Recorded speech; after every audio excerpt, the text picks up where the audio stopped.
The Strange Dr. Weird.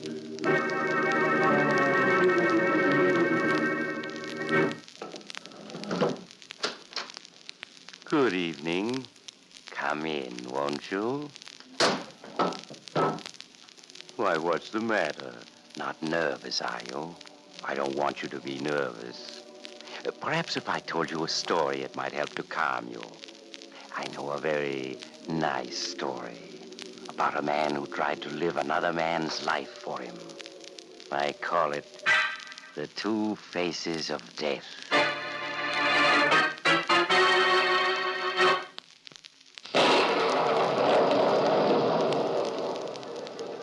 And now for my story, The Two Faces of Death.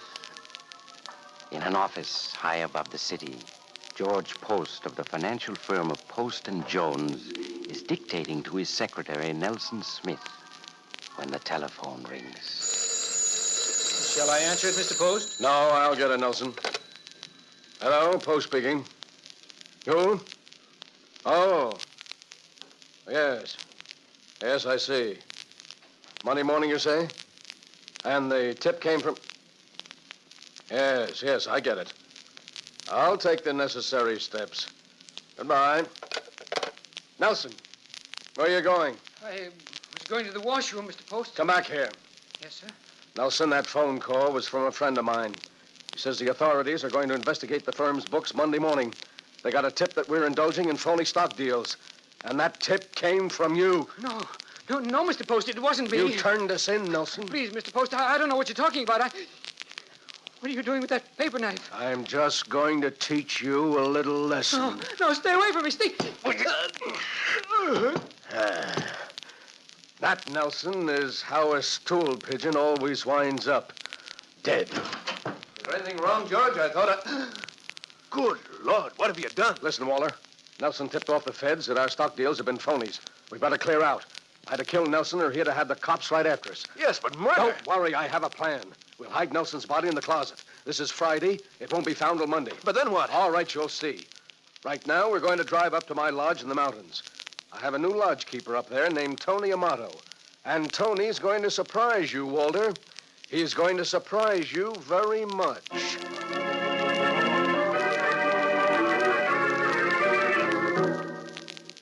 Late that evening, the two partners reached a lonely hunting lodge in the Adirondacks. And when Walter Jones got his first glimpse of Tony Amato, the lodge keeper, he could scarcely conceal his astonishment. George Post gave Tony orders to prepare dinner. Just whip up anything you've got, Tony. We're starved. Yes, Mr. Post. I'll have something ready in half an hour. Good. We'll wash up meanwhile. Right, Mr. Post. Great gosh, George. Is that the surprise? Mm-hmm. Why, he looks just like you. He could be your twin brother. That's the surprise, Walter. You know, fate works in funny ways. I was driving back from Chicago last winter when I picked up a hitchhiker, Tony. He was broke and desperate. He confessed to me the police wanted him for petty larceny. When I offered him this job as lodge keeper, he was so grateful he almost cried. I see. Both Tony and I recognized that we looked alike. He thought I was helping him because of that. Actually, I figured I might need a fall guy sometime soon, and he'd be it. Now the time is here. Right. Suppose the police raid this lodge and find Tony Amato dead wearing my clothes. Beside him, there's a note confessing everything. What'll it look like, huh? Suicide, of course. They'll bury him and stop looking for you. Exactly. You can go on back to town and claim you didn't know what was going on. I'll take all the blame and clear you entirely. Why, that's perfect, George. But after you've taken care of Tony Amato's identity, what'll you do? I'll go back to Chicago and give myself up to the police. What? Yes. I'll claim amnesia. Oh. Say I can't remember what happened. Just that I committed some kind of crime and I want to clear myself.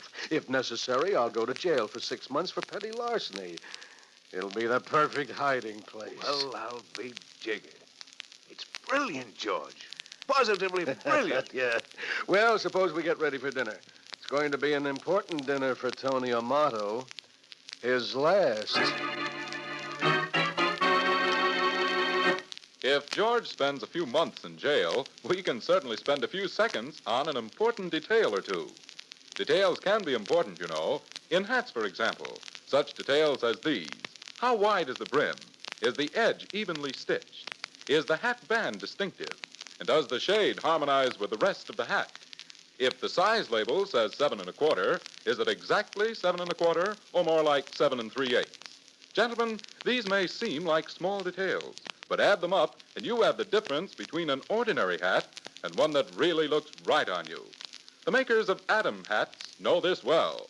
They take especial care in the fashioning of every detail in their long line of smart hats. It's this sort of style testing that assures you of correct hat styling when you buy an Adam. Now, Dr. Weird. Now I'll continue my story, The Two Faces of Death. Dinner at the hunting lodge is over, and George Post has invited Tony Amato, who looks so strangely like him, to sit down and have a drink with them. Tony is almost pathetically grateful to his employer. Gee, Mr. Post, I don't know what I'd have done if you hadn't picked me up that day.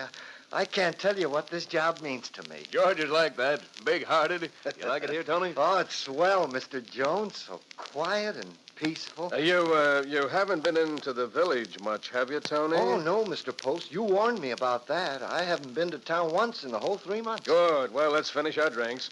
Here's to crime. Gee, that's good. Well, Mr. Post, if you'll excuse... I'll clear off. I feel so funny. What's wrong with me? You're dying, Tony, that's all. Dying? Yes, there's poison in that drink. You see, Tony, I need your life. You're going to die and become me. I'm going to live and become you. Simple, isn't it? You're going to become me? That's a hot one.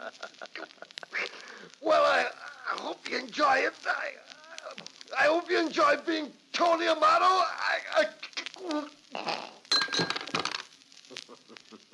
Well, he's gone. Very nicely done, George. Yes, I think so. In a moment, you'll join him, Walter. I'll join him. What do you say? Just that I poisoned your drink, too. You poisoned my drink? Yes, you don't think I could leave you alive to double-cross me for the money we've got hidden away, do you? I was going to double-cross you, George. But you beat me to it. You're clever, George. Very clever. Someday, you'll be too clever. Someday.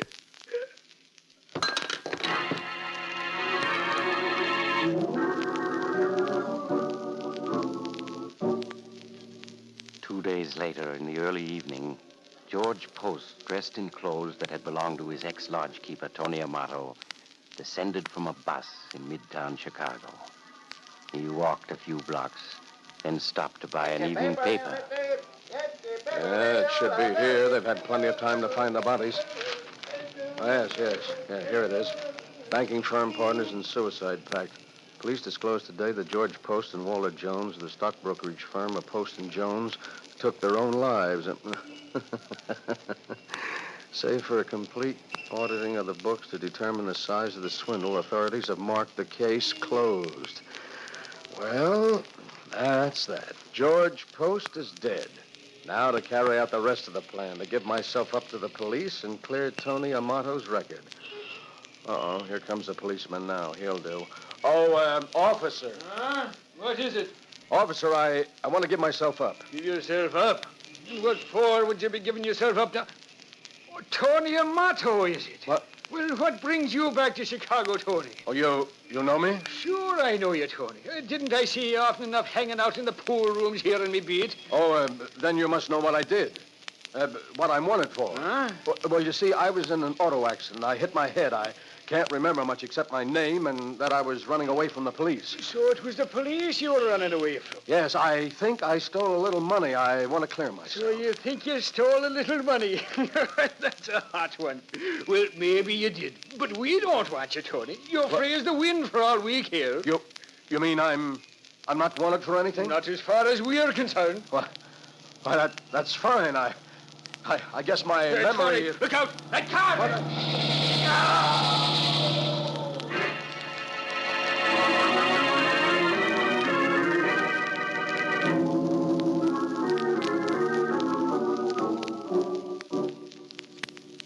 Here he is, Inspector.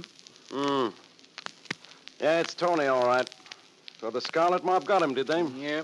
I saw the car coming. I ducked just in time. I wonder what brought Tony back to Chicago. He must have known Joe Scarlet was after him for holding out on his numbers collections. I sure can't figure it out, sir. He was trying to tell me something about losing his memory when they got him. Yeah. One of the boys must have seen him on the street and recognized him. Well, I guess we'll never know. Wait a minute. His lips are moving. He is trying to speak. What is it, Tony? Not. You're going to become me. That's a hot one. You're clever, George. Very clever. No, I'm not Tony. Can't catch what he's saying, Inspector. I hope you enjoy being Tony Amato. Someday, George, you'll be too clever. Too clever.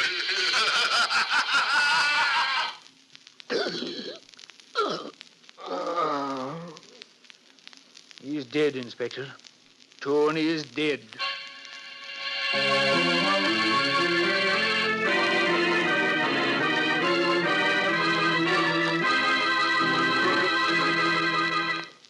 Yes, our friend George was clever. But when you try to live somebody else's life, you can never be sure what you're letting yourself in for, can you? That's why it's always best just to be yourself. So if you ever meet somebody who looks exactly like you, don't let yourself be tempted to try what George did. I knew a man once who thought he could... Oh, you have to go now. Perhaps you'll drop in again soon. Just look for the house on the other side of the cemetery. The house of Dr. Weird.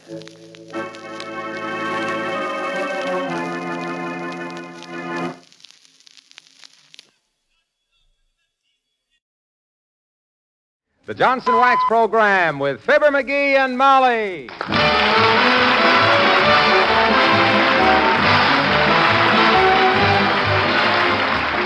The makers of Johnson's Wax Products for home and industry present Fibber McGee and Molly with Bill Thompson, Gail Gordon, Arthur Q. Bryan, Gene Carroll, and me, Harlow Wilcox. The script is by Don Quinn and Phil Leslie. Music by the King's Men and Billy Mills Orchestra.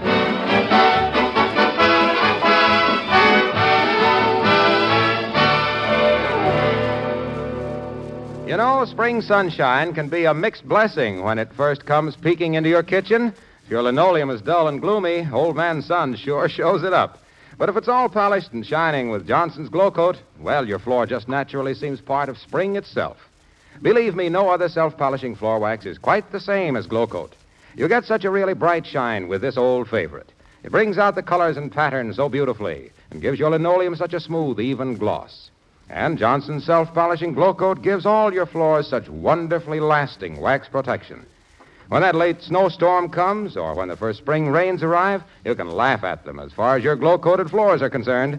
One quick wipe with a damp cloth and dirt and mud stains completely disappear.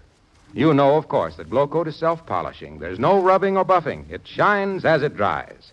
So only one thing remains to do. Ask your dealer tomorrow for Johnson's self-polishing Glow Coat. The floor finish with the really bright shine.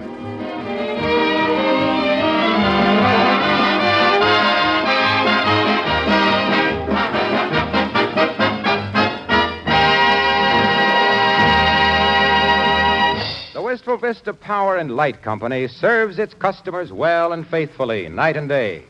The Wistful Vista Power and Light Company maintains a rate schedule lower than most cities of comparative size. The employees of the Wistful Vista Power and Light Company are cheerful, courteous, and helpful. That's one side of the debate. For the negative, we have himself, of Fibber McGee and Molly.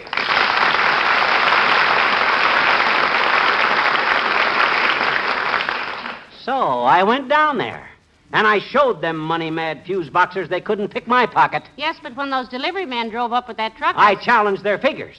Proved that I used $4.08 worth of electricity in September, I said. And when those men started unloading again... So you know what they did, the dirty sneaks? They showed me the meter readings. How do you like that? They don't even trust their own customers, so they put in meters to check up on them. Pretty underhanded, I call it. Well, what did they say when you threatened to install your own home light plant? They told me where I could go. Heavenly days. So I went there, and sure enough, they had those little home power plants. Yes, sir, right there in the basement of the Bonton department store. Army surplus. And I bought one. Last one they had, too. Ought to be delivered almost any time now. It was delivered. It's in the basement. What? Well, my gosh, why didn't you tell me? Well, I've been trying to for 15 minutes, but you've been so busy telling me how you overpowered the power company you wouldn't listen. Well, come on, let's go down to the basement and hook her up. Boy, I've got that bunch of high-tension high binders right where I like it. Come on, Snooky, let's go down.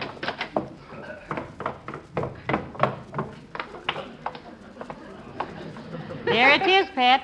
Unwrapped, uncrated, and unwieldy. Ain't that a beauty, though? The little Vulcan home power plant. So long, light bills. Hello, prosperity. Well, more power to you, sweetheart. And we'll have it, too. Now, let me see. They don't shut off our lights till 9 a.m. tomorrow, so I got plenty of time. What was that? They're shutting off our lights tomorrow? If they don't, I'll go down there and blast them dollar-hungry parasites right out of their big fat offices. But, McGee, now suppose this thing doesn't work. Doesn't work. Doesn't work. Look, maybe you didn't understand. I'm hooking this power plant up myself, personal. Oh. Sure. All I got to do is tie in this power plant with the house lighting system, start her going, and we'll have enough electricity to fry a cow on the waffle iron. Hand me that little piece of clothesline, will you? Here. Thanks. What's that for? Do you have to whip it to get it started? Wind the rope around the flywheel and give her a yank, like an outboard motor. Now, let me see. I better tune the motor up a little bit before I start wiring up. Well, let me know if I can help, McGee. I'm going upstairs and see how Lena's coming along with the housework. Oh, by the way, tell her one thing for me. Tell her that cigar butts that are over 2 inches long are not to be thrown out. She's always throwing out my... I have just one question about that, Mr. McGee. Does that mean 2 inches including the ashes?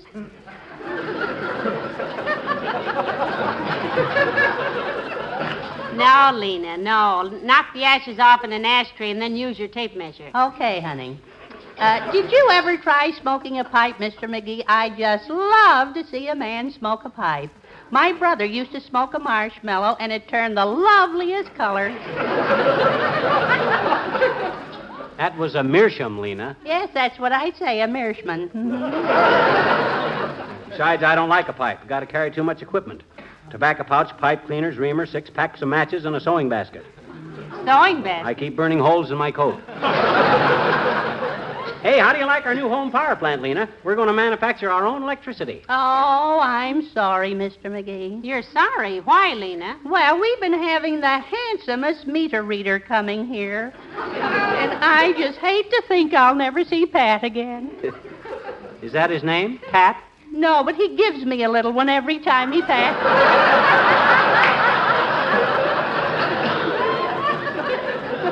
Oh, he's so good looking. He's got a little mustache and sidewinders. Sideburns. No, they don't burn, honey. They just tickle.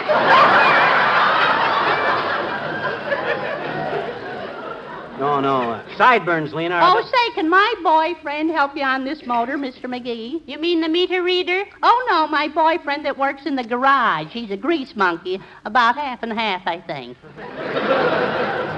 Half and half what? Half grease and half monkey. You know, the only clean thing about that boy is his mind, and that ought to be clean because he never uses it. Lena, how did you meet him? Well, I drove in there to get my brakes fixed, and when I left, he followed me all the way home. Oh, a conquest, eh? No. He had his necktie caught in the brake drum. Well, I'll remember about the cigar butts, Mr. McGee. Oh, zickety-doo-dah, zickety-dah.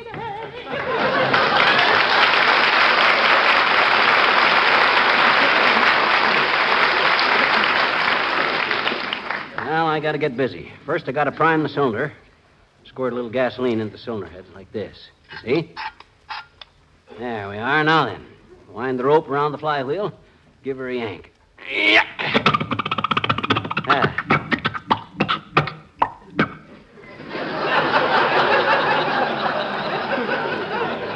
How much electricity did that make? I ain't hooked up yet, kiddo. I'm just trying her out. Well, here we go again. Aha, there we are. Smooth as silk. I'll show that light company where they...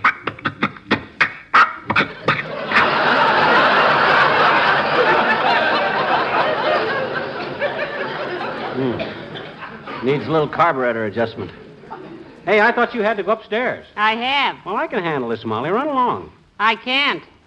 Why not? My skirt's wound up on the flywheel. Oh, so that's why it stopped. Well, here, let me untangle it.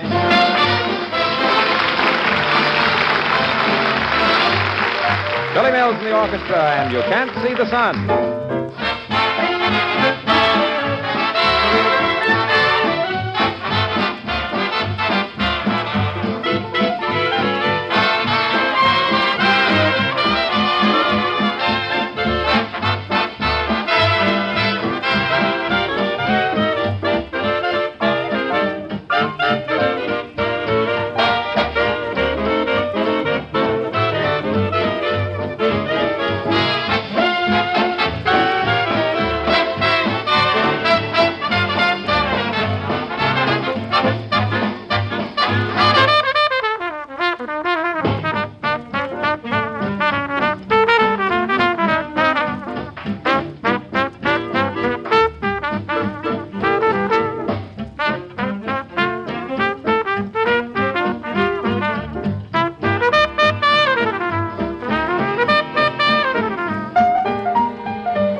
Okay now, McGee? Oh, sure. Just need a little adjustment. Oh, yeah. I really got a great knack for gasoline engines. You have, huh? I remember one day when I was just a little toddler living up on top of Kickapoo Hill back in Peoria.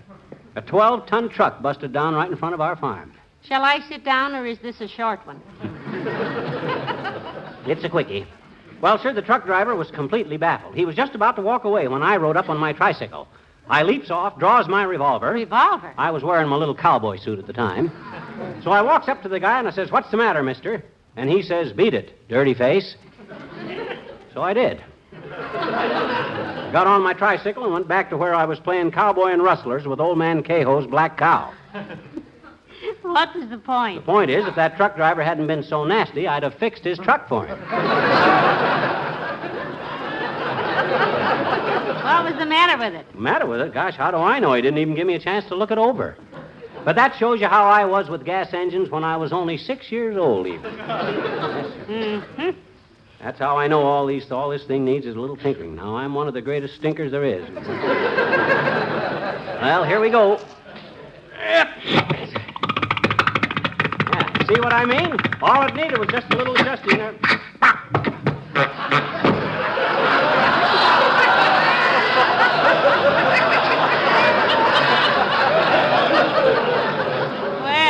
I will say it's a very well-balanced engine. It stops just as often as it starts. Well, maybe I'm priming it too much. It's a very delicate mechanism. Hello, Molly. Hello, McGee. Lena told me you were down here. Hello, Dr. Gamble. Hi, Doc. Excuse me if I don't shake hands with you, but I'm kind of greasy.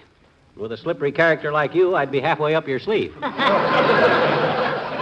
That's all right, son. Handshaking is a primitive custom anyway. It's just a relay race for germs. Careful about getting too close to this motor, Doctor. You'll get oil on that nice gray suit. New, is it? What do you mean, new? He was wearing that sleeping bag when Churchill was smoking corn silk. From a man who always looks like he'd been groomed by a hay baler, Lumpy. That's a very... By the way, what is this infernal machine? You gonna make your own sausage? It's a home power plant, Doctor. Himself here had a slight glaucomora with the light company. I'll say I did, kids. I really blasted them. When I got through talking, them guys looked like they'd got caught with their fingers 3 inches up a pay telephone. You know what I'm going to do, Doctor? No, but I'm sure it's either illegal, impractical, or repulsive. I'm going to make my own light and power. That's what I'm going to make, Then when I get going properly, I cut the neighbors in on it, see? For a small fee, of course. Oh, naturally. You wouldn't want to give people anything. Undermine their characters. Show the good doctor how it works, dearie. Okay, now watch this, Fatso. Just wind the rope around the flywheel, thus, and pull. Yeah.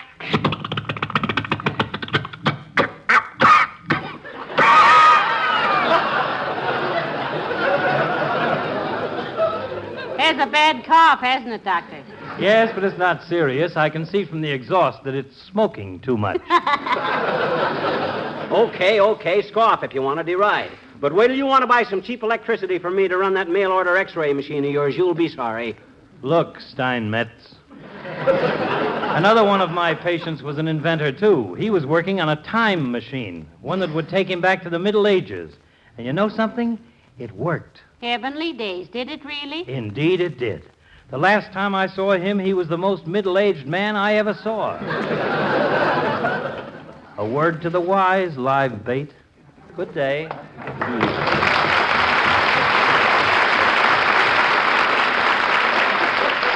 do you mean, inventor? I'm not inventing anything. These things have been proved successful. The Army used them all over the world. From the looks of your face and hands, they must have used this one in Greece. Don't worry. I'll get it started okay. Feed line's probably clogged up a little. Been shipped around so much, it's probably clogged up. You're going to have to come down here and whale it with that rope 40 times a day? No. That's just for now. Later on, I'll rig up a remote control switch so I can turn it on from upstairs. That's the reason. Hey, Molly, pal, you down there? Yes, Mr. Wilcox. Come on down. Hi, Junior. You're just in time to take a gander at our new power plant. It's a doozer, ain't it? What'd you say it was? A doozer. A power plant. I got fed up with the light and power company hijacking me every month, so I told them off and bought my own plant. Last one in town. Army surplus. Mm-hmm. They're turning off our lights at 9 a.m. tomorrow, Mr. Wilcox. From there on, they'll just have to get along as best they can. And they probably can. Eventually, I'm going to tap a few of the neighbors in on this thing, Junie. Sooner or later, I'll be supplying lights for the whole neighborhood. Yeah, I better get busy. I'll put this feed line back together and start it going again. Well, you've got a nice place to work on it down here, pal. Most basements aren't as bright and clean as this one is. Oh, Mr. Wilcox. No, really, Molly. What I meant was you being the good housekeeper you are, you naturally keep the linoleum down here shining and beautiful with Johnson's self-polishing glow coat. Oh, don't try to. Because the way glow coat keeps linoleum protected against dampness and makes dust and dirt and stains so easy to wipe off, well, it's the first thing Molly would think of. Mr. Wilcox. Why, any housekeeper of Molly's caliber knows how lovely glow coat makes linoleum look. Yeah. And how it saves so much time and effort because it requires no rubbing or buffing. Yeah, but what that got to do? And glow coat makes linoleum last so much longer, too.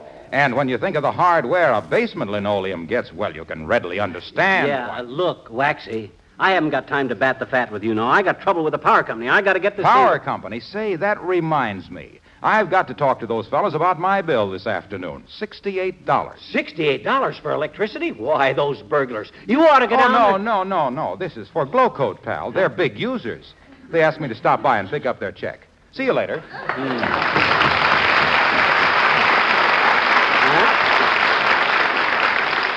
Well, looks like I'm about set here now, Snooky. Wait till I prime this motor again. Here's the rope. Thanks. Now they got the feed line cleaned out. She ought to run like a breeze. Good.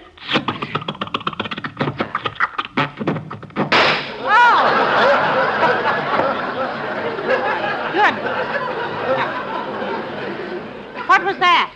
It just backfired a little. That shows it's about ready to go. Through the roof? No. Backfiring's a good sign. That indicates that the internal combustion is being equalized by the timing gear so that the thrust bearings bypass the intake. You see, my dear, the thrust... Just a minute, dearie. Somebody's coming downstairs. Who is it? It's just me, Mrs. McGee, Wallace Wimpers.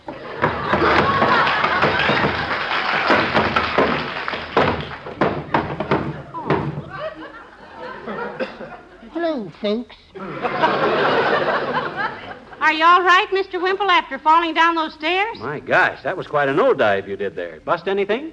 Oh, no. I don't mind a little tumble like that. In fact, when I consider that I did it all by myself, it's rather refreshing. Oh, you mean you usually have help? Yes. Sweetie Face, that's my big old wife.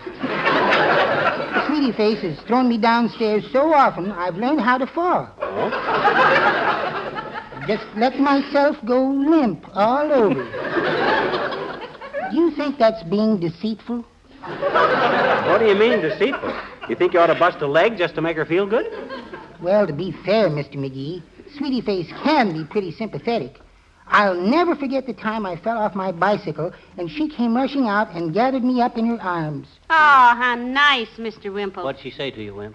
She just put her cheek against mine and murmured, "Is Mummy's little precious all bruised?" Oh. And I said, "No, dear, I'm not hurt a bit."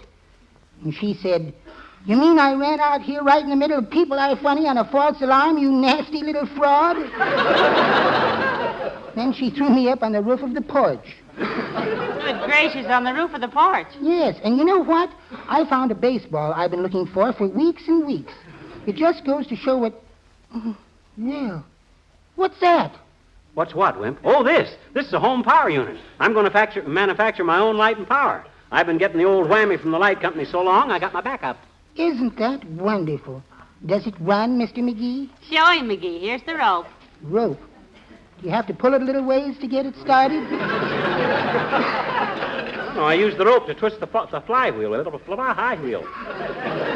I'll show you. Better prime it again first. Isn't this exciting? I feel just like Eddie A. Thomason. You mean Thomas A. Edison? No, Eddie A. Thomason. He was a neighbor of ours who built his own light plant in the basement and burned down every house in the block. I think I'll get out of here. Goodbye now. Hey, wait a minute.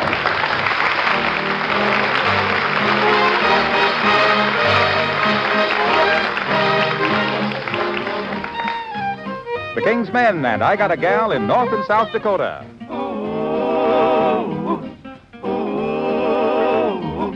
Won't someone tell me what I'm gonna do?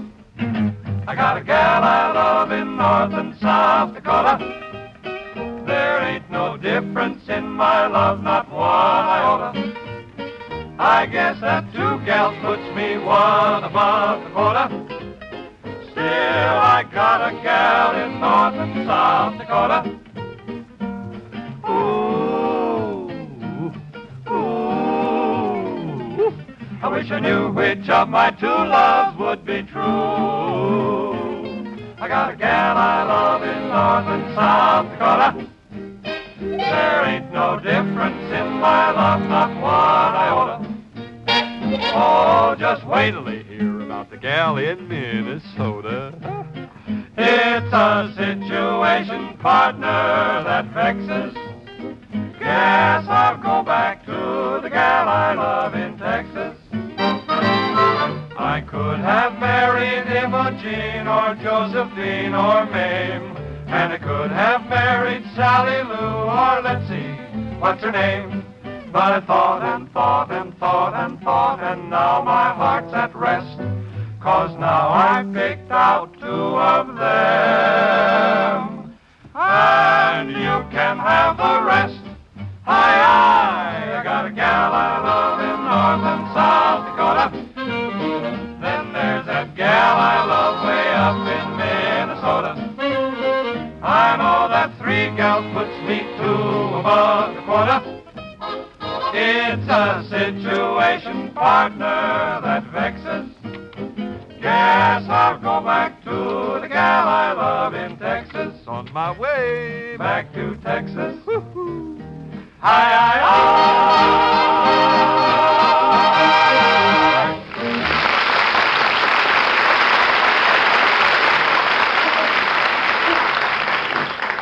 Now I'll try her once more.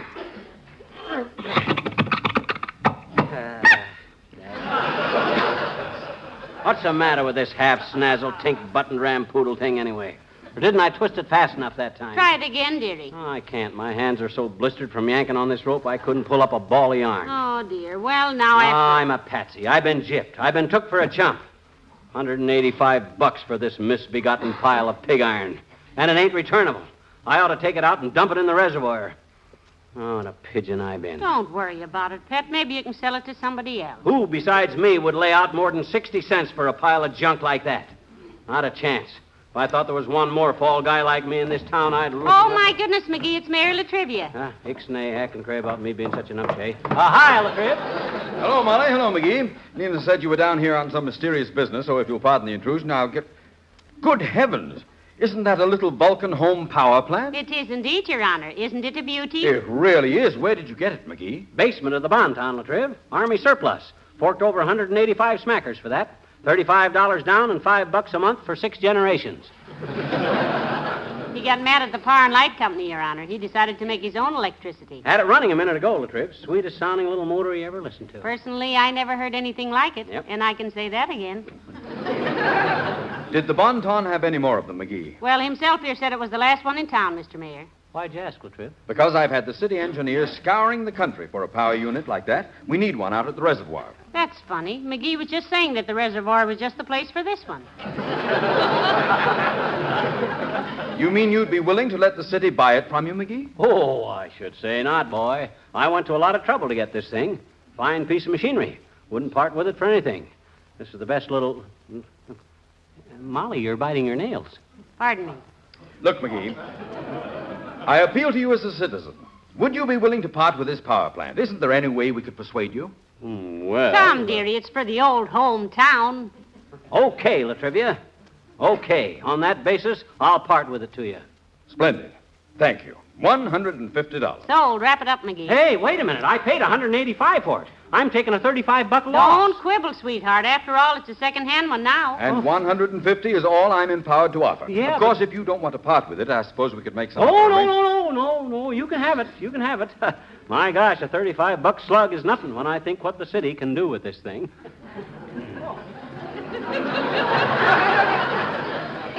What are you doing, Latriv? Writing you my personal check. There you are, $150. The city will reimburse me. Better call the light company, dearie, and tell them you've made other arrangements, huh? I will. They'll be very Hey, don't try to start this motor, Latrivia. It's brand new. It's stiff, and it needs a little... The internal is not quite combusting the way it should. Oh, nonsense. I've handled dozens of these things in the Coast Guard. You better stand back, Molly. I want to see how it runs. Maybe you better wait till you get it out to the reservoir, Latrivia, because the line was...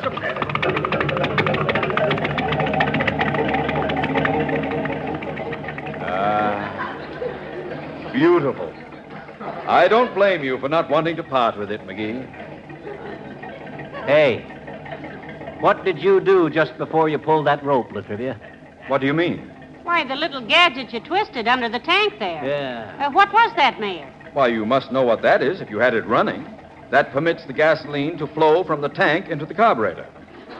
Otherwise, it won't run more than a few seconds.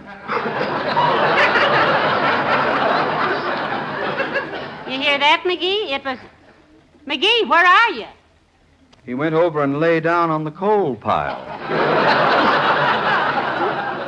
Well, it's soft coal, and he's pretty tired. I see. Does he always beat himself over the head with a lump of coal when he's tired?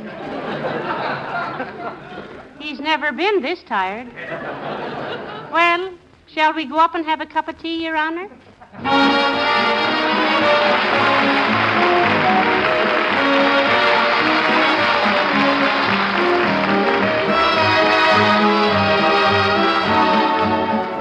Fibber and Molly will return in just a moment.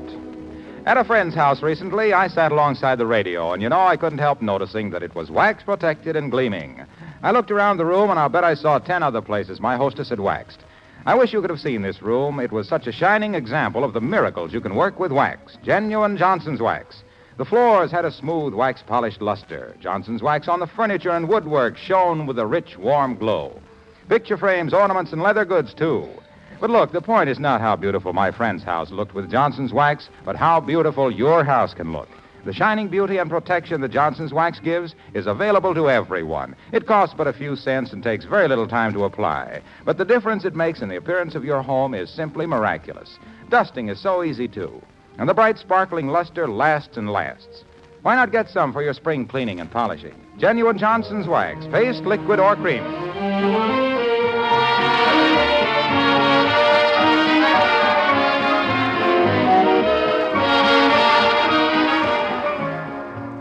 The light company said if I'd have the $4.08 in there tomorrow morning, they'd leave our current turned on. Oh, thank goodness. I'll go down there with it myself. Oh, no, I'll run down with it, kiddo. I want to stop in at the Bonton on the way back anyhow. For what? They got some automatic water pumps down there that Water pumps? Yeah, we could drill a well in the backyard, hook up a motor-driven water pump, connect up the pipes, and tell that water company to go jump in their own lake. Oh, no, McGee, no. No? Okay. Good night. Good night, all.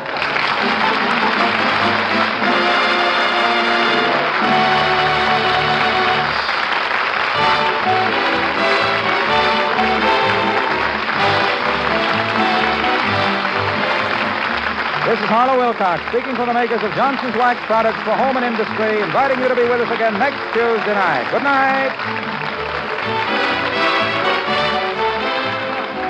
This is NBC, the National Broadcasting Company.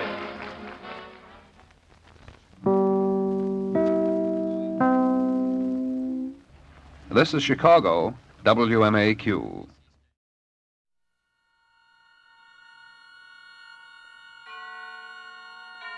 And now, tonight's presentation of radio's outstanding theater of thrills, Suspense.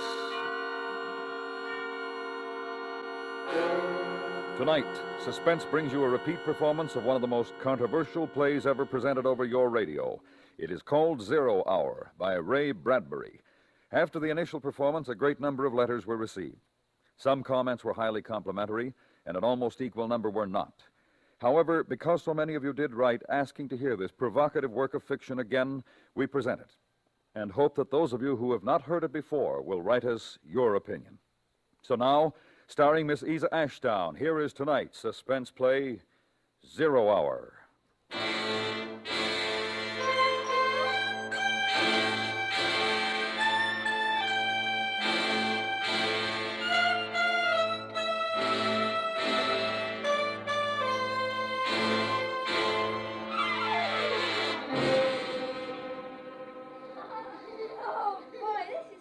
What a game. Such excitement they hadn't known in years. Mink talked earnestly to someone near the rose bush, though no one was there. Then the two little girls, shouting, laughing at each other. Such fun, such tremulous joy. Mink ran into the house all dirt and sweat. For her few years, she was loud and strong and definite. And her mother, Mrs. Morris, peeling vegetables at the sink, watched with amusement as her daughter threw into a sack old pots and tools and things which were relegated to child play. Oh, my goodness, Mink, what's going on? Oh, the most exciting game ever, just ever. Oh? It's all right, I take these things, Mom. Well, just don't dent them and it's all right. Thanks, Mom, we won't. Bye. All right, dear. Oh, what's the name of the game, dear? Invasion. Invasion? Invasion. And in the garden now, a serious concentration. Mink with an assortment of pots, pans, and wrenches, forks, spoons. And her friend Anna, a little younger, tongue in teeth, taking notes on a pad. This, and this. What's it say next? Wait a minute, Mink. Well, hurry up. 4, 9, 7, A and B and X. 4, 9, 7, A and B and X. A fork and a string and a hexagonal.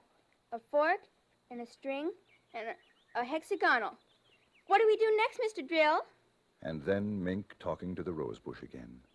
And to her own satisfaction, at least, receiving some kind of answer which she relayed to Anna. Triangle. How do you spell it? Oh, any old way, doesn't matter. Now write beam. I haven't got triangle yet. Well, hurry. 0 hours by 5 o'clock. We haven't got all day.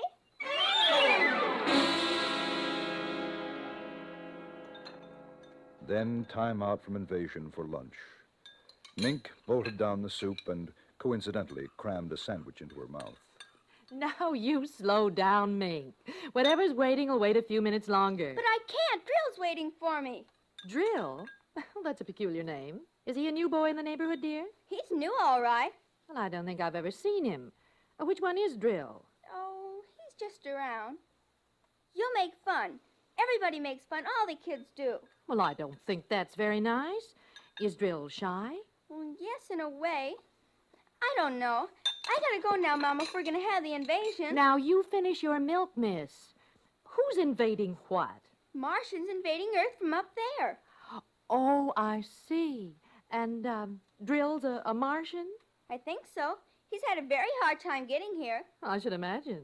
They couldn't figure out a way to attack Earth. How to get in or something. And Drill says they have to do it by surprise. And even get help from your enemy. Oh, a fifth column, huh? Uh-huh. And all this time they haven't been able to figure out how to attack until one day they thought of children. Well, that was bright of them. And they thought of how grown-ups are so busy, they never look under rose bushes or on lawns. Oh, that's where Drill is now, under the rose bush? Uh-huh, with all his friends, too. And there's something about kids under 11 with imagination. It's real funny to hear Drill talk. Well, it must be. You better run along out if you want to have your invasion before dark. Oh, and bath tonight. School tomorrow, you know. Drill says I won't have to take any more baths. Oh, he does he? And we can stay up till 10 o'clock. Well, your friend, Mr. Drill, had better mind his P's and Q's, or I'm going to call up his mother. That's just it. Drill says you're dangerous because you don't believe in Martians. Just like you think Drill's a kid. Well, he's not. And they're going to let us run the world when they get in. All of us kids. And I might even be queen. Well, that's nice, dear. Now run along. Mom. What is it, dear? Mom, when the invasion comes, we'll have to get rid of you and Daddy. But I'll be sure it won't hurt very much. Well, thanks. Thanks a lot.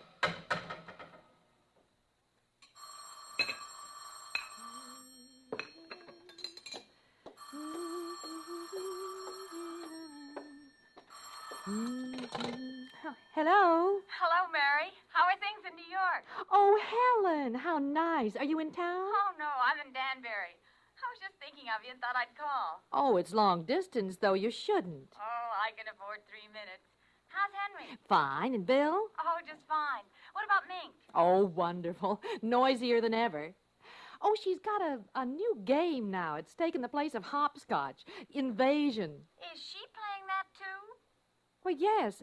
Are yours? Same thing. Some kind of geometric jacks, I suppose. Isn't it a scream? You know, all the kids their age are playing it up here. Timmy's got a crush on some guy named Drill. I think that's what it is. Oh, it must be a new password. Mink likes him, too. Oh, I didn't know it got to New York. Word of mouth, I suppose. You know, kids. Funniest thing, I got a letter from my sister in Boston. She says her kids are playing it, too. It's just sweeping the country. Well, I wonder where they learned it. Don't ask me. All I know is what Timmy told me at lunch. 0 hours at 5 o'clock. When? Today. That's when the invasion's going to be. Oh, these kids and their imagination.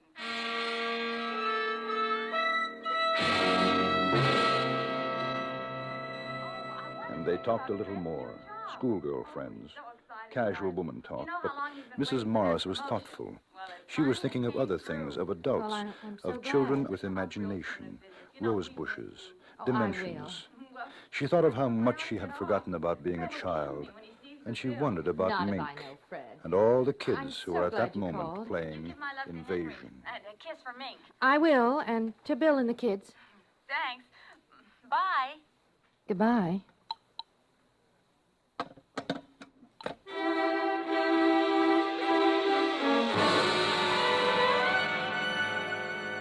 An hour drowsed by. It was 3 o'clock. There was an occasional hum inside the coolness of the house as a car passed outside. The street was lined with good, green, and peaceful trees. And all across the city, in other gardens, in other places, children under 11 were excitedly playing a game, talking to rose bushes and grass lawns, trees and shrubs. Even children in apartment houses, high in the air, conferring with potted plants, cactus, and ivy. Mrs. Morris finished her housework and went to the kitchen. Oh, hello, dear. Hi, Mom. Can I have a glass of water? Of course, I'll get it. Pi r squared, 27. A over 56 to the 7th degree, x t7. What, dear? Oh, nothing, Mom. Oh, here you are. Thanks. How are things going? Hmm? The, invasion. Oh, that. Yes, that. Almost finished. When everything's right, Drill said we should be ready on time. 5 o'clock? That's right. How'd you know? Helen called me from Danbury. She says that, Timmy's playing it, too. Hey, that's keen. I guess all the kids are, aren't they? No, not all of them. Not guys like Jimmy Wood and Bob Wilson. They're growing up and they make fun of us. They're worse than parents. They just won't believe in drill. They're so smart just because they're growing up. You'd think they'd know better. They were little only a couple years ago. Well, we'll get rid of them first. Drill says it's okay to kill them first. Mink, I don't like that kind of talk. Do you hear me? I don't like it at all. Oh, now, Ma. I mean it. You keep on that way and there'll be no more playing. You'll have to tell Anna to go home and you'll stay inside until bedtime. I'm sorry. Well, I should think so. Thanks for the water, Mom. Mink, Yes, Ma? what did those numbers mean? What numbers? Those numbers you were saying to yourself before. Oh, that. They're the things we have to do to get Drill and his friends out. That's all. Look, dear, why don't you and Anna go down to the drugstore and get some ice cream? You don't even have to use your allowance. I'll pay for it. Haven't got time, Mom. Thanks. Well, I'd never believe I'd hear you say that. I gotta go now, Mom. Oh, wait a minute. Mink, I want you to tell me the truth. What is this invasion silliness? It isn't silly. It's just a game. That's all. Mom, we're just playing an invasion. Excuse me, I gotta get back now. I'll see you later.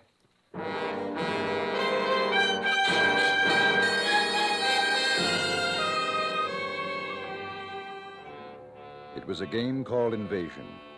Mrs. Morris's little girl, Mink, was playing it. So was Mink's friend Anna and all the other children under 11. It was called Invasion, and the 0 hour was to be at 5 o'clock. Mrs. Morris was disturbed. She wasn't sure why, but there was something about parents shutting ears and eyes to what was happening.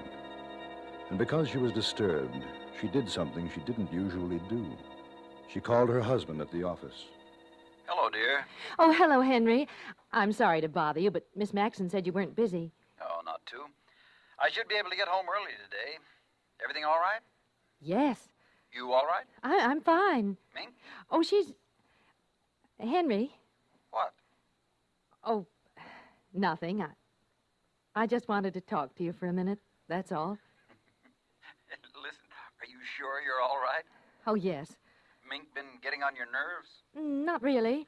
Well, you tell her to behave, or when I come home, she and I are going to have a talk. As a matter of fact, she's been a little fresh lately, and I don't think it's good. Well, she's playing outside. She's fine. Honey, is something wrong? Why, no, I told you I was just thinking about you and wanted to talk, that's all. Nothing wrong with that. Not a thing. You go back to your work, dear. I'll see you soon. All right. What time do you think you'll be home? Oh, about 5, maybe a little earlier. 5. Oh. Hey, what? Come on, what? Well, I was just thinking. Nothing really, just Mink and you and me. Goodbye, dear. You are okay, aren't you? Yes, I'm fine. Goodbye. Goodbye.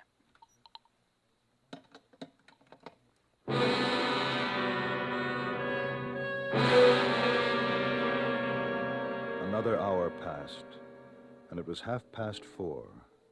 The day began to wane. The sun lowered in the peaceful blue sky. Shadows lengthened on the green lawn. Outside it was quiet. The two little girls more intent than ever upon their endless movement of design and pattern with the implements before them. Mrs. Morris watched from the window, and she had never known Mink to have such powers of concentration. She had turned on the radio and sat drinking a cup of coffee and turned over her thoughts. Children. Children. Children love and hate side by side.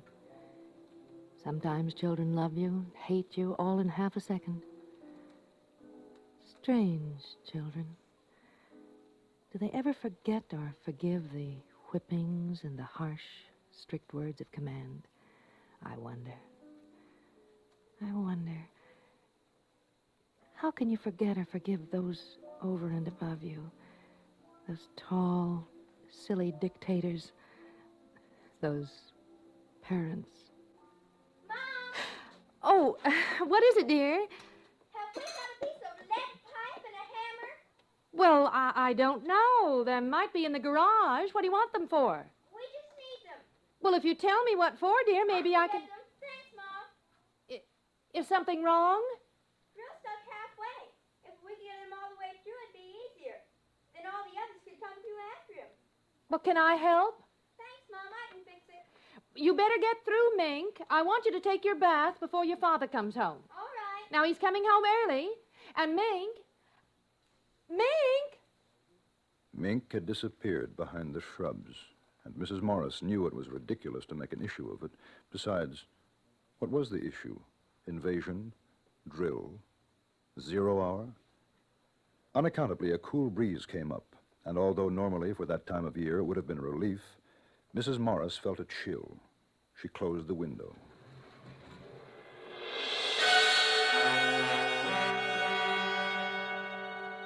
Time passed. A curious, waiting silence came upon the street, deepening. Then from the living room, Mrs. Morris heard...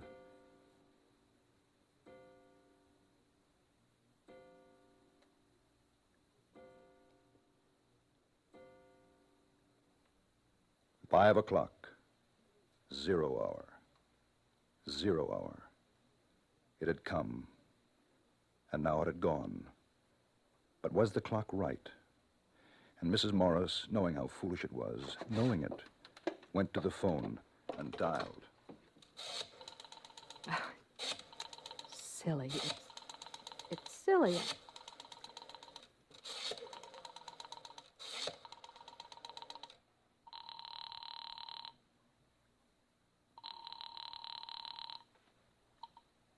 When you hear the tone, the time will be exactly 4:54 and 20 seconds.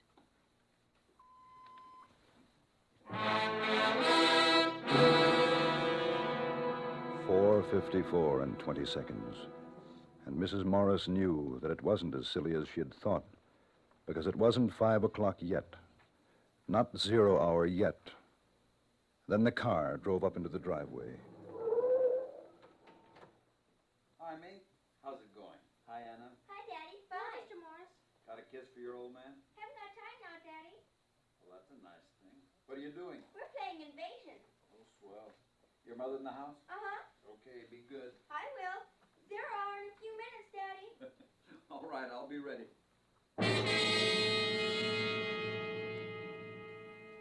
Mrs. Morris heard him chuckle. Then his steps up the walk to the front door.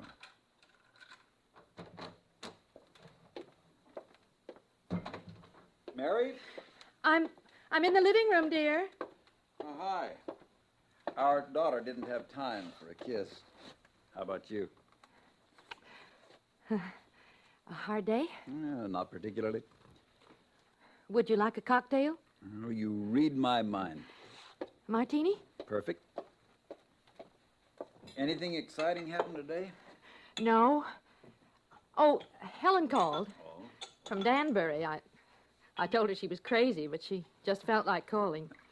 Like you calling me this afternoon crazy, huh? Hey, what was that all about? Well, I told you. I just wanted to. Hey, incidentally, what's this new game the kids are playing? Invasion. That's a nice depressing thought. Is she all right? Come to think of it, she looked kind of funny. She's all right. What's the time, Henry?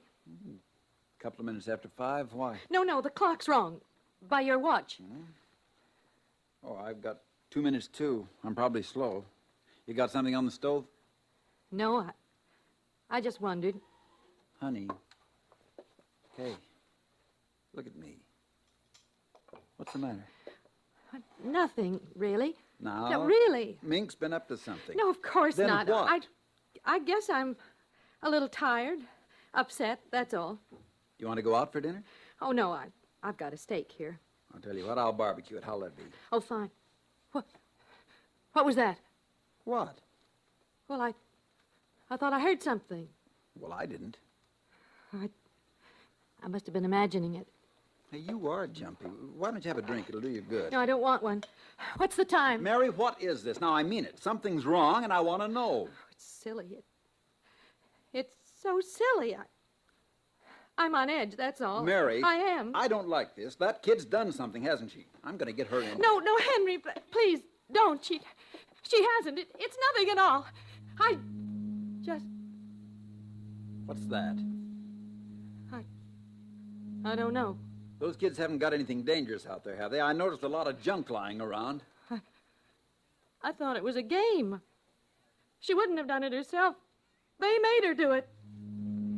What the devil? Well, maybe you better go out and tell them to stop playing now. It's after 5. You tell Mink to put off the invasion until tomorrow. Tell her. It is coming from outside. What are they up to? I'd better take a look. Mink! Mink! Good Lord! Bombs!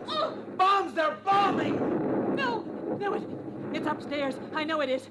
In the attic. That's where it is. Mary! Mary, it is not up there! Mary! He ran after her, confused, not a little frightened. She seemed to know something. In the attic. That's where it is. Her mind had worked that quickly. Any excuse to get him away from the outside, to get him upstairs to the attic in time. And outside there were more explosions, and they could hear the children screaming with delight. It is not in the attic, it's outside. Mink's out there. What's the matter with you? No. I'll show you. Hurry! Get inside, quick. Now we're safe until tonight. Are you crazy? Why did you throw that key away? Oh, maybe we can sneak out later. Maybe we can escape. For heaven's sake, the kid's out there. Do you want her to get killed? Oh, you don't know. You don't. We've got to stay here. We've got to. It's horrible. We've got to. You've got to stay here with me. At this point, I don't know how the devil I can get out. Where's that light? Oh, be quiet. Please, be quiet. They'll hear us. They'll find us. Oh, Henry, please. Well, who's going to answer the telephone? There's that noise again. It's in this house. Mary, what is this? Mary, what's happening? You know, now answer me. Stop it, Mary, stop it. Somebody's downstairs. Who's down there? Who? Oh, no. Oh, hush. Please be quiet. They might go away. Please.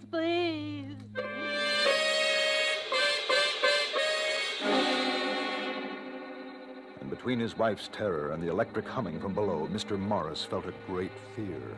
They trembled together in silence in the attic, Mr. and Mrs. Morris, parents of a little girl. Then they heard steps coming up the stairs, and a voice. Mommy, Daddy, where are you? And a queer, cold light became visible under the door crack. A strange odor and the alien sound of eagerness in Mink's voice was almost more than they could bear. Each wanted to scream. Mommy, Daddy. And another sound. And the attic lock melted. Mink, with bright little eyes and tousled hair, peered inside. And behind her, tall, wavering blue shadows, frightful shadows.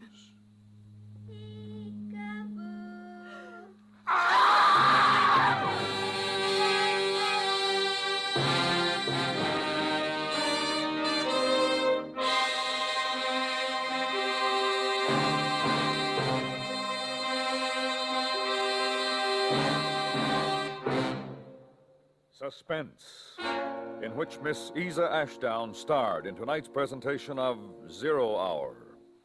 Next week, Suspense will bring you the story of a bomb and the man who carried it to its ultimate destination. We call it the Lunch Kit. Be sure to listen to Lunch Kit next week on Suspense.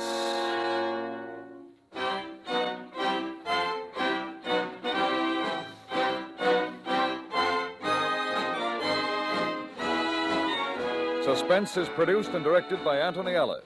Tonight's script was written by Ray Bradbury and adapted by Mr. Ellis. The music was composed by Leith Stevens and Lucian Morwick and conducted by Wilbur Hatch.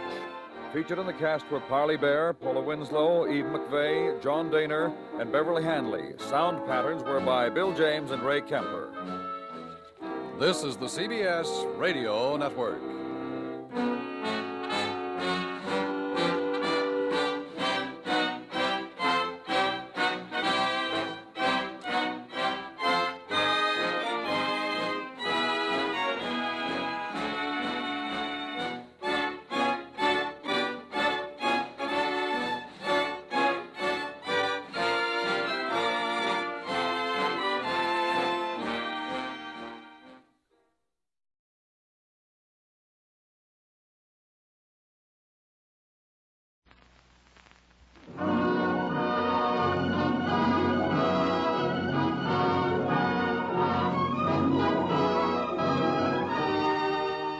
The Magnificent Montague, starring Monty Woolley.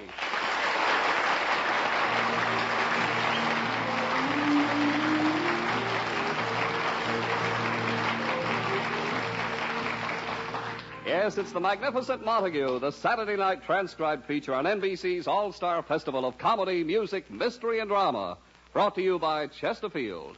Always milder, better tasting, cooler smoking, plus no unpleasant aftertaste. And that's the biggest plus in cigarette history. By RCA Victor, world leader in radio, first in recorded music and first in television. And by Anacin for fast relief from pain of headache, neuritis, and neuralgia. Before we hear from the Magnificent Montague, let's hear from Chesterfield. Science discovered it. You can prove it. No unpleasant aftertaste when you smoke Chesterfields. The biggest plus in cigarette history. Added to Chesterfield's world-famous ABCs. Always milder, better tasting, cooler smoking. Only Chesterfield gives you all that, plus the added pleasure of no unpleasant aftertaste. Science discovered it. The country's first and only cigarette taste panel reported that of all brands tested, only Chesterfield leaves no unpleasant aftertaste. You can prove it. Smoke a pack of Chesterfields. You'll find Chesterfields taste better while you smoke them. And after smoking, no unpleasant aftertaste. The biggest plus in cigarette history. Buy Chesterfields today. And now, the Magnificent Montague.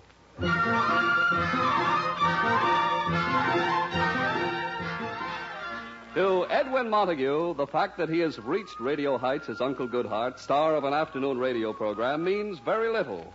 He still longs for the days when, as the Magnificent Montague, he was king of the Shakespearean actors. But time goes on, and it is now morning in the Montague apartment. Lily, Edwin's wife, is just getting up. Agnes, the maid, is setting the breakfast table. Summertime and the living is easy. All fish are jumping and the cotton is high. Ba ba ba boo ba boo ba boo. Oh, your daddy is rich and your mommy's good looking. Oh, good morning, honey. I didn't hear you. I heard you. A rooty tooty toot Agnes, toot. please. Edwin's still sleeping. Oh, the poor little monster's still asleep. Agnes. I'm serious, honey. He needs all the sleep he can get so he can wake up nice and fresh and make life miserable for me. Now, Agnes, you and Edwin Oh, the phone. I'll get it. The residence of Edwin Montague and Lily Boehm, Agnes the maid at the control tower. You're on the beam. Come in. Come in. Over to you. Roger. Agnes. Honey, let me live a little. See who it is. Okay. Hello? What? You want to speak to Mr. Edwin Montague? He's still asleep. I should wake him up? You should live so long. My insurance doesn't cover getting torn to pieces. What? Sure, come up. Goodbye. Oh, now, really, Agnes, must you make every phone call such a production? Kill me. It's my only contact with the outside world. Who was that who wanted Edwin? Some jerk. He came all the way in from Brooklyn to see your husband. He came from Brooklyn to see Edwin? Why not? Even in Brooklyn, they got nothing like their husband. Probably a member of his Uncle Goodhart radio fan club. They want him to make an appearance at another one of their parties. Now, let's get the table set for breakfast. Okay, boy, I'm beat. Oh, did you go to the beach on your day off yesterday? No, I was with my club, the Unattached Girls of East 37th Street. Beatrice Fink had us over to her house. We had our annual You Two Can Be Beautiful party. You Two Can Be Beautiful party? Yeah. All the cosmetic and beauty aid companies send us samples. We try out everything. Oh. I've never heard of any other organization having a party like that. No other organization needs it like we do. Well, what was the party like? We chose up sides and gave each other home permanent. Oh, no. Yeah. My partner was Bobo Hockholzer. You should see the home permanent I gave her. She looks like she's from the old folks' home. So that's why you're wearing a bandana over your hair this morning. It's not the permanent. It's what came after. We all dyed our hair. Oh, Agnes, you dyed your hair? Let me see. I'm afraid to look. What happened? Murder. First they dyed it red. Mm-hmm. Then they said it was stylish to put a white streak in it. And they talked me into a blue rinse.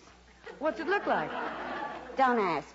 All I know is on the way home, everybody I passed stopped, took off their hats, and started singing the Star-Spangled Banner. I'll help you wash it out, Agnes. Yeah, I should have done what the other girls did. They fixed up their hair just to look like their favorite movie stars. Really? Yeah. Ida Mae Schlitz's favorite movie star is Rita Hayworth, so she dyed her hair red. Uh-huh. Minnie Tompkins' favorite's Elizabeth Taylor. She gave herself short black curls. You ought to get a load of Zelda Zimmerman's head. Oh, who was her favorite movie star? Guy Kibbe. Oh, Agnes, stop exaggerating. You and those girls really have good times together. I think your husband's up. Oh, get the coffee. Now comes the warm-up of his golden throat. The voice of Firestone. Agnes. Good morning. Gad, Lily, what happened to Agnes's head? Now, Edwin. Agnes, did you get the license number of the truck that hit you? I'd like to thank the driver. Now, Edwin, she just had her hair touched up. With what? A bloody axe? Gad, it looks like a vegetable plate. Look who's talking about hairdos with that beard. Agnes. No wonder they call him the Magnificent Montague. He's the only man in the world who can brush the dandruff off his shoulders without taking his hands out of his pockets. Oh, stop it, both of you. Agnes, get Edwin his coffee. Shame on you, Edwin, fighting every morning. For 25 years I've endured, Agnes. Old housemaids never die. They only get in your hair. Now, relax, Edwin. Relax? Will I ever relax again? What has become of the Magnificent Montague? The voice that has thrilled theatergoers as Macbeth, Hamlet, Othello is now heard 5 afternoons a week babbling into a microphone. Hey! How the mighty have fallen. Lily, life is bitter. If you think life's bitter, wait to get a load of this coffee. Oh, now, Edwin, eat your breakfast. You'll be late for your radio broadcast. Oh, yes, my broadcast. Uh-oh. What's wrong? Oh, I just remembered. Some man from Brooklyn is coming up to see you. He must be one of your Uncle Goodhart fan club presidents or something. Oh, no. And from Brooklyn? Well, he said he must talk to you. Ridiculous. Where am I going to find an interpreter at this time of the morning? Edwin, those radio fans are your bread and butter. Lily, why did I ever leave the stage? That was the life. Every night speaking Shakespeare's immortal lines. And every morning standing in the unemployment insurance lines. Agnes, why don't you go somewhere where people will appreciate you? Like on a live bait boat. Edwin, if you don't hurry... Oh, someone's at the door. The guy from Brooklyn. Oh, no, this is all I need. I'll get it. Yeah? Is this the residence of Mr. Edwin Montague? I'm Edwin Montague. Mr. Montague, it is indeed an honor to meet in the flesh the man who I have admired these many, many years. No, thank you. Excuse my abruptness. I was expecting some creature from Brooklyn. Allow me to introduce myself, sir. I am Marmaduke Hesselwhite. Mr. Hesselwhite. Of Brooklyn. Brooklyn? He must have come over on the London Bridge. Oh, quiet.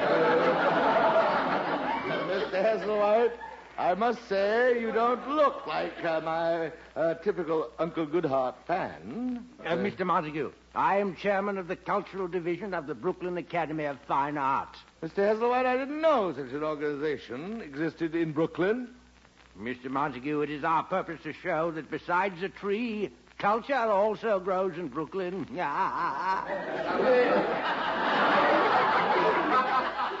That is why we need you. Me? You, Mr. Montague, the foremost Shakespearean actor of our times, will be a spearhead in the Brooklyn Academy of Fine Arts campaign. Flatbush fights for the finer things. Lily, did you hear that? There are still organizations in this country who haven't laid down the torch of culture. Mr. Hesselwhite, count on me. That's bully.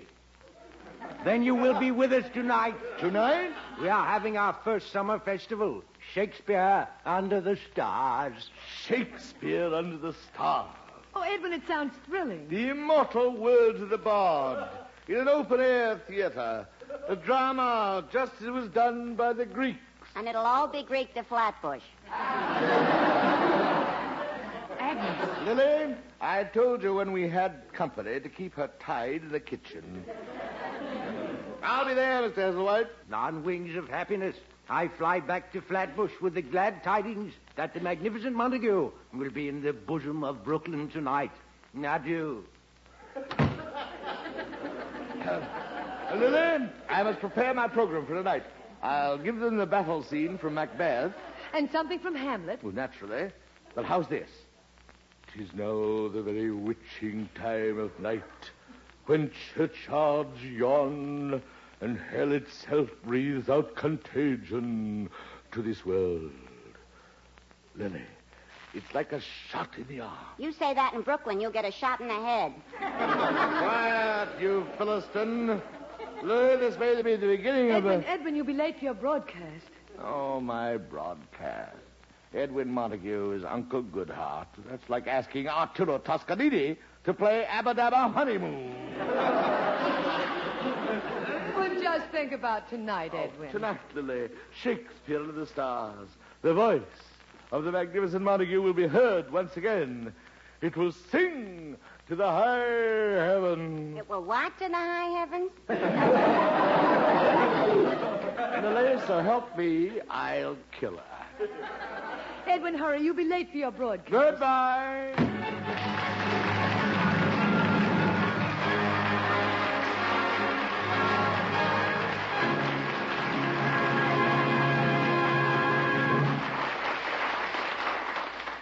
We'll be back with the magnificent Montague in just a moment.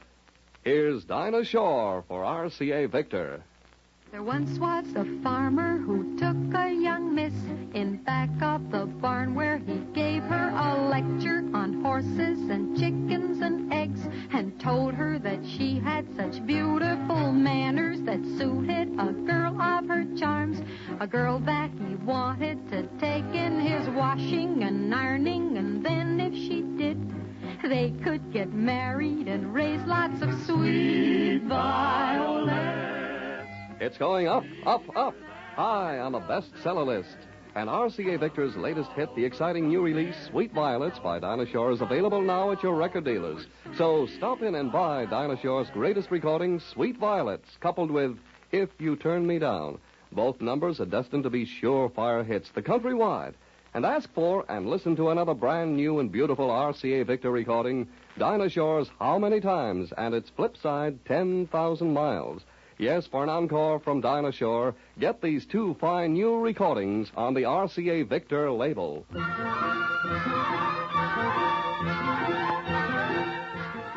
And now, back to the magnificent Montague.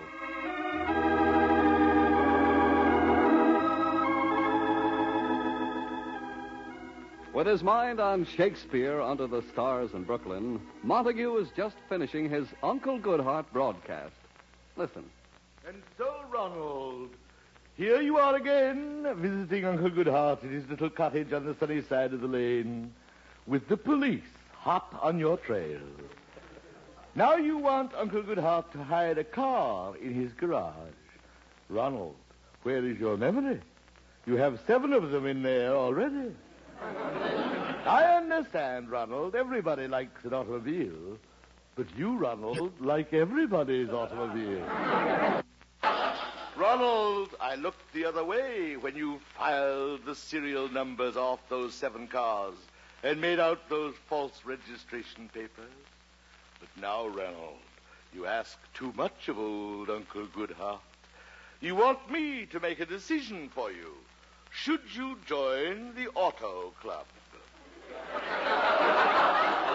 This is a question you must ask your own heart, Ronald. But no matter what you decide, remember, as you ride out on the highway with the sound of sirens behind you, always keep your head high in the sun and light.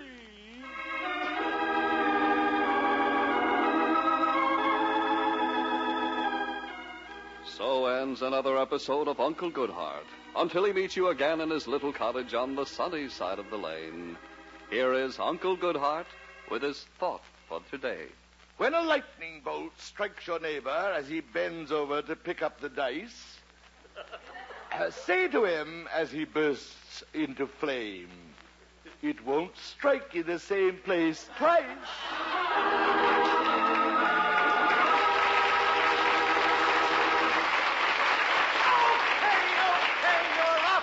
Mr. Montague. Oh, thank heaven. Great program, Mr. Montague. You had those listeners really glued to their radios. Well, why not? I'm stuck with this program myself. What a sense of humor. It was a great show. Here's our director, Mr. Zinza. Good show, eh, Zinza? Oh, it was a rip-snorting wing-dinger. All right. Oh, come now, Zinza. No, I like it.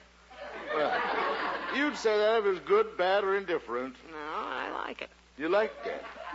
What do you know? You haven't a particle of taste in your entire body. You can say that again. Ah, Zinza, no wonder you've risen so high in radio. It was your head that inspired the vacuum tube. Oh, thank you, Mr. Montague. All right, Zinza, I'm sorry I started this battle of wits with you. I keep forgetting you're out of ammunition. By the way, boys, what are you doing for tonight? Tonight? Oh, nothing. How about you, Zinza? I haven't a thing on. Wonderful. Now, how about coming out to see me tonight? Say, that'd be swell. Oh, my wife will love it. She's always pestering me. Why don't we get together with the Montagues? Maybe go bowling together or something. No, boys, it's not a party. You see, I'm doing some Shakespearean readings at a cultural festival tonight. Wonderful. Shakespeare, eh? Love that boy. It's called Shakespeare Under the Stars. Great. Sounds George to me. Where's it going to be? In Brooklyn. Well, boys? Hey, I just remembered I was out with the Leica yesterday shooting pictures of the kids. I got to develop them tonight. How about you, Zinza? Well, I just remembered. Zinza? This is the night our bowling team goes to the Turkish bath. Zinza, you said you weren't going to have anything on tonight. I'm not. It's a men's Turkish bath.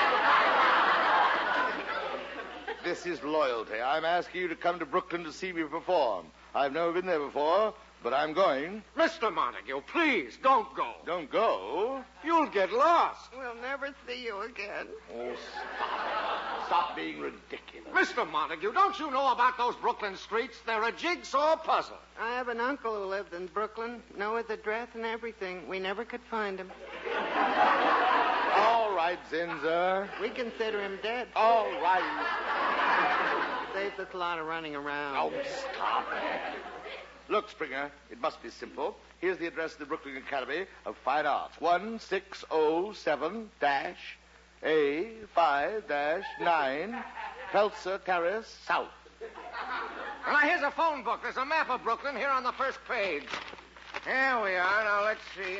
here's Brooklyn Bridge. I go over the bridge here. Now I'm in Brooklyn. We'll never see you again. Oh, quiet. I go down Flatbush Avenue. This is simple. I pass Myrtle Avenue, Newkirk Avenue, across Church, down Pitkin. Now we're here to... Huh? What is it? How did that happen? I'm in New Jersey. Oh, this is ridiculous. 5 million people live in Brooklyn. They're just lost. Mr. Montague, don't go. I made up my mind. I'm going to Brooklyn. Take care of yourself, Mr. Montague. Try and stay in the occupied zone. Mr. Montague, you can't go. Remember your contract with the sponsor. No unnecessary risk. Oh, this is the silliest thing I've ever heard.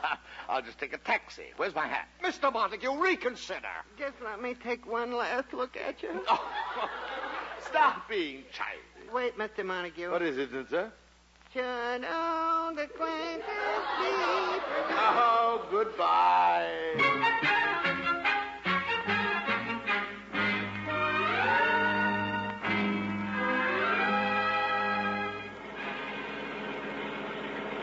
Hold it, driver. Just saw a street sign there. Oh, no, it's Pitkin Avenue again. Oh, this is silly. It's the Brooklyn Academy of Fine Arts. They wouldn't hide it. Mister, if there's an Academy of Fine Arts in Brooklyn, they better hide it. Stop, there's. The Academy is just the headquarters. I just want to get there to find out where they're holding the event. What event? A big outdoor event. Thousands of people will be there.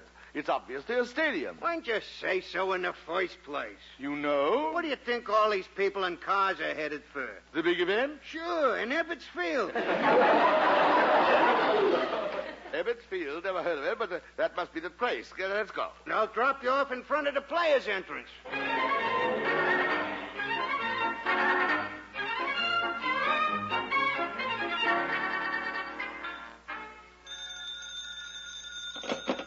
Hello? Brooklyn Dodger baseball team locker room. Eddie the trainer talking. Oh, Charlie. Yeah, 2 of the umpires got here. The 3rd umpire ain't showed up yet. How the boys look tonight? How's Pee Wee Reese's thumb? I massaged it all day. Yeah, I'll let you know the minute the 3rd umpire comes in. Take me out to the ball game. Take. Okay. Yeah? I hope I'm not late. No, it ain't started yet. Hey, we've been expecting you. Come in. Here, help me with my suitcase. I brought my things. Yeah, sure. I better get ready. Hello, Charlie. He got here. He looks tough. Okay. Help you, pal? No, thank you. By the way, where are the players? They're out there already. They're warming up. Gad, I'd better warm up, too. Yeah! Jeepers. They'll sure hear you all over that field tonight. Good crowd out there? They're falling out of the stands. To think in this little hamlet so close to Manhattan, there can be so many lovers of culture. Have you a program I can see? You don't need a program. I know the whole lineup. Good. Who else is performing tonight? Robinson, Reese, Hodges, Campanella. Never heard of them. But as Shakespeare says, the play's the thing. The double play's the thing. Well said, young man. I better run over a few of my things. When shall we three meet again in thunder, lightning, or rain? As soon as you get dressed, the other 2 are out there already. The other 2? Good. Then we're doing Macbeth, the battle scene. I'll give it to them tonight. I will not yield to kiss the ground beneath young Malcolm's feet. Before my body I throw my warlike shield. Leon Macduff, and damned be him who first cries, hold, enough. Well, how's that? Excuse me. Hello, Charlie. Tell the boys to lay off this one. He's going to be murder on us.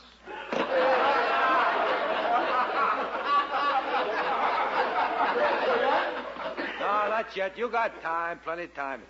Hey, you must be new. I never seen you before. Well, I've never been in Brooklyn before, but I've been on the road a lot. Come to think of it, I think I did see you in St. Louis. Very likely. I was there with the Comedy of Errors. Boy, we sure blew that one to the Cardinals. What a lot of miscues. hope tonight's different. You're not kidding. But the Duke's really ready. The Duke? Then we're doing Midsummer Night's Dream. Good. I'll do Oberon. Who's Puck? Puck? Mister, you got your games mixed up. This ain't no hockey match. I know it's not a hockey match, you idiot. Look, mister, I just work here. I don't want to get you mad. Good. Well, what's that? They're almost ready to begin. I gotta go out. Gad, I better hurry and get into my Macbeth costume for the battle scene. Hey! Yeah?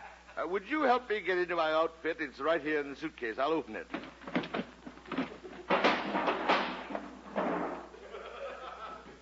Jeepers, what's that? That's my armor. Your armor? Look, mister, them rumors about Brooklyn being tough is just newspaper talk.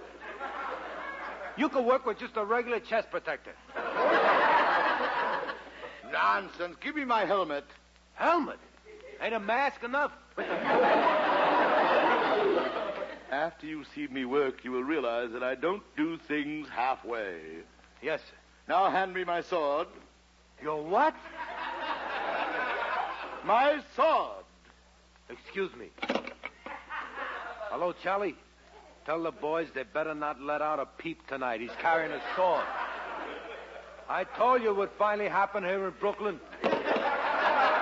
Yes, tonight is the night. It will happen in Brooklyn, my good man. History will be made.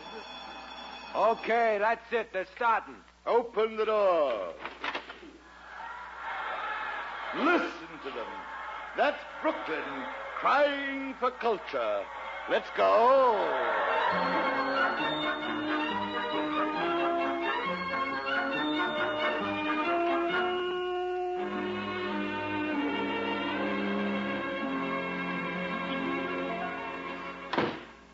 Edwin, you're so late. Lily, I just want to go right to bed.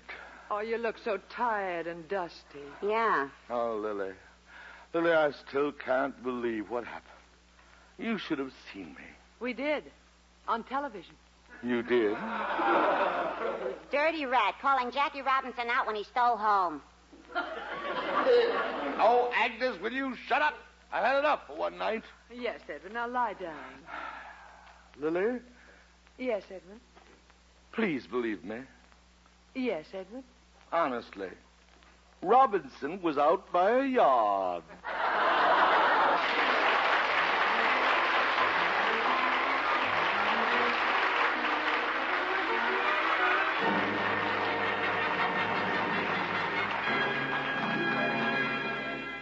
The next time you suffer from pains of headache, neuritis, and neuralgia, take Anacin. You'll bless the day you heard of this incredibly fast way to relieve these pains. Now, the reason Anacin is so wonderfully fast-acting and effective is this. Anacin is like a doctor's prescription. That is, Anacin contains not just one, but a combination of medically proven active ingredients in easy-to-take tablet form. Thousands of people have received envelopes containing Anacin tablets from their own dentist or physician, and in this way discovered the incredibly fast relief Anacin brings from pains of headache, neuritis, or neuralgia. So the next time a headache strikes, take Anacin for this wonderfully fast relief. Anacin, A-N-A-C-I-N. Anacin comes in handy boxes of 12 and 30, economical family-size bottles of 50 and 100. Get Anacin at any drug counter.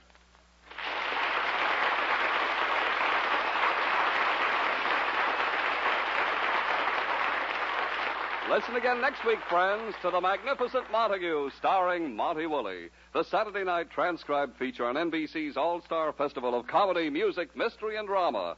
Brought to you by RCA Victor, world leader in radio, first in recorded music, and first in television. And by Anacin for fast relief from pain of headache, neuritis, and neuralgia. The Magnificent Montague was written by Nat Hiken and Billy Friedberg. Ann Seymour was Lily. Pert Kelton was Agnes.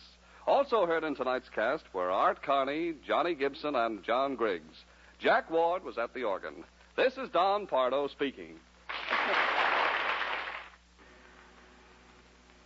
When you drive, it pays to be careful. Your car can give you and the family a lot of enjoyment this summer, but only if you drive safely and always carefully. The Magnificent Montague came to you from our Radio City studios in New York.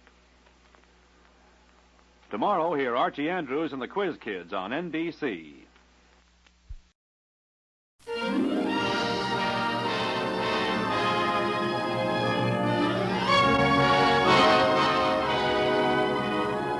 the NBC Star Playhouse.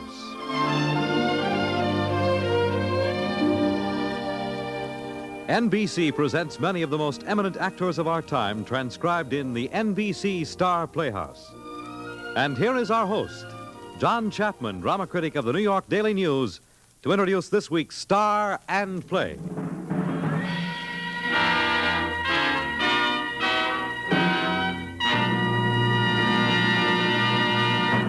Mr. Chapman. Thank you. Tomorrow may be the last Ides of March for that lean and hungry Cassius, the federal tax collector. This may be mixing up Shakespeare a bit, but it does make a point. The plan now seems to be to make the tax deadline the Ides of April instead. And this move will render unto Caesar all things that are Caesar's. Tomorrow, as of next year, will belong to Caesar exclusively as his fateful day. And now, as befits the time, we shall have a Star Playhouse performance of Shakespeare's Julius Caesar, which to me is the best of all the great man's melodramas. Our Mark Antony will be Alfred Drake.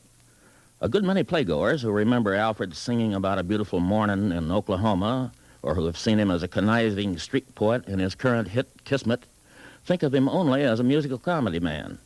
They may think his only previous scuffle with the Bard of Avon was when he sang a Broadway Petruchio in Kiss Me Kate, which was a happy-go-lucky adaptation of The Taming of the Shrew. But Alfred Drake's career has included a large amount of straight acting, on Broadway and in stock, and several Shakespeare productions have been included. For this performance, our Julius Caesar will be Santos Ortega.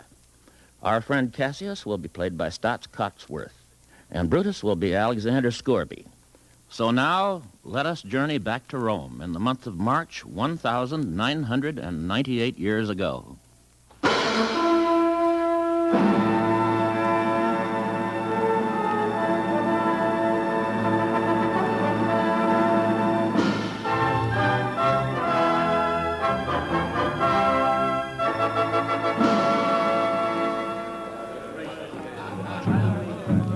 This is Rome.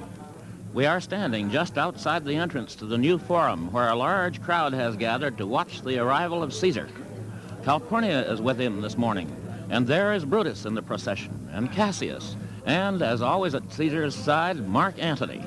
The procession has paused. Caesar looks about. He seems about to speak. Calpurnia! Peace ho! Peace, Caesar, speak! Calpurnia! Here, my lord. Stand you directly in Antonius's way when he doth run his course. Antonius. Caesar, my lord. Forget not in your speed, Antonius, to touch Calpurnia. For our elders say the Baron touched in this holy chase. Shake off their sterile curse. I shall remember. When Caesar says do this, it is performed. Set on, and leave no ceremony out. Huh? Who calls? Bid every noise be still! Peace yet again! Peace. Who is it in the press that calls on me? I hear a tongue shriller than all the music, cries Caesar. Speak! Caesar is turned to hear. Beware the Ides of March. Here's a dreamer. Let us leave him. Pass!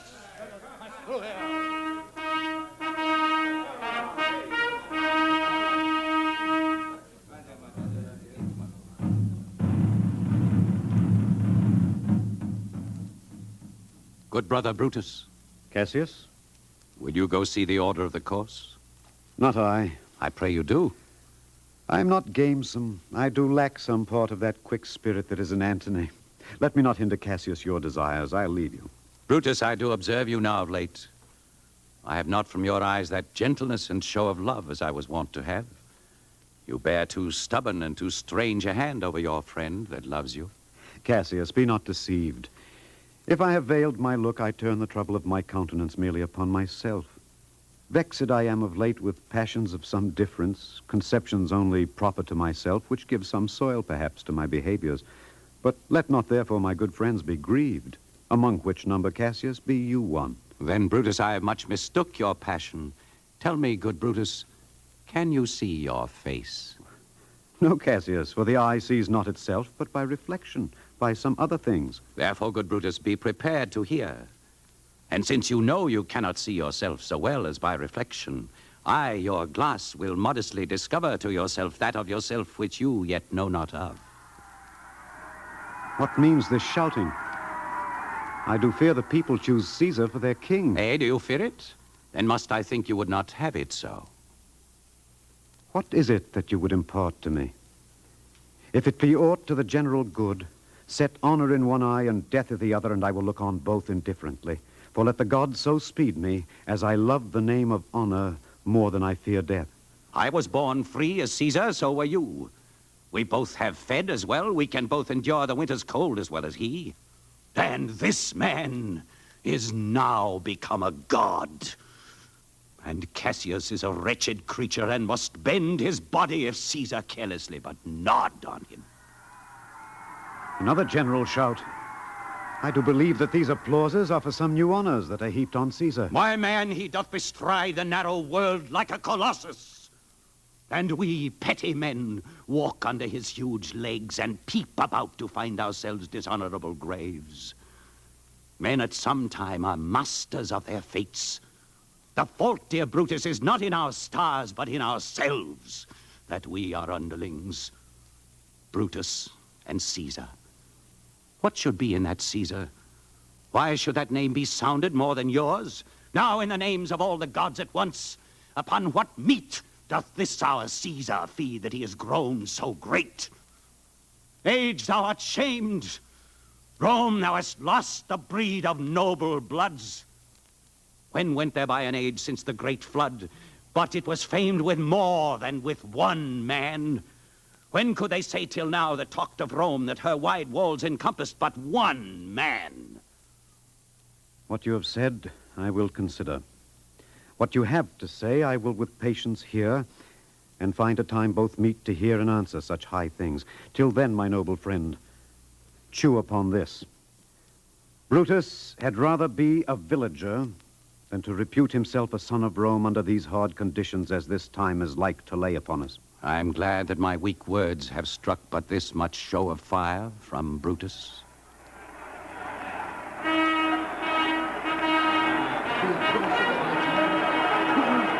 The games are done and Caesar is returning. As they pass by, pluck Casca by the sleeve, and he will, after his sour fashion, tell you what hath proceeded worthy note today. I will do so.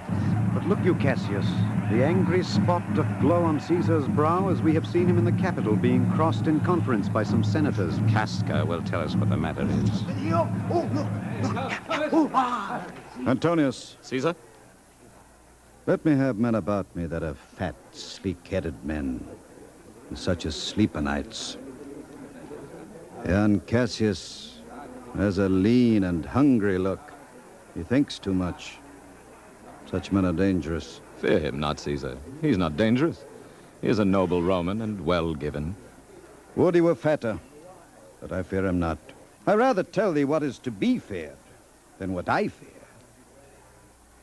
For always I am Caesar.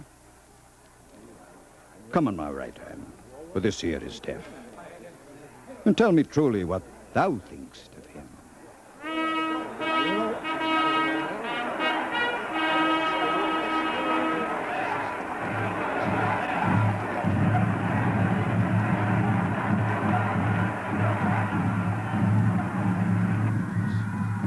You pulled me by the cloak. Would you speak with me, Brutus? Aye, Casca. Tell us what hath chanced today, that Caesar looks so sad. Why, you were with him, were you not? I should not then ask Casca what hath chanced. Why, there was a crown offered him, and being offered him, he put it by with the back of his hand thus, and then the people fell a-shouting. What was the second noise for? Why, for that, too. They shouted thrice. What was the last cry for? Why, for that, too. Was the crown offered him thrice? Aye, marry wast, and he put it by thrice, every time gentler than another, and at every putting by mine honest neighbor shouted. Who offered him the crown? Why, Antony. And still as he refused it, the rabblement hooted and clapped their chopped hands, and then did Caesar swoon. But soft, I pray you, what did Caesar swoon? He fell down in the marketplace and foamed at mouth and was speechless. Did Cicero say anything? Aye, he spoke Greek. To what effect? Nay, and I tell you that, I'll never look you in the face again. But those that understood him smiled at one another and shook their heads. But for mine own part, it was Greek to me. Will you sup with me tonight, Casca? No, I'm promised forth. Will you dine with me tomorrow? Aye, if I be alive and your mind hold and your dinner worth the eating. Good. I will expect you. Do so. Farewell, both. For this time, I will leave you, Cassius. Tomorrow, if you please to speak with me, I will come home to you. Or if you will, come home to me and I will wait for you. I will do so. Till then, think of the world.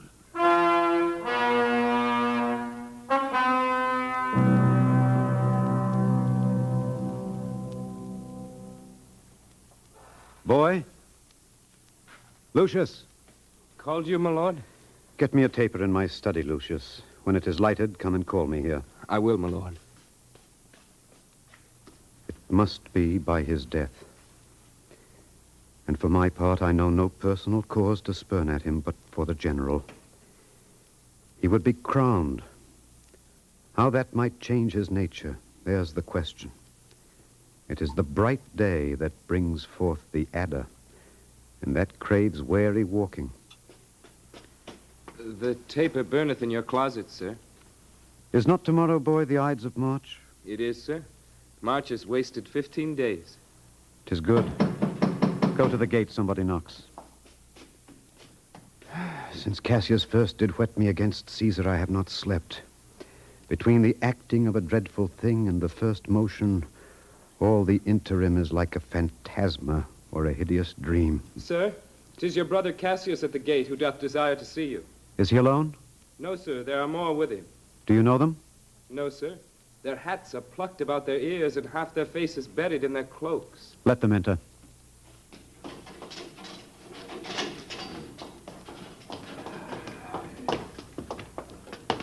I think we are too bold upon your rest.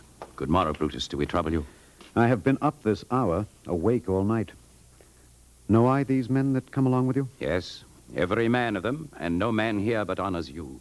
This is Trebonius. He is welcome hither. This Decius Brutus. He is welcome my too. lord. This Casca, this Cinna, and this Metellus Cimber. They are all welcome. What watchful cares do interpose themselves betwixt your eyes and night? Yon gray lines that fret the clouds are messengers of day, and the Ides of March need but an hour to dawn. Give me your hands all over. Aye. One by one. And let us swear our resolution. No, not an oath. Shall no man else be touched but only Caesar? Casca well urged. I think it is not meet Mark Antony, so well beloved of Caesar, should outlive Caesar. We shall find of him a shrewd contriver. Let Antony and Caesar fall together. Our course will seem too bloody, Caius Cassius. To cut the head off and then hack the limbs. Like wrath in death and envy afterwards. For Antony is but a limb of Caesar. Let us be sacrificers, but not butchers, Caius. We all stand up against the spirit of Caesar, and in the spirit of men there is no blood. Oh, that we then could come by Caesar's spirit and not dismember Caesar. But alas, Caesar must bleed for it. And gentle friends, let's kill him boldly, but not wrathfully. Let's carve him as a dish fit for the gods, not hew him as a carcass fit for hounds. Peace. The day has come. 'Tis time to part. But it is doubtful yet whether Caesar will come forth today or no. Never fear that. If he be so resolved, I can o'ersway him and bring him to the capital. By the 8th hour. Is that the uttermost? Be that the uttermost, and fail not then. The morning comes upon us. We'll leave you, Brutus. And friends, disperse yourselves, but all remember what you have said, and show yourselves true Romans.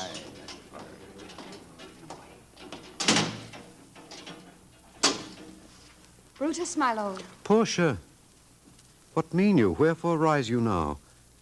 Dear my lord, make me acquainted with your cause of grief. I am not well in health, and that is all. No, my Brutus. You have some sick offense within your mind, which by the right and virtue of my place I ought to know. Upon my knees I beg to know why you are heavy. Kneel not, gentle Portia. I should not need, if you were gentle Brutus. Within the bond of marriage, tell me, Brutus, is it accepted I should know no secrets that appertain to you? Dwell I but in the suburbs of your good pleasure? If it be no more, Portia is Brutus' harlot, not his wife. You are my true and honorable wife, as dear to me as are the ruddy drops that visit my sad heart. If this were true, Then should I know this secret. I grant I am a woman, but withal a woman that Lord Brutus took to wife. I grant I am a woman, but withal a woman well reputed, Cato's daughter. Think you I am no stronger than my sex, being so fathered and so husbanded? Oh, ye gods, render me worthy of this noble wife. Portia, go in a while, and by thy bosom shall partake the secrets of my heart. Leave me now. In but a little while, I'll come to thee.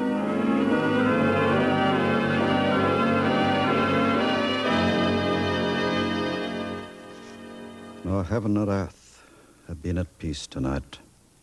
Thrice hath Calpurnia in a sleep cried out, Help, ho, they murder Caesar. Who's within? My lord. Go bid the priest do present sacrifice and bring me their opinions of success. I will, my lord. What mean you, Caesar? Think you to walk forth? You shall not stir out of your house today. Caesar shall forth. The things that threatened me ne'er looked but on my back. When they shall see the face of Caesar, they are vanished. Caesar, I never stood on ceremonies, yet now they fright me. There is one within, besides the things that we have heard and seen, recounts most horrid sights seen by the watch. A lioness hath whelped in the streets, and graves have yawned and yielded up their dead. Fierce, fiery warriors fought upon the clouds, and ghosts did shriek and squeal about the streets. Oh, Caesar, these things are beyond all use, and I do fear them. What can be avoided whose end is purposed by the mighty gods? Yet Caesar shall go forth, for these predictions are to the world in general, as to Caesar. When beggars die, there are no comets seen. The heavens themselves blaze forth the death of princes. Cowards die many times before their deaths. The valiant never taste of death but once. Of all the wonders that I yet have heard, it seems to me most strange that men should fear, seeing that death, a necessary end, will come when it will come. What say the augurers? They would not have you to stir forth today. Picking the entrails of an offering forth, they could not find a heart within the beast. The gods do this in shame of cowardice. Caesar should be a beast without a heart if he should stay at home today for fear. No, Caesar shall not. Alas, my lord, your wisdom is consumed in confidence. Do not go forth today. Call it my fear that keeps you in the house, and not your own. We'll send Mark Antony to the Senate house, and he shall say you are not well today. Or let me, upon my knee, prevail in this. Mark Antony shall say I am not well. And for thy humor, I will stay at home. Caesar, all hail. Here's Decius Brutus. He shall tell them so. Good morrow, worthy Caesar. I come to fetch you to the Senate house. And you are come in very happy time to bear my greetings to the senators and tell them I will not come today. Say he is sick. Shall Caesar send a lie? Have I in conquest stretched mine arm so far to be afeard to tell greybeards the truth? Decius, go tell them Caesar will not come. Most mighty Caesar, let me know some cause, lest I be laughed at when I tell them so. The cause is in my will. I will not come. That is enough to satisfy the Senate. Know it now. The Senate have concluded to give this day a crown to mighty Caesar. If you shall send them word you will not come, their minds may change. How foolish do your fears seem now, Calpurnia. Give me my robe, for I will go. Good Decius, go in and taste some wine with me, and we, like friends, will straightway go together.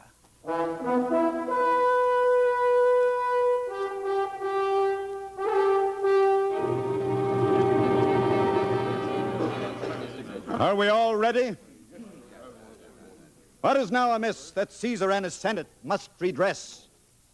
Most high, most mighty, and most puissant Caesar, Metellus Cimber throws before thy seat an humble heart. I must prevent thee, Cimber, these couchings and these lowly courtesies. Thy brother by decree is banished. If thou dost bend and pray and fawn for him, I spurn thee like a cur out of my way. Is there no voice more worthy than my own to sound more sweetly in great Caesar's ear for the repealing of my banished brother? I kiss thy hand, but not in flattery, Caesar, desiring thee that Publius Cimber may have an immediate freedom of repeal. What? Brutus? Pardon, Caesar. Caesar, pardon. As low as to thy foot doth Cassius fall, to beg enfranchisement for Publius Cimber. I could be well moved if I were as you.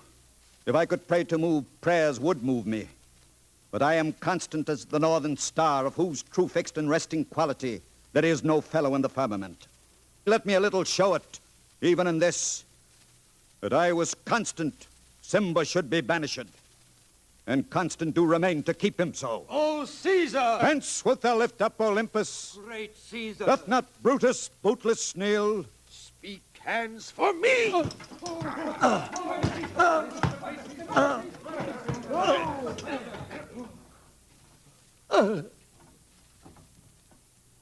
Et tu, Brute, and fall, Caesar. Liberty! Freedom! Tyranny is dead! Run hence! Proclaim it! Triumph! Senators, be not affrighted. There is no harm intended to your person, nor to any Roman else. Leave us, and let no man abide this deed but we the doers.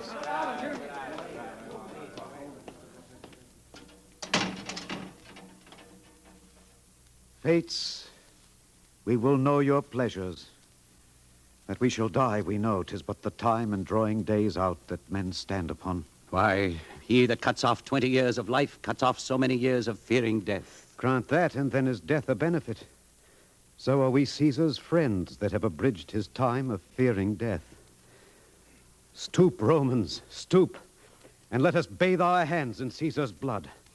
Then walk we forth even to the marketplace, and waving our red weapons o'er our heads, let's all cry peace, freedom, and liberty. Stoop then, and wash. How many ages hence shall this our lofty scene be acted over in states unborn and accents yet unknown? Soft. Who comes here? Anthony. Welcome, Mark Antony. O mighty Caesar, dost thou lie so low? Are all thy conquests, glories, triumphs, spoils shrunk to this little measure?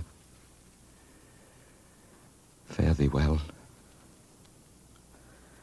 I know not, gentlemen, what you intend. Who else must be let blood? Who else is rank? If I myself, there is no hour so fit as Caesar's death hour, nor no instrument of half that worth as those your swords made rich with the most noble blood of all this world. I do beseech ye, if you bear me hard, now, whilst your purpled hands do reek and smoke, fulfill your pleasure. Live 1,000 years, I shall not find myself so apt to die.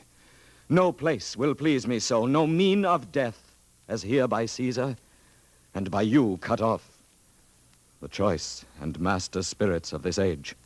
O Antony, beg not your death of us. To you our swords have leaden points.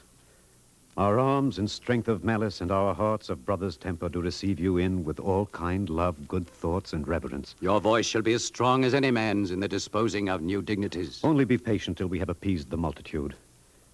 And then we will deliver you the cause, why I, that did love Caesar when I struck him, have thus proceeded. Gentlemen all, alas, what shall I say? My credit now stands on such slippery ground that one of two bad ways you must conceit me, either a coward or a flatterer. Pardon me, Julius. Here wast thou bade, brave heart.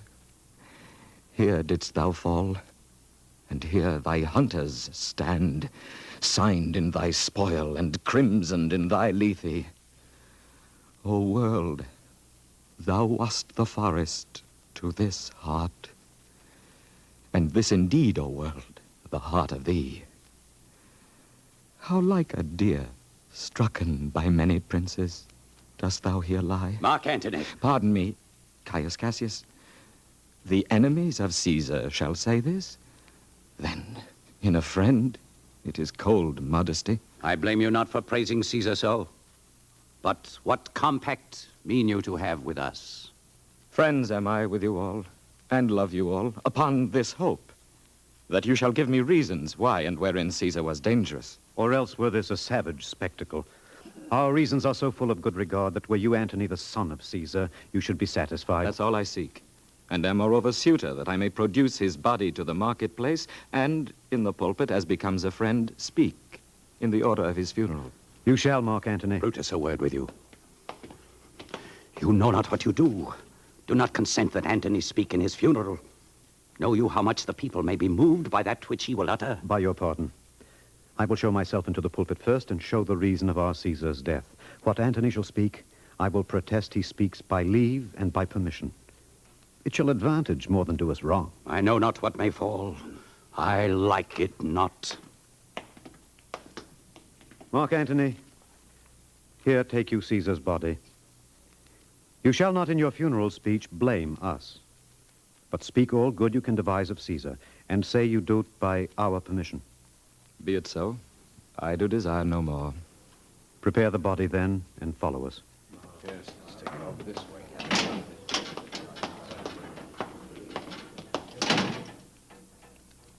Oh, pardon me, thou bleeding piece of earth, that I am meek and gentle with these butchers. Thou art the ruins of the noblest man that ever lived in the tide of times. Woe to the hand that shed this costly blood. Over thy wounds now do I prophesy, which like dumb mouths do ope their ruby lips to beg the voice and utterance of my tongue. A curse shall light upon the limbs of men. Domestic fury and fierce civil strife shall cumber all the parts of Italy. Blood and destruction shall be so in use, and dreadful objects so familiar, that mothers shall but smile when they behold their infants quartered with the hands of war, all pity choked with custom of fell deeds. And Caesar's spirit, ranging for revenge, with 80 by his side, come hot from hell, shall in these confines with a monarch's voice cry havoc! And let slip the dogs of war that this foul deed shall smell above the earth with carrion men groaning for burial. In a moment, Act Two of Julius Caesar, starring Alfred Drake on the NBC Star Playhouse. Our program will continue after a 30-second pause for station identification.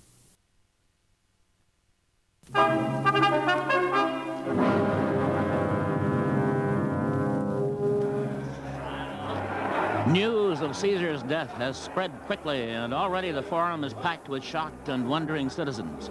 Brutus has come out of the Senate House and is waiting on the pulpit to gain their attention. Romans! Romans! Countrymen! Hear me for my cause, and be silent that you may hear. Believe me for mine honor, and have respect to mine honor, that you may believe. Censure me in your wisdom, and awake your senses, that you may the better judge.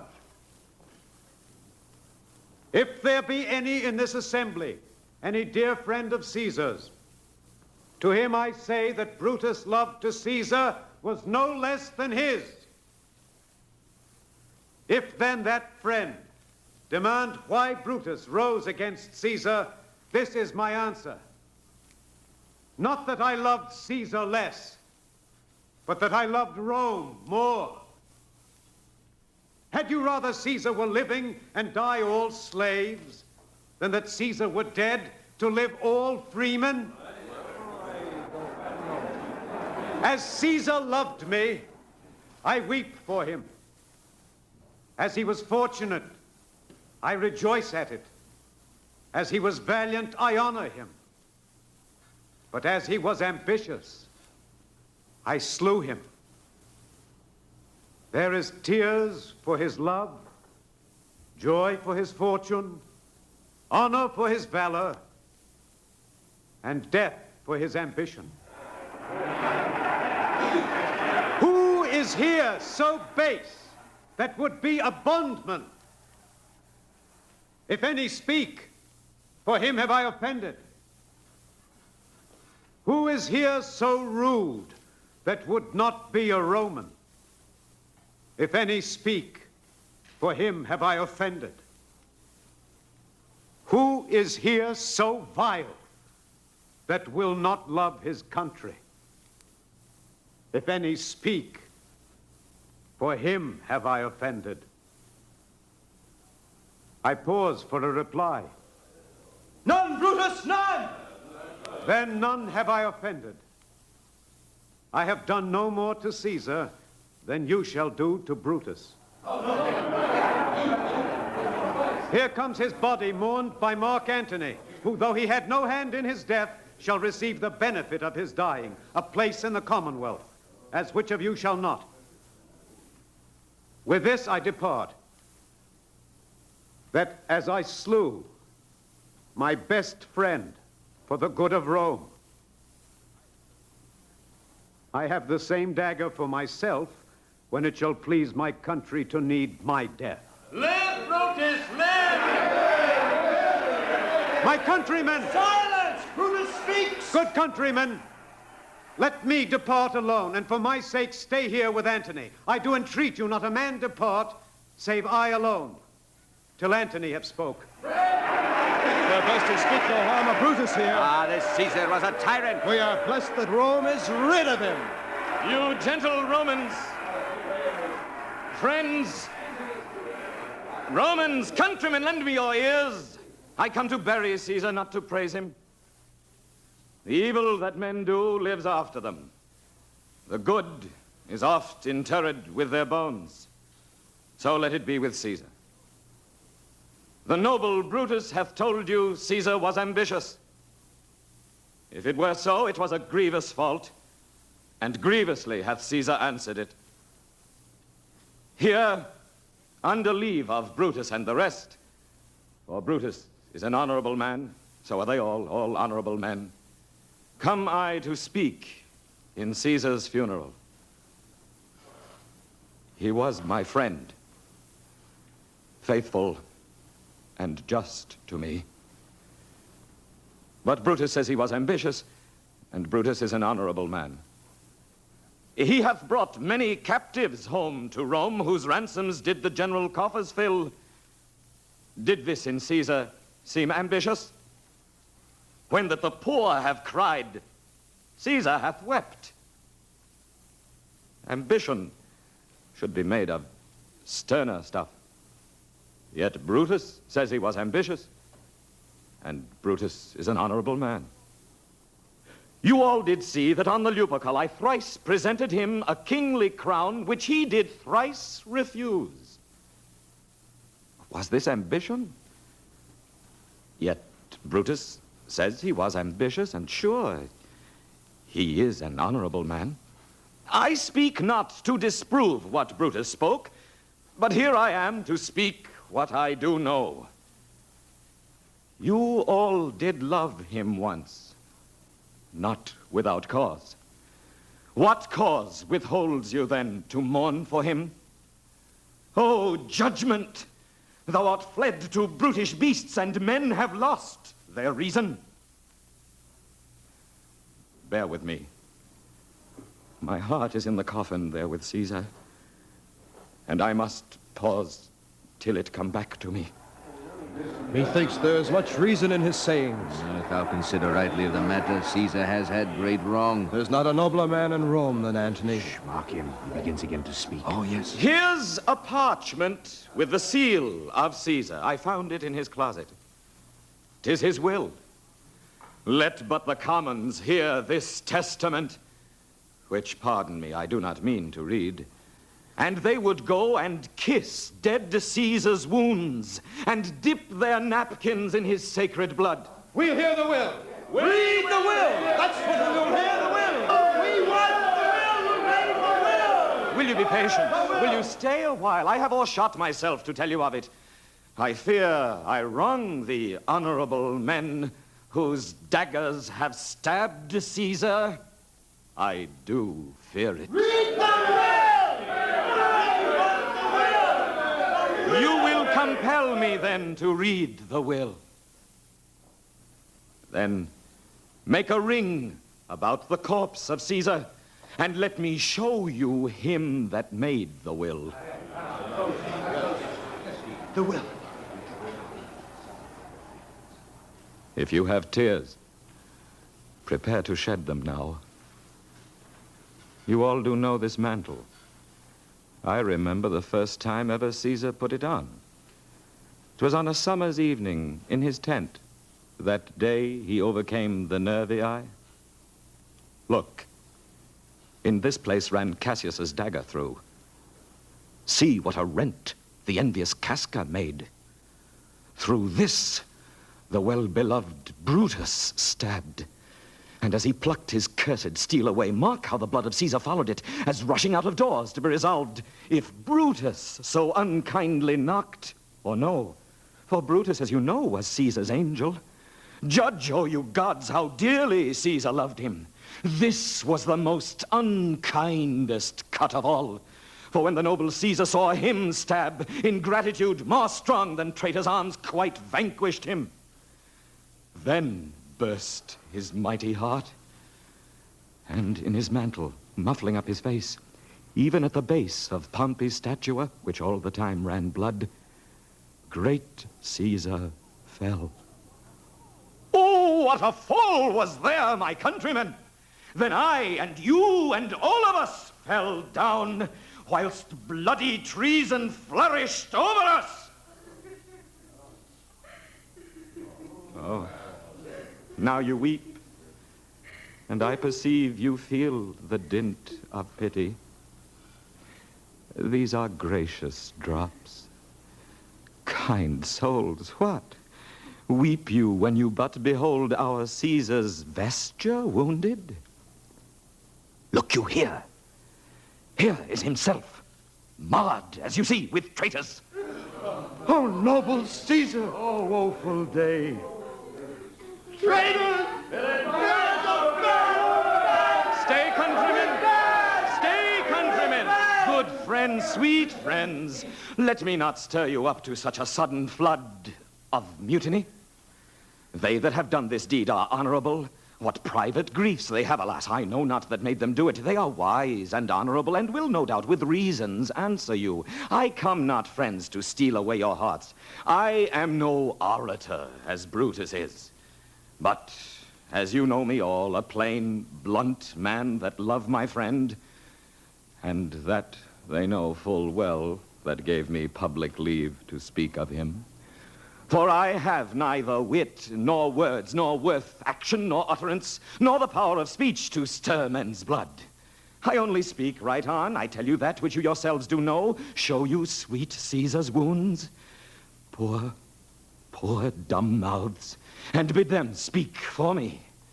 But were I Brutus and Brutus Antony, there were an Antony would ruffle up your spirits and put a tongue in every wound of Caesar that should move the stones of Rome to rise and mutiny. Friends, why friends, you go to do you know not what. Wherein hath Caesar thus deserved your loves? Alas, you know not. I must tell you then. You have forgot the will I told you of. No!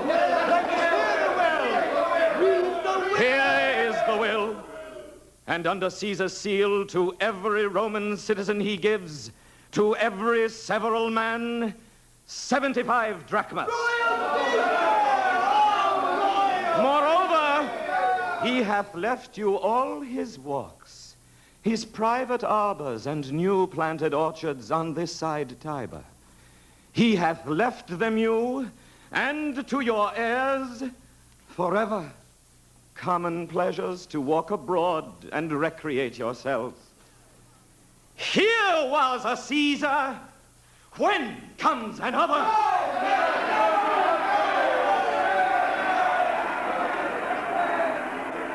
Now let it work. Mischief, thou art afoot. Take thou what course thou wilt.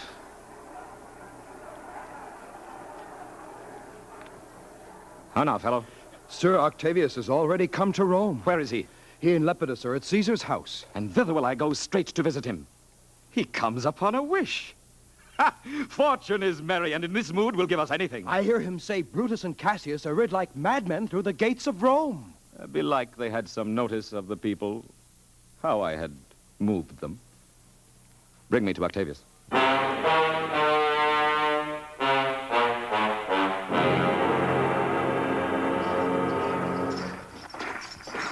Stand ho! Make lodgings for yourselves. Most noble brother. Good Cassius. Why look you so sad, noble Brutus?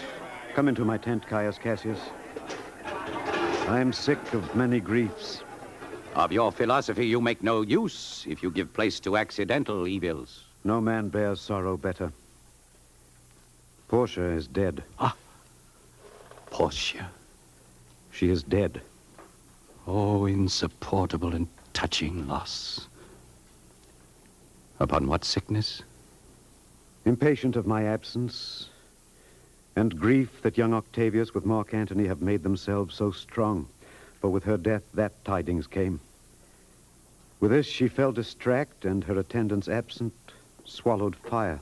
And died so. Even so. Oh, ye immortal gods. Speak no more of her. Give me a bowl of wine. In this, I bury all unkindness. My heart is thirsty for that noble pledge. I cannot drink too much of Brutus' love. Well, to our work. What do you think of marching to Philippi presently? I do not think it good. Your reason? This it is. 'Tis better that the forces of Octavius and Antony seek us. So shall they waste their means, weary their soldiers doing themselves offense, while we, lying still, are full of rest, defense, and nimbleness. Good reasons must of force give place to better. The enemy increaseth every day. We at the height are ready to decline. There is a tide in the affairs of men which, taken at the flood, leads on to fortune. Omitted, all the voyage of their life is bound in shallows and in miseries. On such a full sea are we now afloat, and we must take the current when it serves or lose our ventures. Then with your will, go on. We'll along ourselves and meet them at Philippi. The deep of night has crept upon our talk, and nature must obey necessity, which we will niggard with a little rest. Is there no more to say? No more. Good night. Early tomorrow we will rise and hence. Good night, my lord. Good night, my brother. Lucius. You called, my lord? Where is thy instrument? Here in the tent. Why, thou speakst drowsily. Poor knave, I blame thee not, thou art o'erwatched.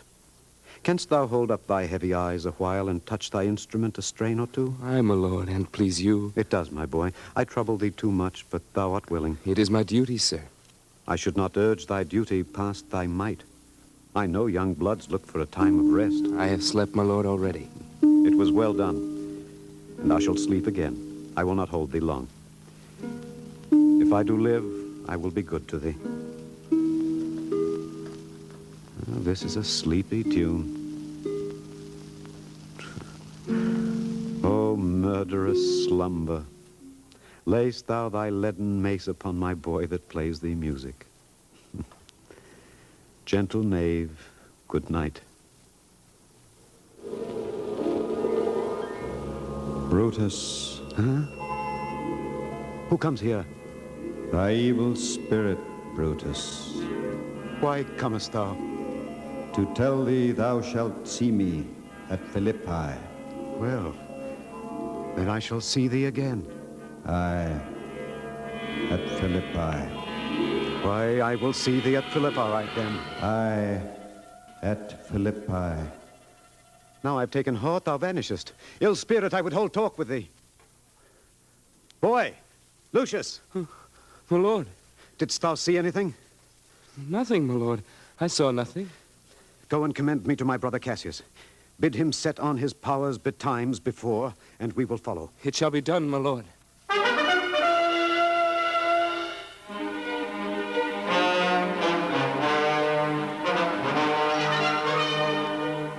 Now, Antony, our hopes are answered. You said the enemy would not come down, but keep the hills and upper regions. It proves not so. Tut, I am in their bosoms, and I know wherefore they do it. They could be content to visit other places and come down with fearful bravery, thinking by this face to fasten in our thoughts that they have courage. But 'tis not so. The enemy comes on in gallant show. Their bloody sign of battle is hung out, and something to be done immediately. Octavius, lead your battle softly on upon the left hand of the even field. Upon the right hand, I keep thou the left. Why do you cross me in this exigent? I do not cross you, but I will do so.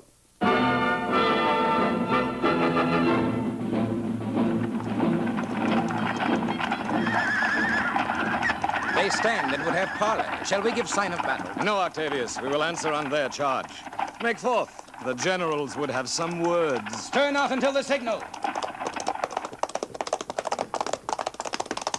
Words before blows. Is it so, countrymen? Not that we love words better, as you do. Good words are better than bad strokes, Octavius. In your bad strokes, Brutus, you give good words. Witness the hole you made in Caesar's heart, crying, "Long live, hail Caesar!" Whilst damned Casca, like a cur behind, struck Caesar on the neck. Oh, you flatterers. Flatterers! Now, Brutus, thank yourself. This tongue had not offended so today if Cassius might have ruled. Come, the cause. If arguing make us sweat, the proof of it will turn to redder drops. Look, I draw a sword against conspirators. When think you that the sword goes up again? Never, till Caesar's 33 wounds be well avenged, or till another Caesar have added slaughter to the sword of traitors. Octavius, thou canst not die by traitors' hands unless thou bringst them with thee. So I hope. I was not born to die on Brutus' sword. Oh, if thou wert the noblest of thy strain, young man, thou couldst not die more honorable. A peevish schoolboy, worthless of such honor, joined with a masker and a reveler. Old Cassius still. Come, Antony, away. Defiance, traitors, hurl we in your teeth. If you dare fight today, come to the field. If not, when you have stomachs. Why now, blow wind, swell billow, and swim bark. The storm is up, and all is on the hazard.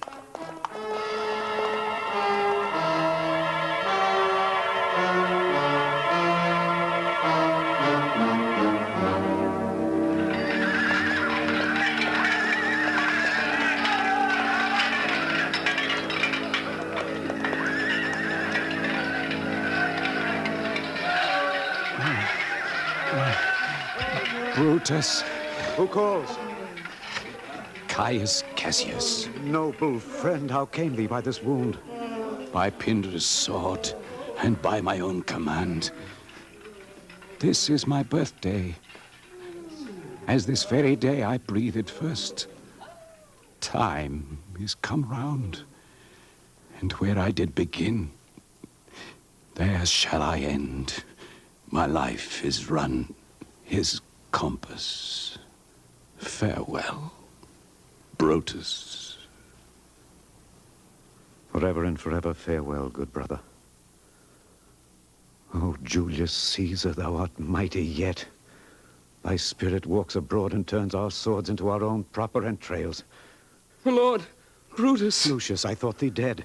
Not dead, my lord, but near to it with fear, for I have been this hour searching upturned faces on this field, fevered and trembling, lest I should find your own among them.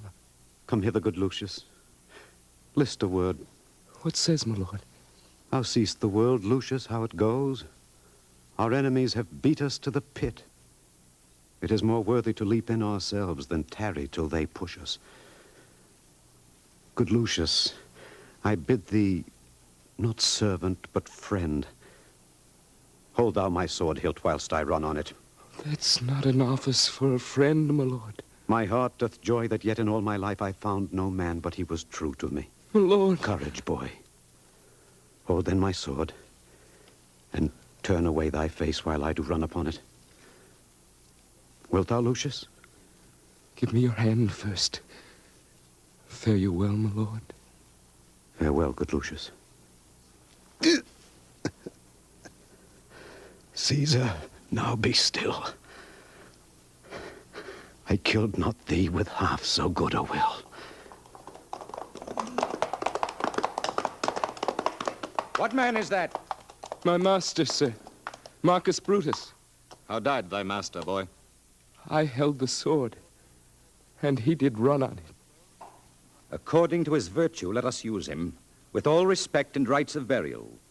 Within my tent his bones tonight shall lie, most like a soldier, ordered honorably. This was the noblest Roman of them all. All of the conspirators, save only he, did that they did in envy of great Caesar. He only, in a general honest thought and common good to all, made one of them. His life was gentle, and the elements so mixed in him that nature might stand up and say to all the world, this was a man.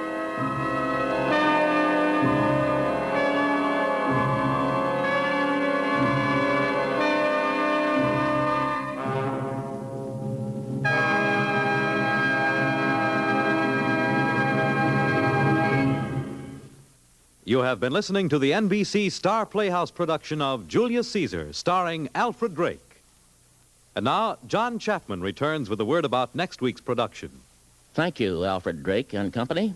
And while we're in the mood, thank you, Mr. Shakespeare. Next week, we shall dip into the classics again. This time into Charles Dickens and into one of Dickens's most fascinating tales, Great Expectations. Our star will be the noted British actor and director, Cyril Ritchard. This is Chapman saying goodbye until next week.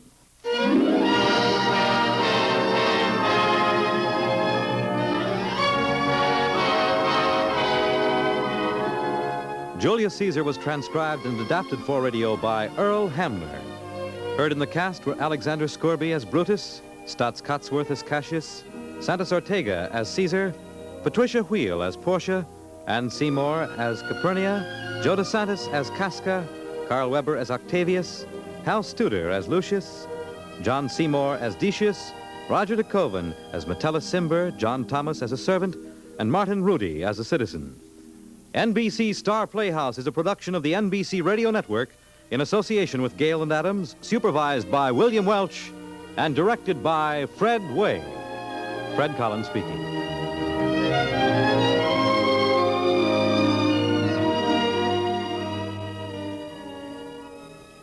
Hear exciting Last Man Out following the news on the NBC Radio Network.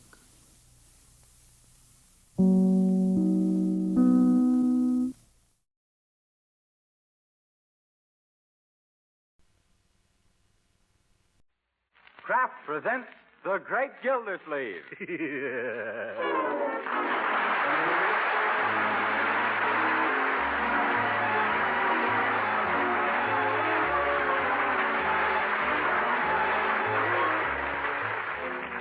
Each week at this time, Kraft presents from Hollywood, California, Harold Perry as The Great Gildersleeve, written by Leonard L. Levinson.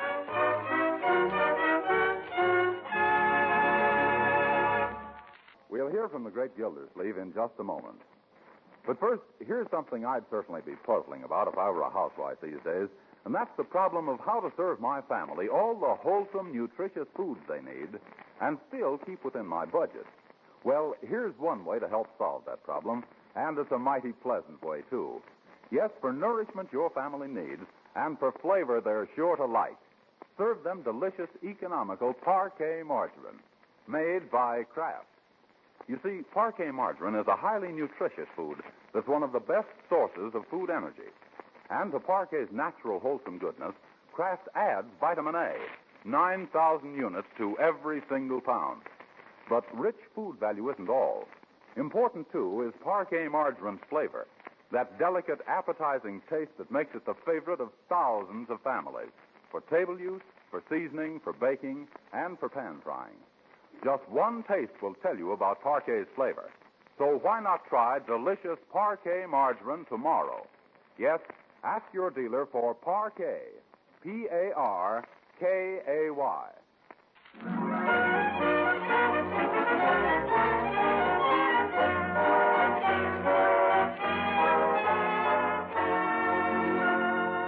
And now let's visit our friend, the Great Gildersleeve.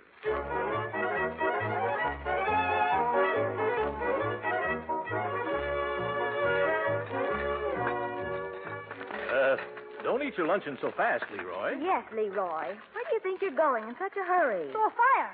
Uncle Mort gave me a quarter to burn the leaves. Yes. Say, leaf burning might be a good business for me to go into.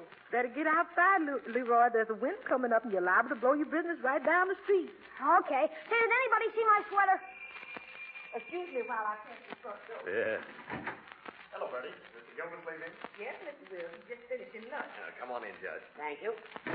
Well, hello, Ted. Hello, Judge Hooker. This is an unexpected pleasure. Would you gentlemen care to indulge in a cup of coffee? No, only going to stay a moment. Mr. Wills and I have a little matter we want to discuss with you, Gildersleeve, in confidence. Oh, surely. Let's go into the library. Thank you. Well, Leroy, what are you looking for? My sweater. I left it here somewhere. Yes, on my moose head. That's no place for a sweater. I put it in your room. Thanks. Hi, Judge Hooker. Hello, Ted. Hello, Leroy. Say, who do you think's going to win the game tomorrow? Leroy, we've got some business to talk over. Now, please imitate a priority and make yourself scarce. 23 skidoo. 23 skidoo. Yes, scram. I get you. 23 skidoo. Must be a new kind of jive. Wait till I spring that one on the gang. Yes, jive. Well, now that we're alone, let's get to the point. Yes, let's get right to the point, Judge. What is the point? Well, Ted tells me that you're interested in civic and municipal affairs. Yes, I am. It was Thomas Jefferson who said, or was it Benjamin Franklin? No, it was Thomas Jefferson who said, what did he say? Well, whatever it was, you can be sure it was right to the point, Judge. We've got an organization here in Summerfield, Gildersleeve, known as the CGA. Yeah? We strive to make our city a finer and cleaner place to live in, and now that you've become a resident of Summerfield, we want you as a member. Well, that's a great honor. I'm not sure that I deserve it, Judge. By the way, what is the CGA? The Clean Government Association, TP. Oh. I suggested that you were just the man to add the proper weight. Yeah? I mean the proper weight in the right places. Right places, yeah. We want you to head the committee investigating conditions at our city jail. Oh, well, city jail, eh? Well, thanks. What's wrong down there? If I told you what's going on, it'd make your mustache curl. Yeah, the place can't hold on to its guests. What's the trouble? Poor service? No. Prisoners keep escaping. Turnover is suspiciously high. We're getting ready to demand a cleanup. We want to get rid of the jailer. Everybody says he's made the place what it is. Yeah. Well, it sounds like he's created quite a stir. But we've got no evidence that we can put before the grand jury. Oh. We need the testimony of a reputable citizen who can gather the facts secretly. Well, now, how could we do that? One of our members offered to have himself arrested on some minor charge just so that he could get inside information. A splendid idea. Yeah, it would have been, except everybody knows him. The jailer and his gang would smell a rat. In fact, all our members are prominent, well-known citizens. Oh, that's too bad.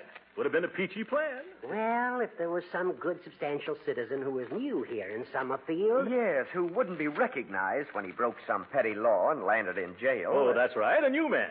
A very excellent... Oh, no, you don't. I can see what's coming. I'm the guy you're leading up to. I won't do it. Pull your chin in, Gildersleeve. I'm disappointed in you. I thought you were going to be a useful citizen. But I don't like jails. What's wrong with them? I don't want to find out what's wrong with them. For one thing, they're too confining. They give me claustrophobia. Oh, poppycock. That's just your imagination. It is not. I've got claustrophobia so bad I can't even wear a double-breasted vest. But you're just the man we need. Where else can we find someone with your alertness and intelligence and daring? No place. Thanks for the compliment, Ted. I appreciate the honor, too. But no matter how thin you slice it, it's still 30 days in the clink.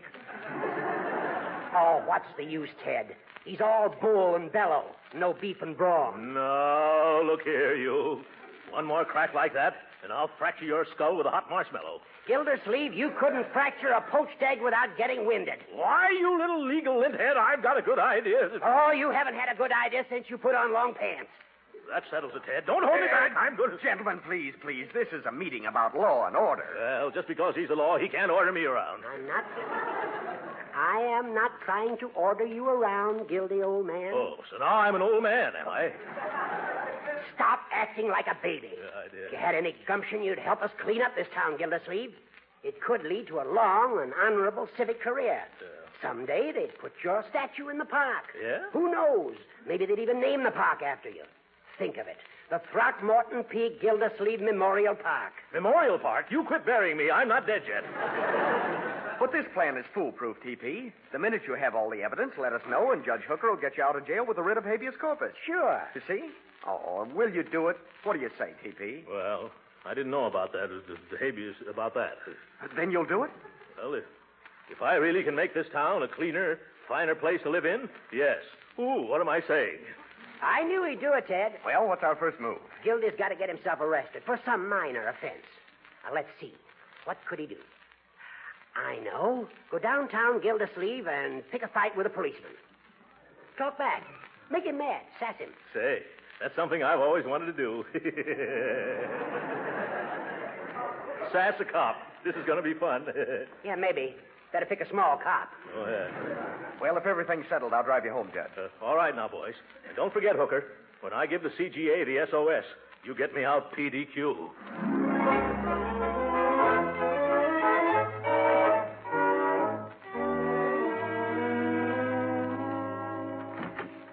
Well, children, how do you like your uncle's new fall outfit? Why, Uncle Mort, you look like a tramp. Yeah, and what's the idea of the dark glasses? I'm going downtown to have myself arrested. What's the matter? Lose a bet on the Dodgers? You... No, Leroy. I'm only doing this to help make Summerfield a finer, cleaner place to live in. Not going to jail? Yes. Now, don't tell a soul, but I'm going there to investigate conditions for the Clean Government Association. Oh, I didn't understand. Well, don't you get it, sis? Unc's something like a G-man. Yeah. Oh, boy, wait till I tell the gang. Leroy, if one word leaks out about this, I'll be thrown right out of jail. Oh, gee, Unc, I wouldn't want that to happen. Yeah.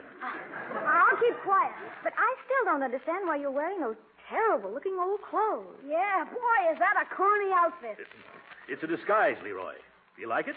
It's an old sack suit. Sack suit, huh? Looks like you forgot to take out the potatoes. Yeah. Well, it's 7 or 8 years old, Leroy. I wonder if suits fitted tighter then or if I've expanded.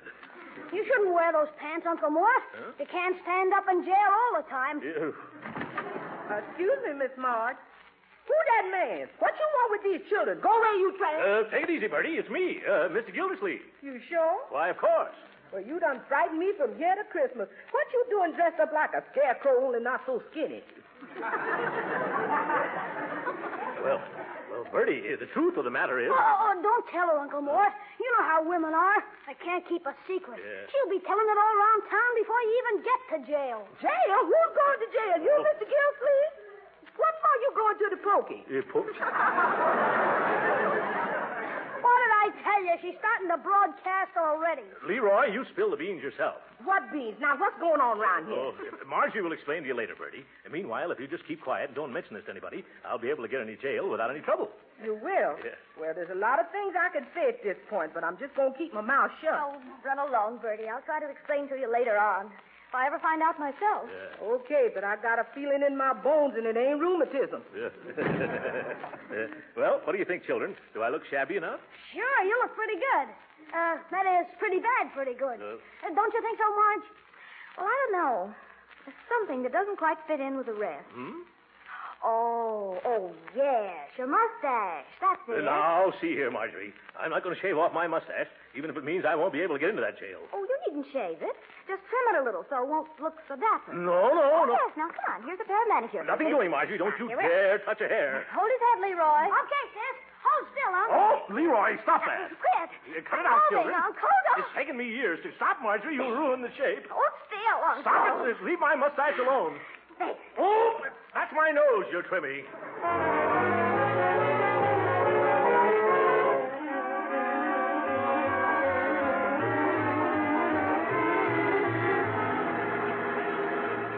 Everything all right, Uncle Mort? Well, my upper lip was kind of cold. Keep it stiff, Uncle. It looks great. Yes. Say, is it all right if we stick around and watch you get arrested? I should say not. I wouldn't have even let you drive me downtown if that conductor hadn't thrown me off the streetcar. Say, how do you plan to get arrested, Uncle Mort? Huh? I hope you're not going to do anything against the law. Well, nothing really bad. I'm just going to tease a cop. Will I have fun getting that cop mad? Hey, Uncle Mort, Yeah? stop. I see a policeman. Where? Coming down the street. See him? Boy, is he a big guy, too. Hey, Uncle Mort, you're not stopping. No sense in taking just the first policeman you see, Leroy. Oh. What's wrong with this one? Well, I'd kind of like to shop around for a little while, I mean. But you know how hard policemen are to find when you want one. Huh? Now's your chance. Gee, Unc, ain't you gonna? Well, all right, if you insist. Come on, Unc. Don't rush me, young man. Well, what are we waiting for? Well, I I just don't know how to begin this. Why don't you just bump into him? Look how big he is. There wouldn't be any fun in that. And step on his corn. Yeah, step on his corn. That's like putting one foot in the grave. Hurry up before he passes, huh? Now, quit pushing me out of the car, Leroy. Now, stop that. Whoop. Oh. Yeah. Hey, look where you're going, you. You stepped right on my foot. I did, officer? Well, why don't you keep those big, flat feet out of my way? They are big, aren't they? Huh?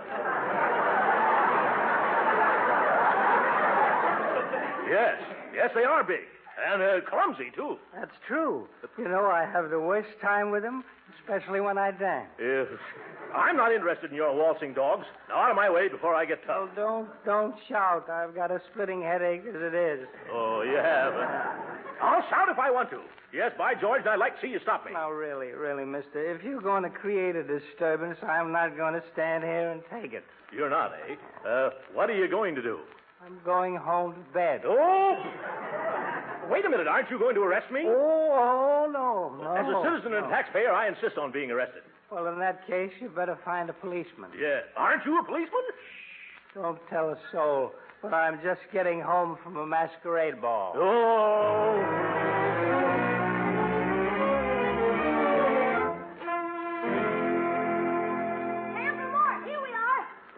I wish you two children would stop following me around. You're just a jinx. Oh. No matter what I try, I can't get myself arrested. Well, did you walk on the grass in the park and pick the flowers like I told you to do? Yes, but that didn't work. Well, you should have waited till you saw a policeman. I did, and all he did was wink at me. How about jaywalking? They're arresting people for that these days. I tried jaywalking right on a busy street. What happened? A couple of big trucks just missed me and ran into each other. And the officer didn't arrest you? No, he was too busy separating the truck drivers. I even tried to steal a mounted policeman's horse. That should have landed you smack in the hoosgow. Well, it would have, except this was a burglar-proof horse. What do you mean? He just sat down in the gutter and refused to move. Well, maybe you better give up, Uncle Mort. No, sir. I'm just as stubborn as the police department. I'm going to jail this afternoon if it takes me all night. Unc, I've been thinking. I know what'll do the trick. What is it, my boy? What is it? You see that pile of bricks? Bricks? Yes. And see all the pretty store windows? Oh, Leroy, I don't want to hurt those shopkeepers. Okay, then, how about that row of empty stores across the street? You couldn't hurt anybody there. You're a bright boy, Leroy. Now, you children go back to the car and pretend you don't know me. All right. So long, Uncle Mort. I hope you make it this time. Yeah, thanks. Better take an armful in case I miss. Well, here goes. It doesn't seem to attract any attention. I better try again. What kind of a neighborhood is this? Well, I'll wake him up this time. Whoop!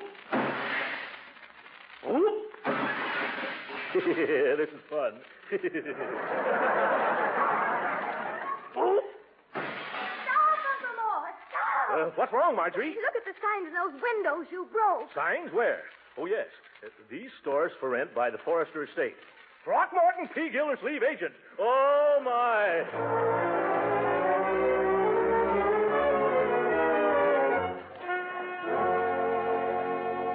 Now go on, Unc. Here comes a guy. Huh? Do as I told you, and they can't keep you out of the coop. Oh, but this is ridiculous, Leroy. I'm a little embarrassed. I'll get stage fright. Well, you said it was for a worthy cause. I'll be waiting, Unc. All right. I don't like this. Excuse me, buddy, but could you spare a dime for a worthy cup of coffee? Why, sure, pal. I've been up against it myself. Here's a quarter. Oh. That's all right. Keep it up. Sooner or later, somebody's going to complain to the cop on the corner. Oh, to think. A Gildersleeve hustling handouts on the highway. Here comes another customer, Uncle Mort. Okay. Makes me feel like a cat. Pardon me, lady, but could you spare a dime for a cup of coffee? Why, you poor man, I'll do better than that. I'm going to take you to the nearest restaurant and buy you a nice hot meal. But, madam, I've had my luncheon already. I just forgot to drink my coffee.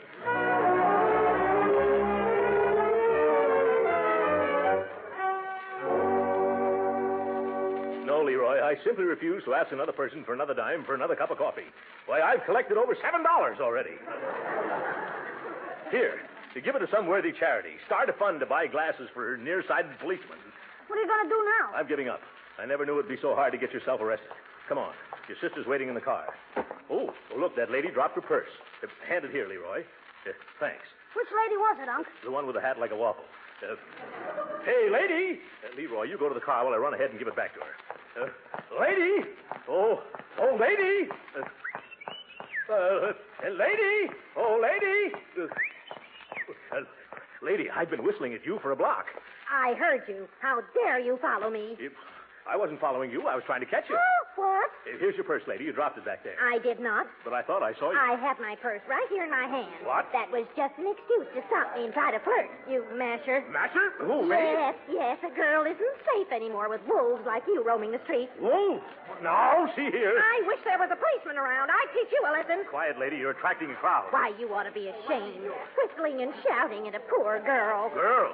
You wouldn't be so bold and sassy if my brother-in-law was here to protect me. Oh, my God. Excuse me, lady. Maybe I can help you. Quiet, please, quiet. Yes, quiet. What's wrong? This man is bothering me. I am not. Move on, bum. You're bothering the lady. But I just ran after her. It bothered her. Now run away. But I want to give her this purse. I don't want your old purse. My purse? She says she don't want your purse. Now beat it. All right, Mr. Refuse. Wait a second. Who are you to tell me I should beat it? I'm a deputy sheriff, see? Now, if you don't want to be pulled in for mashing... But I swear, Miss... Huh? He got my purse. Oh, is this your purse? Well, I thought it belonged to the other lady. Stealing ladies' pocketbooks, too, huh? Huh? Now I got you on 2 charges. Mashing and purse snatching. Oh, but I tell you, Deputy, I'm innocent. Oh, yeah? Come on now, fatty. Let's get down to the sheriff's office. Well, I just saw it lying there on the sidewalk, mister, and I thought that... Are you coming quietly, or do I have to drag you to jail? I won't come quietly. You can't make me...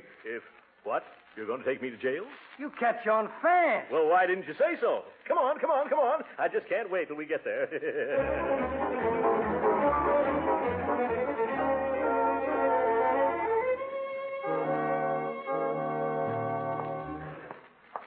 In here, fatso. If that's so. Come on, step in there. You think I'm going to carry you across the threshold? No. I'll walk.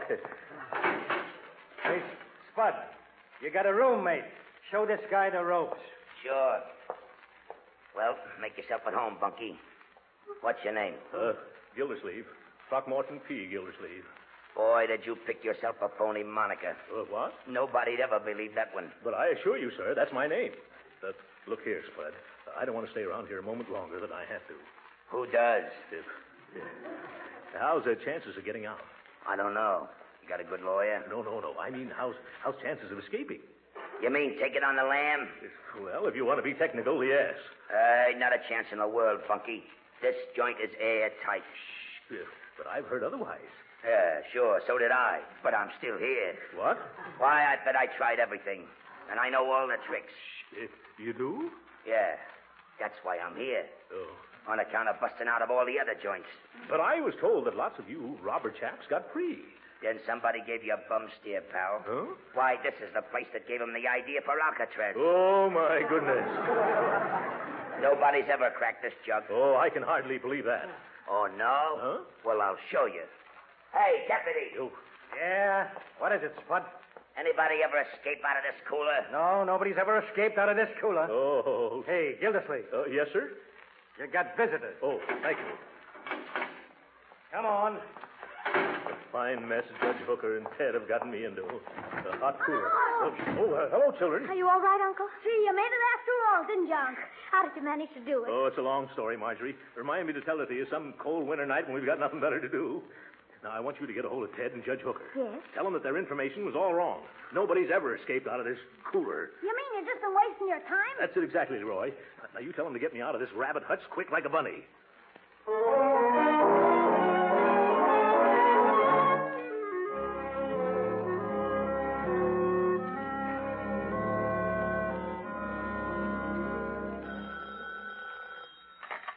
Judge Hooker's chambers. Let me talk to Judge Hooker, please. This is Ted Wills speaking. Oh, sorry, Mr. Wills. He just left. Oh, I see. When'll he be back? Well, in about a week, he said. What? A week?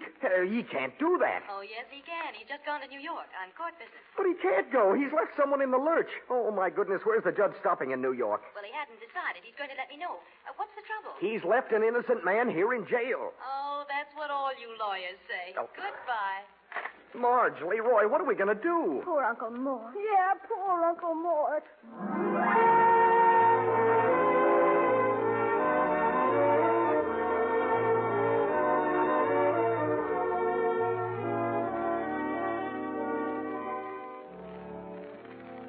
Darling, you and I know the reason why I'm going to get out out of this jail by and by. Oh, stop it, Throckmorton, stop it. That's all you've been doing all day long. What are you so cheerful about? You'll soon see, Spud. I'll be out of here quicker than you can walk across this cell. Yeah, well, cut out that singing. I'm punished enough without that. I can't help it. I'm so happy about leaving this place, I've just got to sing. Darling, you and I know... Hey, Gildersleeve. Huh? You got a visitor. Oh, you see, Spud? What did I tell you? Thank you, Deputy. Darling, you and I know the reason why I'm such a happy guy. Oh, well, hello, Bertie. I'm glad to see you. Where is everybody? They was afraid to come down, Mr. Gilsleeve. Afraid? What were they afraid of? Afraid of you. They sent me down to break the bad news. What bad news? Judge Hooker done forgot all about you and went to New York for a week. What? Yes, sir. I told you something bad was going to happen. He can't do this to me. Bertie, did you ring me a habeas corpus? I'm sorry, Mr. Gilsleeve. All I brought you was a roast chicken. I don't want a roast chicken. Hey, I do want a roast chicken.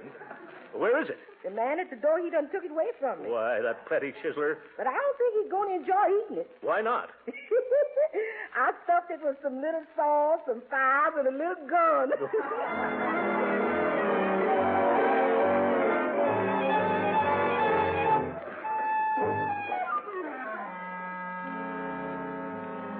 Let me out of here. You can't keep me in here. It's against the law.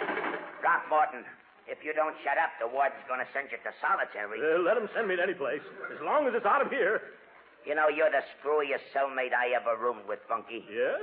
The other prisoners are circulating a petition demanding your removal. Oh. Now, why don't you just sit down like a good little fella and write another letter to the newspaper? No, I've been framed and double-crossed, and they were going to name a statue after me in a memorial park. I'm really a member of the Clean Government Association. Well, you certainly don't act like it. Huh?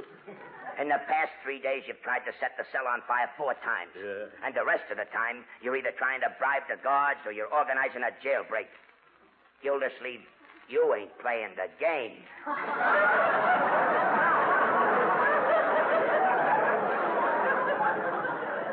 I don't want to play any games.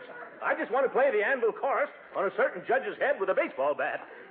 All right, Gildersleeve, get your things. You're leaving. Leaving? I am? Oh, I can hardly believe that. Oh, this makes me very happy. That makes it unanimous. Oh, goodbye, Spud. Try to keep out of mischief from now on, Spud. Well, goodbye, boys. Behave yourselves. Get out of here, bum! Yeah, glad to, bum. Uncle Mort, you're free. Oh, hello, children. Hello, Ted. Hello, Hooker. Hello. Well, it took you long enough to get me out of here. Now, Gildy, it was all a mistake. Let's not discuss it here. Shall we go? Yes. But first, I want to ask you two great civic leaders a question. Where did you get your phony information? From a fortune teller? It wasn't phony. And why did you have to yell your head off about our investigation? It's all over town now. What difference does that make now, Hooker? There's nothing to prosecute here. The jail is escape-proof. I found that out. And from what I saw, it's run on the level, too. Of course it is. I knew that all along. Then why in the name of common sense did you send me here? That's just it. We didn't tell you to come here, Gildersleeve. What? No, this is the county jail. We told you to go to the city jail. Oh, my goodness.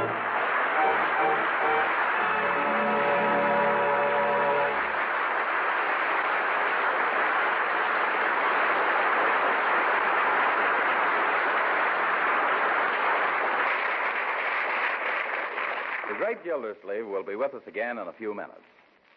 But right now, I wonder how many of you housewives baked a cake or some cookies yesterday for your Sunday dinner today. A lot of you did, I'm sure, because there's just nothing like that real home-baked flavor. Well, here's a hint for the next time you bake. For luscious extra flavor in cookies, cakes, or pastries, use delicious parquet margarine for the shortening. You see, parquet margarine is a genuine flavor shortening, not just a bland, tasteless fat. Yes, the same delicious flavor that makes parquet grand for table use makes it marvelous for baking, too. And that's why so many women also use parquet margarine for seasoning hot vegetables and for pan frying. But whether you use parquet margarine at the table, for seasoning, for baking, or for pan frying, you're adding valuable nourishment to your family's diet. And every pound of parquet contains 9,000 units of vitamin A. And remember, good as parquet tastes and nourishing as it is, parquet is so economical, you can use all you want. So why not join the thousands of parquet users and order a pound or two tomorrow? Just ask for parquet, P-A-R-K-A-Y. It's the margarine that's made by Kraft.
Hello? Throckmorton? Yes? Throckmorton, this is Spud. I just phoned to tell you I gave you a bum steer. You did, Spud? How? Well, somebody did escape out of that cooler. They did? Who? Me. So long, Throcky. Spud! Spud! You're not playing the game. Good night.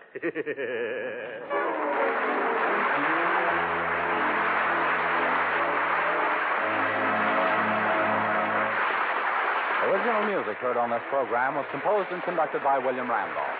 This is Jim Bannon speaking for the Kraft Cheese Company and inviting you to be with us again next week at the same time for the further adventures of The Great Gildersleeve. This is the National Broadcasting Company.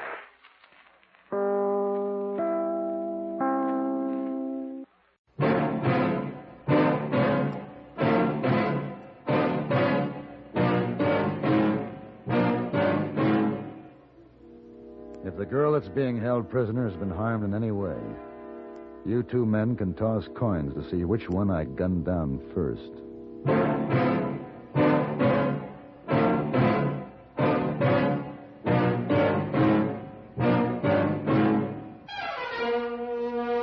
Have Gun, Will Travel. Starring Mr. John Daner as Paladin.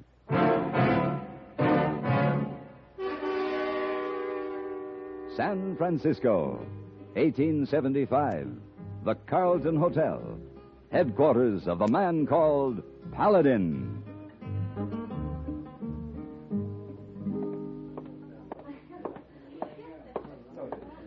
Mr. Paladin. Yes, Mr. Laird? In regard to that matter we were discussing this morning, well, I've given it a little thought and, Excuse me, Mr. Laird. Over here, hey, boy. Oh, Mr. Paladin, a telegraph message come just now for you. Here. Thank you. As I was saying, Paladin, I've given the thing some thought, and, well, I must admit you drive a hard bargain. Hey, boy, I want you to help me with my things. I'll be leaving. Paladin, I'm prepared to meet your terms. $3,000. I'm sorry. I've just received a better offer. A better offer? How much? Not a cent, Mr. Laird. This offer has nothing to do with money.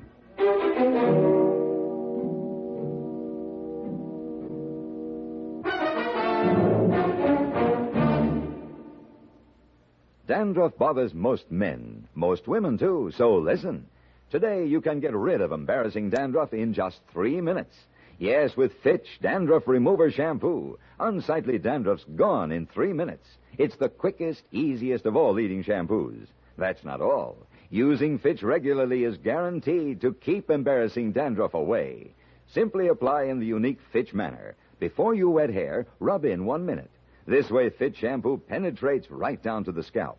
Next, add water. Lather 1 minute to wash every trace of dandruff out of your hair. Then rinse 1 minute. All that loosened dandruff goes down the drain.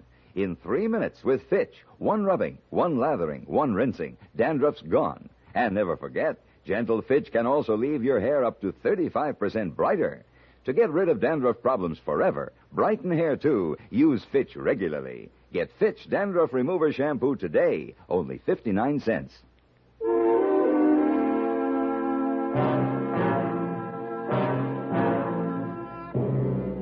telegram read, "Need you urgently. Barton Ranch, Three Rivers, California." That's all. But that was enough because it was signed Phyllis Thackeray. Three Rivers wasn't far, a hard day's ride. And as I rode through the spring morning, I thought about Dr. Phyllis Thackeray.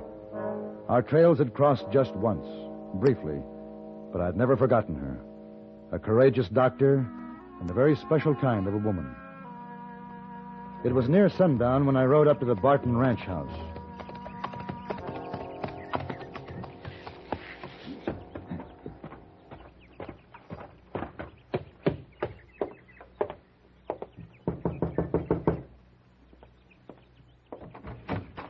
Yes? My name is Paladin.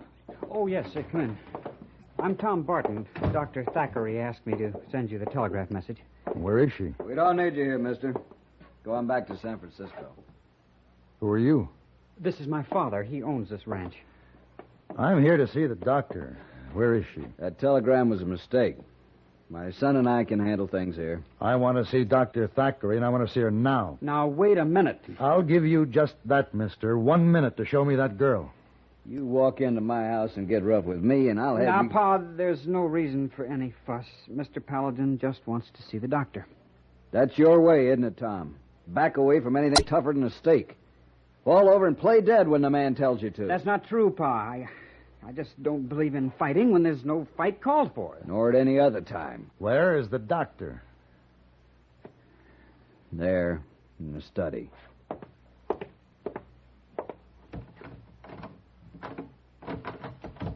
Who is it? Paladin. Paladin. Just a moment. Come in. Shut the door and bolt it.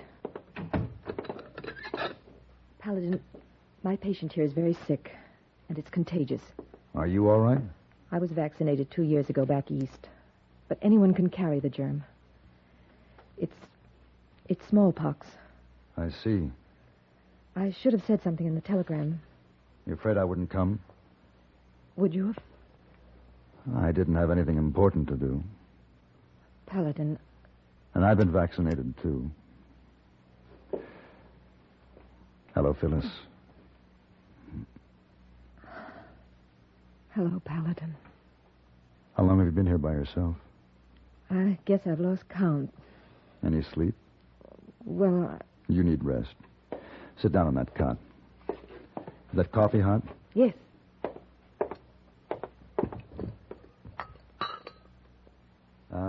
You take a half teaspoon of sugar, don't you? You remember. Lots of things. Here. Thank you. Why did you send for me? To help me do my duty as a doctor. At the point of your gun, if necessary. Uh-huh. It's serious, Paladin. The man on the cot over there, Nate, was the chuck wagon cook on the roundup. They sent him back to the ranch when he got too sick to work. He could have infected every man in the outfit. I have to see that each one of them is vaccinated. Well? There's a supply of vaccine at Fort Landis, and I've sent them a telegraph message. But it'll be 3 days before it gets here. The men will be back in the morning. 3 days. Well, can't they wait? Those men have worked 6 months without a break. They have 6 months' pay coming. They'll be so anxious to get paid off and get into Stockton, they won't wait for anything. Well, when you explain about the smallpox... Well, that's the trouble. We have to keep that a secret. They'd run like rabbits if they knew. You want me to keep them here? Yes. Paladin, you'll have to. All right, I'll do what I can. And Dr. Thackeray, you'll have to get some sleep. Oh, no, Come on. Lie down there. I'll cover you with this blanket. But, Nate... I'll watch Nate. If there's any change, I'll call you. Now, come on. Settle down. Get some rest. I'll take over.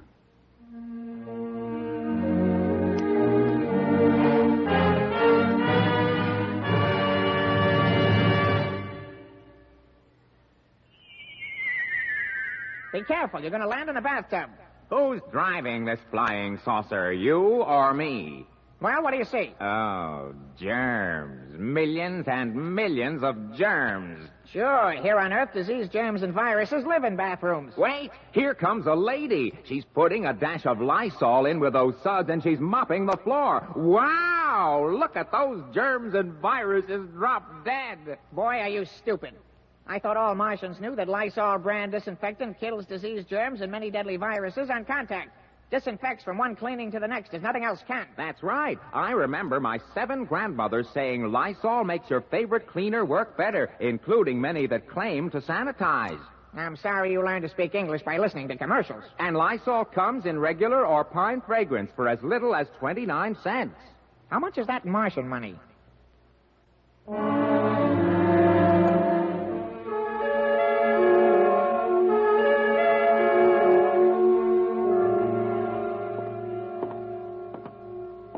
Paladin, how's Nate? He's no better. Dr. Thackeray thought you should know. I should have got Nate off his place when he first come back. I understand the men who were with him on the roundup will be back in the morning. That's right. And if he dies, there'll be no way of concealing the cause of death. There'll be a stampede from this ranch in all directions. Let him go. We can't.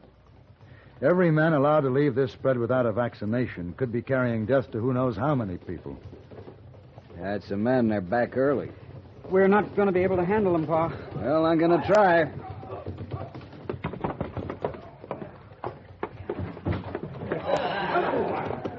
You're back early, Fred. Boys in a hurry to get paid off, Mr. Barton. We're leaving come early morning. Fred, why don't you come on in the house? Got to have a little talk before you go anyway. Sure thing. I'll be back right after I get things put straight.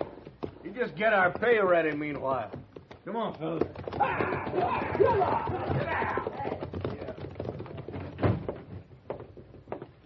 Yeah, Misty ain't going to be able to handle those men. Look, they work for you. Which of you is going to give the orders to keep them here?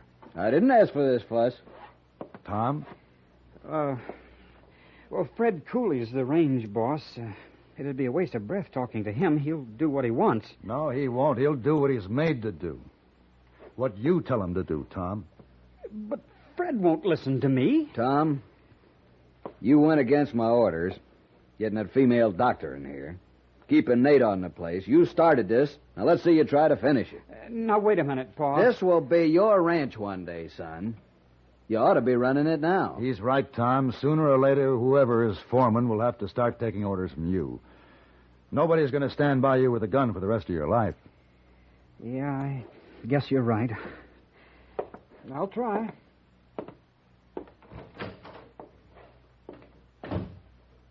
I hope he does it. He wasn't such a weakling. Tom will be all right. He's got no gumption.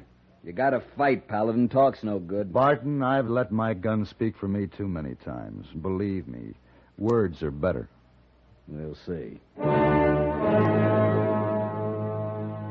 Hours passed, and Phyllis slept fitfully while I sat watching the sick man. The false dawn was just beginning to break when I heard the men coming up from the bunkhouse. I walked out into the front room. Barton sat in a chair by the dying fire. They're coming. Yeah, it's after 5 o'clock. Let's go meet him.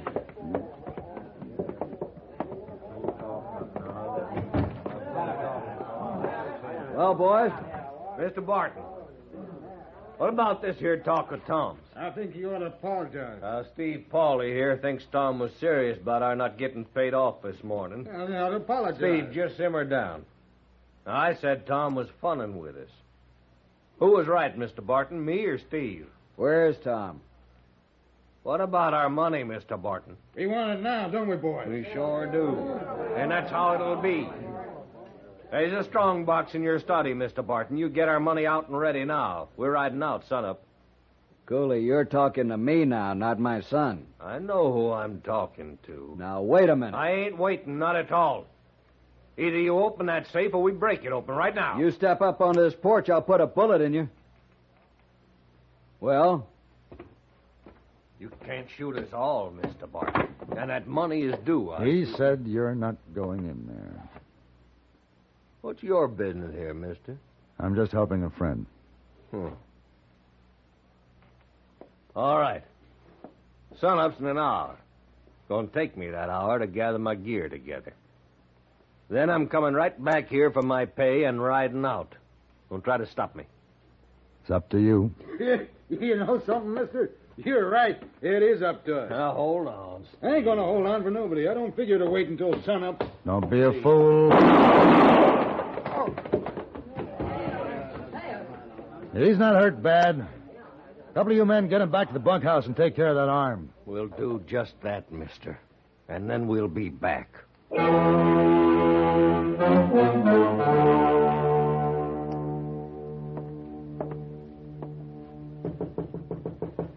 Phyllis?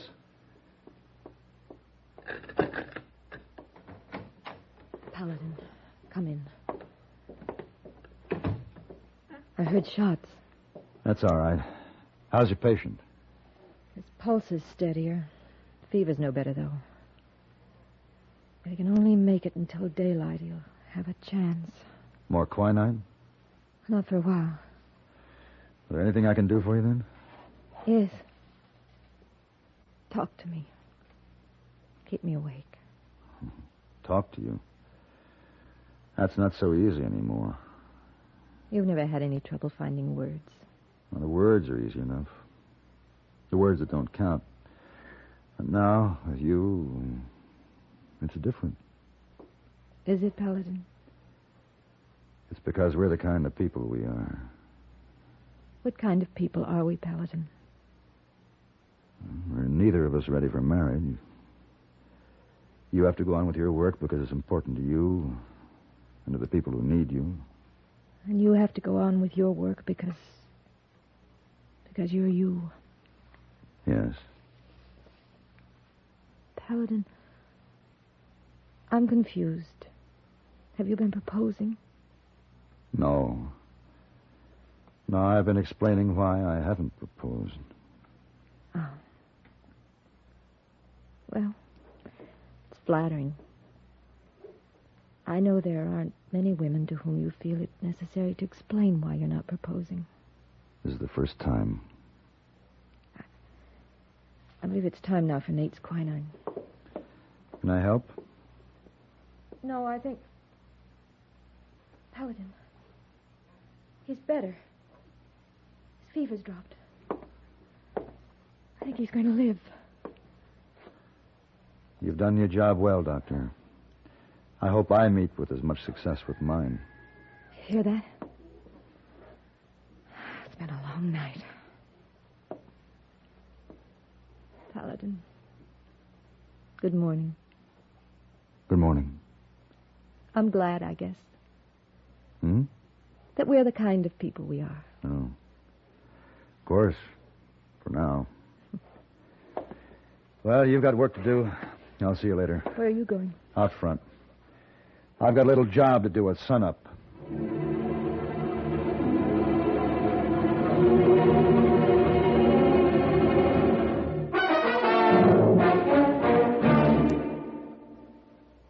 Like to listen while you work? Then here's a reminder that each Monday through Friday over most of these CBS radio stations, you'll find a wealth of dramatic serials that are designed to keep you the best of company. We don't guarantee that they'll turn your housework into play, but they will help to speed it along. So you plan to listen. Take The Couple Next Door, for instance. Family comedy at its hilarious, warm-hearted best. You can be sure of one chuckle after another as you listen to the daffy diary of Mr. and Mrs. Piper and their small brood. The Pipers are prone to a peck of pretty pickles, which means for you, a peck of smiles. You'll enjoy hearing such longtime favorites as The Couple Next Door, The Romance of Helen Trent, Right to Happiness, Ma Perkins, The Second Mrs. Burton, Young Dr. Malone, and Whispering Streets. Each Monday through Friday, make it a point to keep your dial set for CBS Radio and first-rate daytime dramatic entertainment.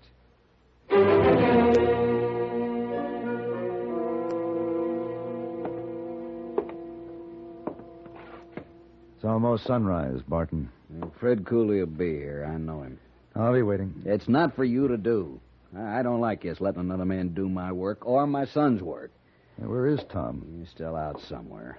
I guess he just don't have what it takes. I'll have to handle this myself. I'll be back. Tom?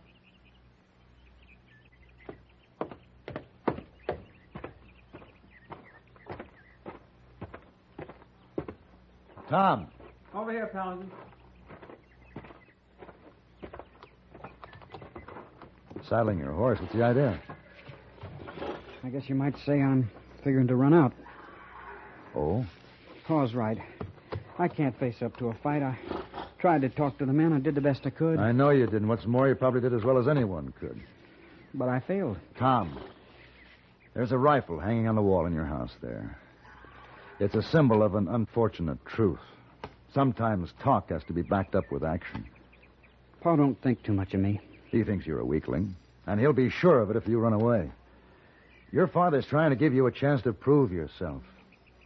This is going to be your ranch, Tom. Don't quit it. Paladin, Tom. Yeah, Pa? Dr. Thackeray, she's hurt. Come on.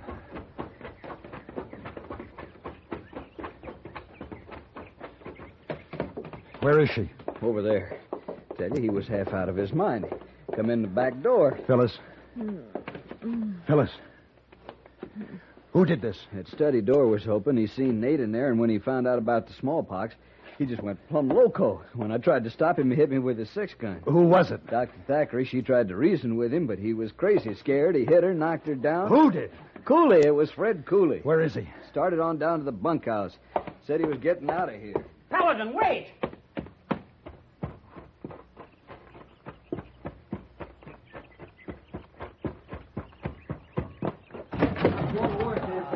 Cooley! Go away, Paladin. I'm leaving this place fast. Not now.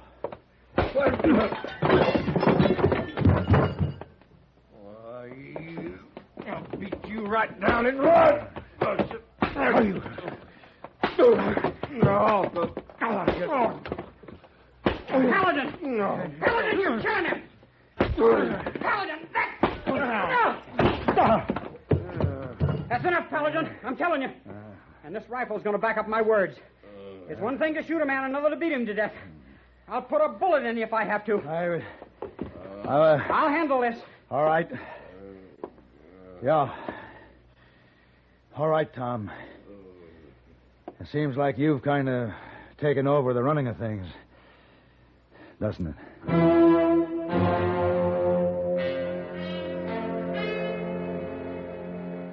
3 days later, the courier from Fort Landis arrived with the vaccine. With this newfound authority, Tom had no trouble keeping the men in line. The iron hand in the velvet glove on a rifle butt. Are the men ready, Paladin? As soon as you are, Doctor, they're lined up outside. The sleeves rolled up? Mm-hmm. They don't quite know what to expect, but Tom's holding them there with a rifle. You know, you're quite a doctor. When I became a doctor, I took an oath, which in part says, I will prescribe for the good of my patients according to my ability and my judgment. Draw your gun, Paladin, and bring 'em in.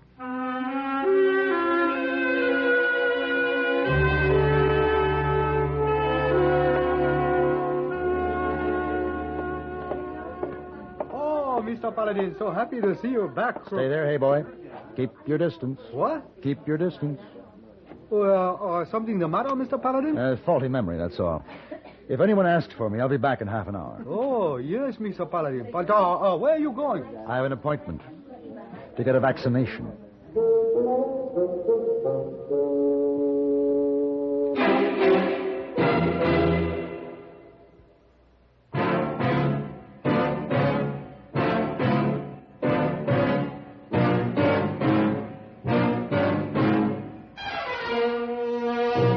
Have Gun, Will Travel. Created by Herb Meadow and Sam Rolfe, is produced and directed by Norman McDonnell and stars John Daner as Paladin, with Ben Wright as Hayboy. Tonight's story was written by Stanley Silverman and Sam Rolfe and adapted for radio by Ann Dowd. Featured in the cast were Gene Bates, Sam Edwards, Harry Bartell, Lou Krugman, and Lawrence Dobkin. Hugh Douglas speaking. Join us again next week for Have Gun, Will Travel.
countdown for blast off.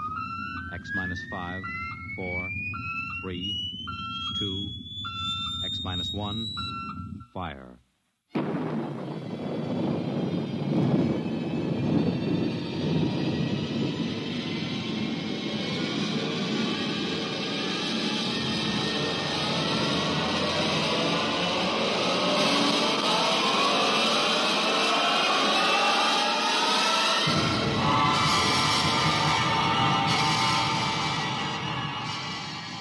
From the far horizons of the unknown come transcribed tales of new dimensions in time and space. These are stories of the future, adventures in which you'll live in 1,000,000 could-be years on 1,000 maybe worlds. The National Broadcasting Company, in cooperation with Street and Smith, publishers of astounding science fiction, presents X minus 1.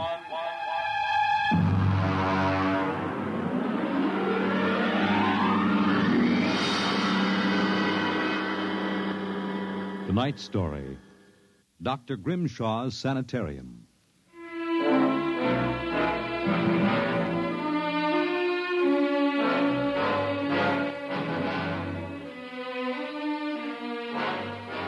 What you will hear in the next half hour represents either a magnificent hoax or the true explanation of the famous Grimshaw Sanitarium scandal which made the headlines back in 1947. The manuscript upon which this account is based was removed by the New York State Police from a fountain pen cover found in the doorway to Dr. Grimshaw's study. We offer this manuscript as evidence only. Whether it is authentic or not, you must judge for yourselves. My name is John Dougherty. I'm a graduate of Hamilton College, class of 34, a member of Theta Alpha. I'm one of those fools who wanted some excitement in life, so instead of going into my father's shoe business, I became a private detective. These are facts. You can check them if you like. The rest of what I write here is so fantastic that I don't expect it to be believed. If anyone should find this manuscript and read it, all I ask is that you notify Miss Millicent Armbruster of 299 Wallace Avenue, Buffalo, that Johnny Dougherty is dead. On the evening of July 1st, Miss Armbruster and I were driving to a wedding. Not our own, although I wish it had been.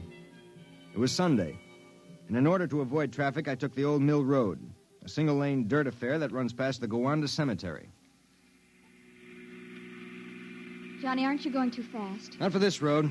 There isn't a thing around except some tombstones and... Johnny, the gate to the cemetery. Well, what about it? That hearse, look out! Look out! We skidded for about 20 feet and slammed into the back of the hearse. The two rear doors buckled and snapped open. It was a freak. A huge oak coffin with brass handles tipped up and began slowly to slide back toward us. Oh, how horrible. You stay right here, baby. You okay, Mac? You don't pay much attention to speed limits, do you, Jack? Now, look, let's not get hung up on who was right and who was wrong. I was going too fast, and you were traveling without lights after dark. Let's see your driver's license. Right here. Oh. Private eye, eh? Now, if you don't mind, who does this joy wagon belong to? Gowanda Funeral Service. It's being rented to Grimshaw. Who? Grimshaw from the private sanitarium. Mind if I ask what you were doing after dark coming out of a cemetery with a wooden kimono? We're moving one of Grimshaw's patients to a new grave. They always travel like this? Look, Hawkshaw, how about skipping the third degree and giving me a hand getting this box back in the wagon? A pleasure. Better screw on that cover again. It's going to slide off. Let's get it in the hearse first. Okay, Junior. You get on that end. Okay. You ready? Yeah, lift. Now, just slide it. Oh, brother, who's in there, King Kong? Look out for the cover. I told you that would happen. What's the guy's name, Junior? Oh, why don't you ask him, Sherlock Holmes? A real wise guy, huh? I've got half a mind to report this accident. Yeah, well, go ahead. See where it gets you. Now, if you'll pardon me, I'll deliver the body.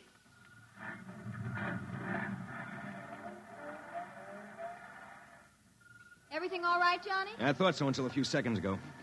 Listen, Millie, can you sit here in the car for another 5 minutes? Where are you going? For a stroll through the cemetery. Oh, Johnny, stop making jokes. When we lifted that coffin back on the meat wagon, I got a good look inside it.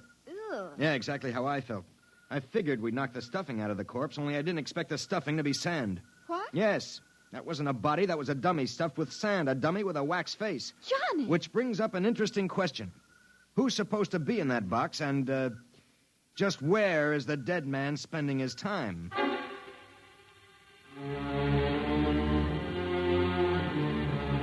Sometimes in my business, when things drop off, you have to go out and, dig up new clients. My next case was a gentleman named Harlan Ward Sr., a wealthy automobile manufacturer. I'd gotten his name off his son's tombstone. Are you trying to tell me, Doherty, that my son Harlan was never buried at Gowanna Cemetery? Exactly, Mr. Ward. But why? Maybe if you'll tell me the circumstances surrounding your son's death, I can help answer that. My son was a rather impetuous young man. Tall, good-looking. After his graduation from Princeton, he began drinking quite heavily. After he got into a couple of scrapes, we sent him to Dr. Grimshaw's sanitarium in the hopes that he could be cured. While my wife and I were in Europe, we received word that he died, buried at Gowanna in our absence. Last week, my wife and I decided to have his body removed to the family vault here at Short Hills. How'd your son die? Suicide. You never saw the body? No. We couldn't get back from Europe in time. Now you tell me that his coffin contains a dummy. How do I know this whole thing isn't a plan to fleece me? You don't. But you're a rich man, Mr. Ward, and you're perfectly willing to take a chance that I'm on the level and that your son may still be alive. You sound very sure of yourself, Mr. Doherty. My fee is a $2,000 retainer plus expenses. What sort of expenses? However much it costs to take the cure at Dr. Grimshaw's sanitarium.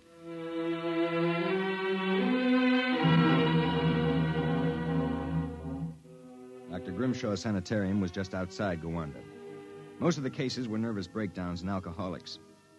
I committed myself as a dipso, and just to make it convincing, I stopped at 5 or 6 bars on the way over.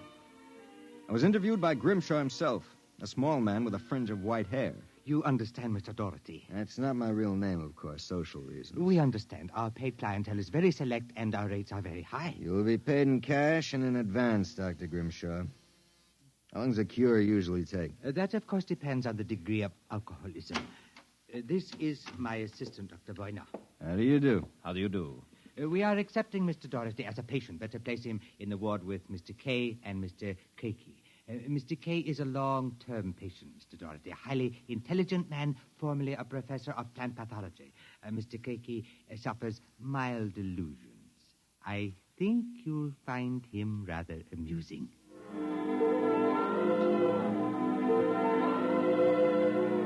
After about 3 days, my roommates Arthur Kay and Crakey got used to me. And we even began to play three-handed bridge. Kay was a chronic dope addict, an intelligent, sensitive man. Crakey was nothing but a clown. He kept a big black cat named the Professor, which he talked to as if it were human. And so I said to her, my dear Countess, if you don't like the company of my cat, then you don't like me. She looked at me as if I were insane. But, of course, the joke was on her because I was. Professor? The professor is very sociable. Excellent company. Except when he kills birds and deposits them in your bed. He's nothing but a feline murderer as far as I'm concerned.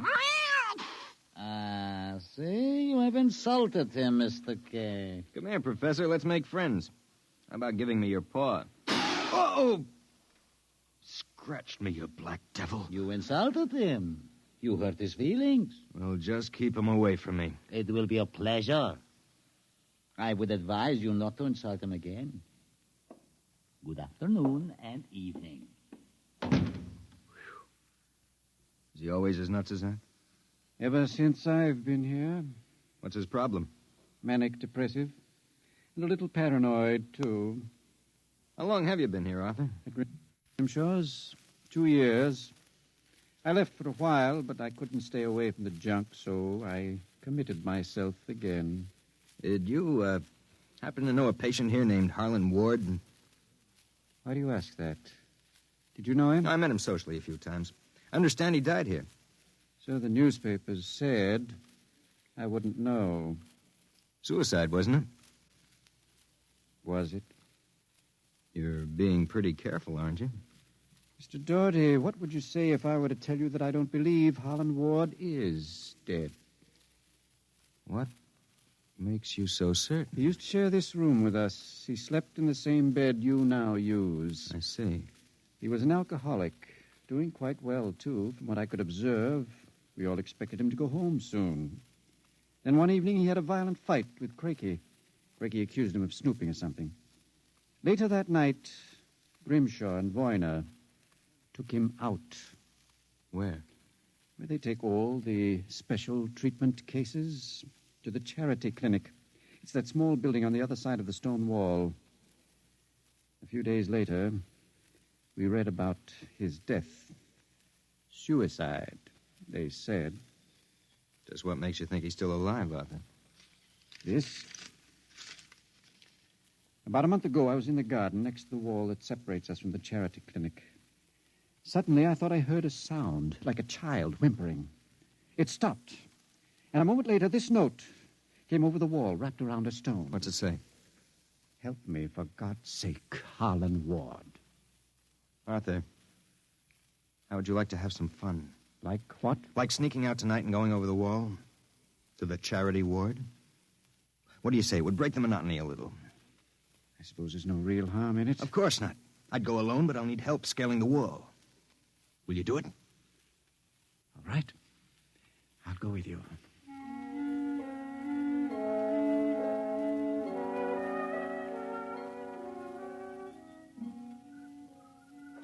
Up. All clear. Give me your hand and I'll lift you. Be careful when you drop. Ready? Go ahead.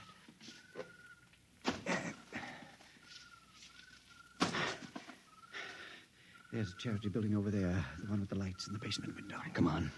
Let's crawl over. Maybe we can see something. Shh. Listen. Can you make out what he's saying? No, I can barely hear. Good Lord. What was that? Probably some patient having the DTs. Let's have a look. Easy, it wouldn't do to get caught now. See anything? It's some sort of laboratory. I can see Grimshaw and Voyne and something else. What? There's a child with its back toward me. Now take it quietly. It will be easier. Please, don't. It will all be over soon. You won't remember anything. No, I don't want to go. Voyner, give it to him. No. Shut him up, Voyner. Good Lord. What was it? What did they do to that child? Arthur, that wasn't a child. It was a midget. The smallest midget I've ever seen. What were they doing? Trying to give it some sort of injection. When it resisted, Voyner knocked it out. What do you suppose they were doing to it? I don't know, Arthur. All I know is that when it fell, it had the face of Harlan Ward.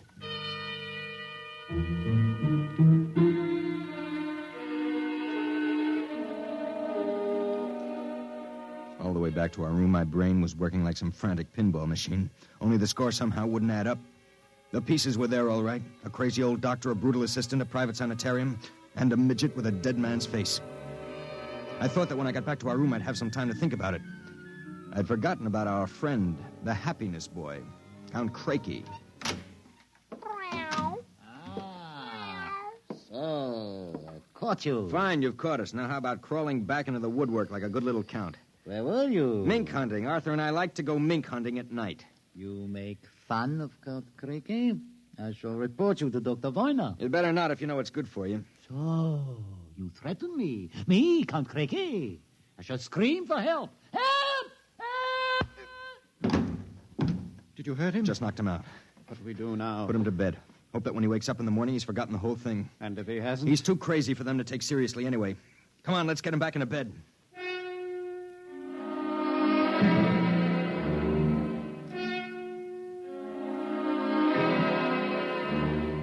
I went to sleep in my own room. And the next thing I felt was the sharp jab of the hypodermic needle in my left arm. Hold it. It'll be useless to struggle, Mr. Doherty. In a moment, your motor nerves will be completely paralyzed. What's this about, Grimshaw? I might ask the same of you. My good friend Count Crakey informs me you and Mr. Kay decided to do some snooping earlier tonight. He followed you and saw you climb the wall. Crakey's insane. Mr. Doherty, that is a matter of opinion. Crakey, what is this? Perhaps my assistant, Dr. Grimshaw, would be good enough to explain. Assistant? Yes. You see, I am the actual head of the Grimshaw Sanatorium. Count Craigie feigns many delusions, Mr. Doherty. But in this case, he is telling the truth. Count Craigie is actually Professor Ernst Hassler. Professor Hassler and I worked together in the Berlin Neurological Institute before and during the last war. Unfortunately, my political affiliations with the Third Reich were under investigation by the War Crimes Commission. However, Dr. Grimshaw managed to smuggle me into this country, where I masqueraded as a mental patient in order that we might continue certain experiments which were interrupted by the American Army. I can imagine the sort of experiments you conducted. You and your friend Mr. Kay will discover their exact nature very shortly, Mr. Doherty.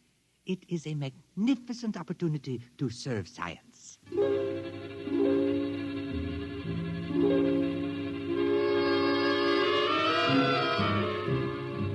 passed out. And the next thing I knew, I was coming to in a different room and hearing the voices of Voyna, Grimshaw, and Craigie, as if from a great distance. Pituitary. 4 cc's. 4 cc's. How are the measurements? Reducing rapidly. We'll operate at once. Have Voyna start the anesthesia. Very well, Doctor. Come in.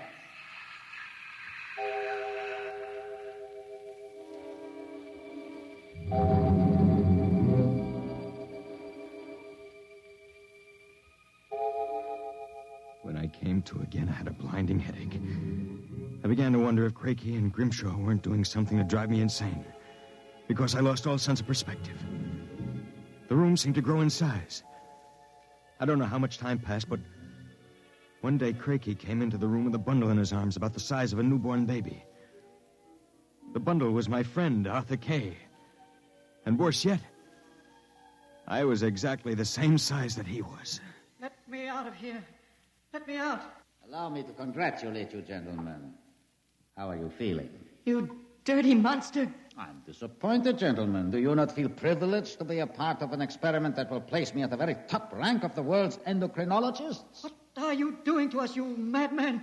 It has long been established, gentlemen, that dwarfism and giantism result from injury to or malfunction of the pituitary and thyroid glands. The interlock between these glands was thought to be a hormone. I have discovered that this was incorrect. It was an enzyme. An enzyme I isolated some years ago. I was well on the way to synthesis in Germany when the surrender interrupted me. The interruption also limited the number and type of subjects on whom I could experiment. I was forced to find others. Such as Harlan Ward? Mr. Ward was only a control experiment. I suppose you plan the same for us. No, gentlemen. For you, I have reserved a special privilege. You, gentlemen, will be the first to test the full effects of the enzyme. In short, I intend that you, Mr. Kay, and you, Mr. Doherty, when the experiment is completed, will emerge as perfectly healthy, normal individuals. Except, of course, that you will be only 5 inches tall.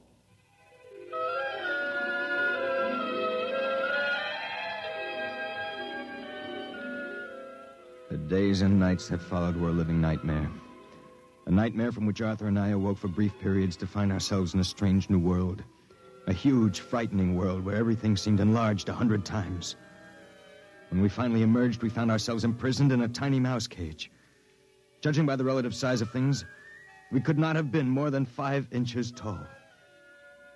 Now we realized the experiment was at an end. That from now on, it was either escape or be destroyed. How's it coming, Arthur? Another moment. I think I'll have this lock worked loose. And if we escape, then what? We'll worry about that after we get out of this mouse cage. Suppose we don't make it.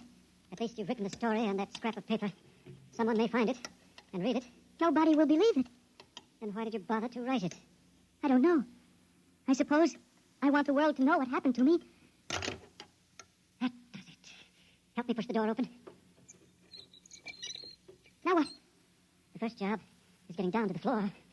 I think we can make it by sliding down the telephone cord. Are you game? Go ahead. I'm right behind you. Easy now. Look out! That does it. Now, if we can figure out a way to get out of the room, well, that should be... Uh-oh. Listen. Somebody's coming. It must be Craigie. We've got to hide. Here. The grate in the fireplace. He'll kill us if he finds us. Stay quiet. Well, my friends, time for feeding. I trust that you...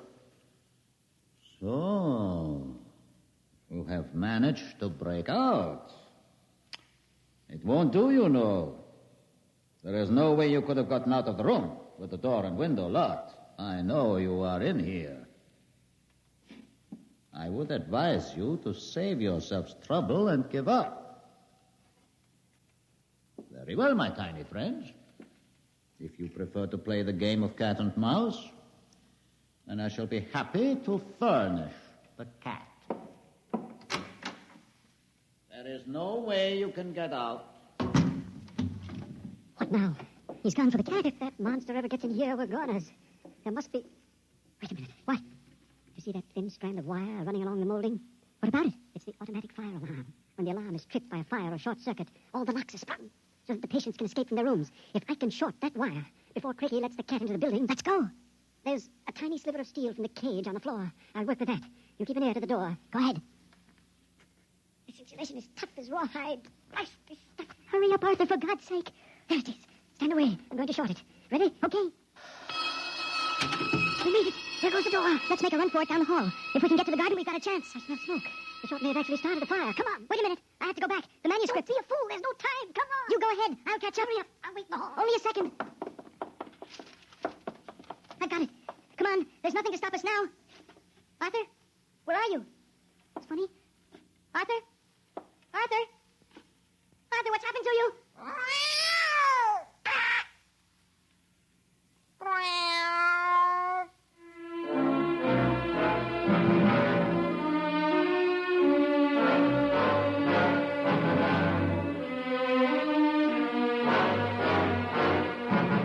This is the record found in a fountain pen cover in the burned-out hallway of Dr. Grimshaw's sanitarium.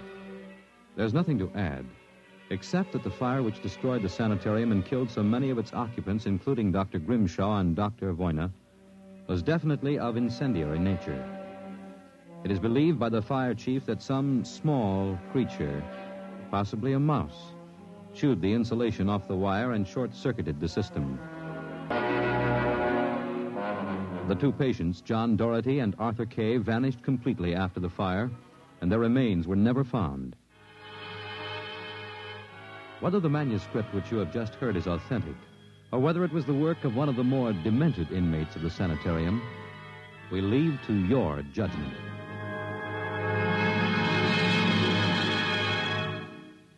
You have just heard X-1, presented by the National Broadcasting Company in cooperation with Street and Smith, publishers of astounding science fiction.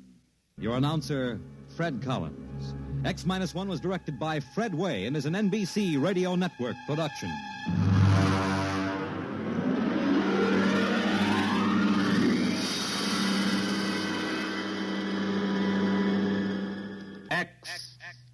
X-1.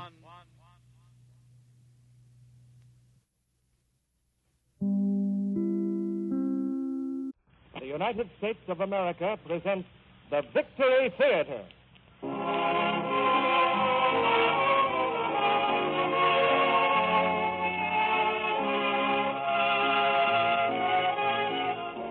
The Victory Theater brings you Cary Grant, Katharine Hepburn, Lieutenant James Stewart, Ruth Hussey, and Virginia Weidler in The Philadelphia Story.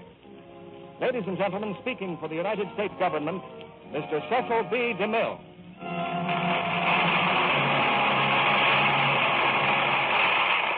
Greetings from Hollywood, ladies and gentlemen. This is a great moment in the American theater. The opening night of a great new theater, dedicated to those principles for which free peoples are now fighting on the battlefields of the world. Dedicated above all to victory. Each Monday night, a popular Columbia Network program will donate an extra performance in the service of the United States. Speaking for the sponsor and staff of our theater, which you've heard on Mondays at this same time for many years, and speaking for myself, we're highly honored that the government has asked us to produce this first program. We've met this challenge with a 4-star premiere, worthy of the star-spangled purpose behind the Victory Theater. Our play is Philip Barry's brilliant comedy, The Philadelphia Story, and our stars are the same famous quartet who played it on the screen. Cary Grant, Katharine Hepburn, James Stewart, and Ruth Hussey. Incidentally, we used to borrow Jimmy Stewart from his picture studio. Tonight, he was assigned to us by Uncle Sam. As you know, he's now a lieutenant in the United States Army Air Forces. Before it reached the screen, the Philadelphia Story ran for a year on Broadway with Miss Hepburn as the star. Backstage one night, I tried to persuade the lady to let me make the picture. She was very gracious, but another producer made the picture. However, all things come to him who waits if he waits long enough. So tonight I raise the curtain on the first act of the Philadelphia Story, starring Cary Grant as C.K. Dexter Haven, Katharine Hepburn as Tracy Lord, Lieutenant James Stewart as Mike Connor, Ruth Hussey as Elizabeth Embry, and Virginia Weidler as Dinah.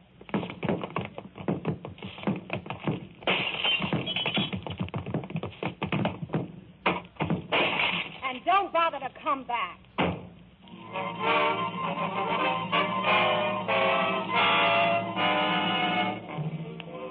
Ladies and gentlemen, you've just been listening to the end of An Ideal Marriage. That was Mr. C.K. Dexter Haven being invited out of his happy home, with Mrs. Tracy Lord Haven issuing the invitation.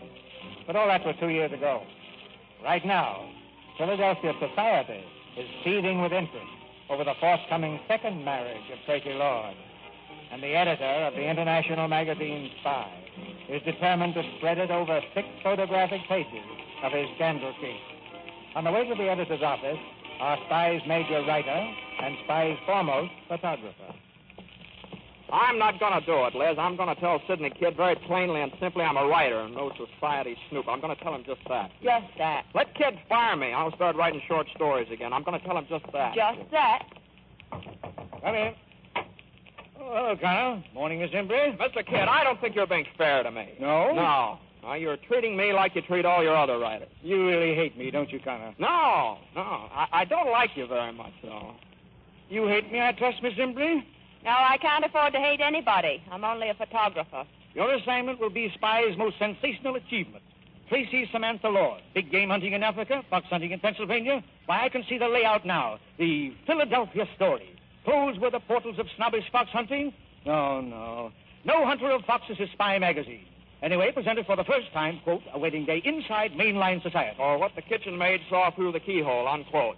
Go ahead, Connor. Writing's your job. I'm only the publisher. All right, publisher. Take this. Quote, no hunter of buckshot in the rear is cagey, crafty Connor. Unquote. Closed paragraph.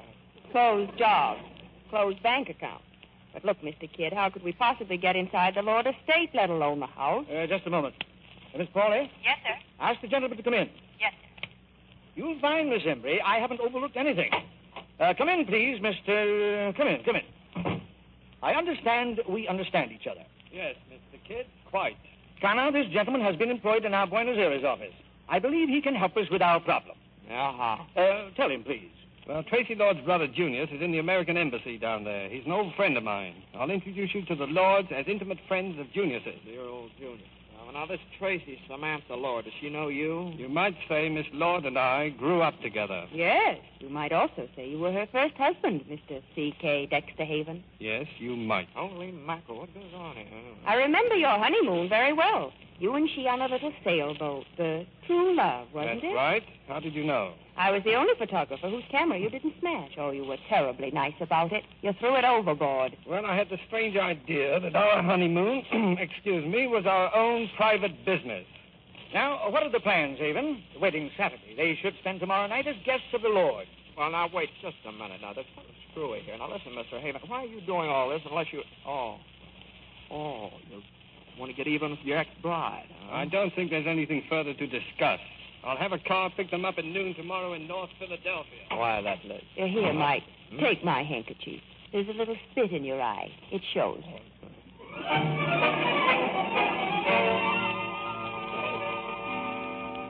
Tracy! Miss Dinah. Edward, have you seen my sister? Yes, Miss Dinah. She's in the sitting room, making a list of the wedding gifts. Tracy. Mother, how do you spell omelet? Oh, you. Why didn't you answer me? Omelet, Mother. Omelet? O-M-M-E-L-E-T. I thought that was another L. That's a funny wedding present. The An dish, omelet. dear. A silver dish. Dinah, bring some of that junk off the table. Is this a present? It stinks. Don't say stink, darling. If absolutely necessary, smells, but only if absolutely necessary. Mother, the cards on the presents have been changed again. There must be a ghost loose in the house. Maybe the ghost of bridegroom number 1. Dinah, don't talk about Dexter as though he were dead. He might just as well be for all Tracy cares. Right. If I never see Mr. C.K. Dexter Haven again, I'll be... Mother, look at that lamp. Isn't it awful? Who sent it? They're friends of your father's. Wouldn't you know it? What are they, tap dancers or just musical comedy producers? That's hardly fair to your father's interest in art, Tracy. Art my eye, the art of putting up $100,000 to display the shapely legs of Tina Mara. That will do, Tracy. Oh, I give up, Mother. If you just face the facts squarely, as I did. Well, we both might face the facts, but neither of us has proved to be a very great success as a wife. We just picked the wrong first husband, that's all. Well, don't let's argue about it. You wanted me to take a stand, and I've taken it. The only stand a woman could take and keep her self-respect. Yes, Tracy, I know. Now I have my self-respect and no husband. Hey, it's better this way, really. You'll see. Let's forget about the past. We both deserve some happiness now, especially you. Darling. Isn't George an angel? George is an angel. Is he handsome or is he not? George is handsome. I like Dexter better. Really? Why don't you postpone the wedding? Postpone it? How? Get smallpox. Don't put that idea in our heads. What time is it? George isn't usually late. Oh, he's waiting for us at the stable. Waiting for us at the... Mother, if I don't choke her before Saturday... It'd postpone the wedding, wouldn't it? It would not. Be in the car when I get down, Dinah. She's so mean about Dexter. He was rather mean to her, my dear. Did he really sock her? Please, Dinah. Well, the papers were full of innuendo. Of what? Of innuendo. Cruelty and drunkenness, it said. Mother, why won't Tracy ask her own father to the wedding? Your sister has very definite opinions about certain things. But don't you think it's stinking not to want father? Yes, darling. Between ourselves, I think it's good and stinking.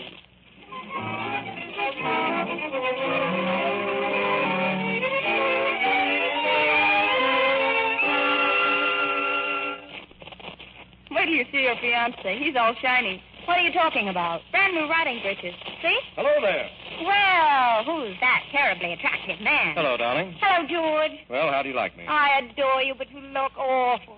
Awful? You look like something right out of a shop window. Tracy, Help me, Dinah. We'll rub a little dirt on those breeches. Hey, listen now, just a minute. Here, no, stop. Now, listen, these are new pants. That's just it. They're new, but they're not going to be. There, that's better. I don't get it.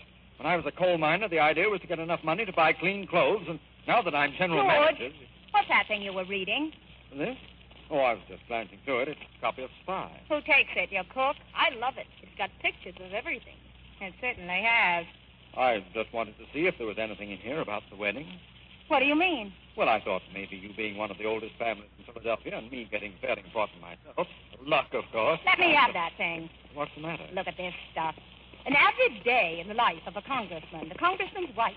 The kitchen where he's prepared 1 banana, sliced, 2 fried eggs. Of all the filthy ideas, coming into a private house with a camera. Get on that horse, George Kittredge. Tracy, what would happen if I took it into my head someday to go into politics? You'd be elected president. No, I mean about publicity. Not in my home. Get on that horse.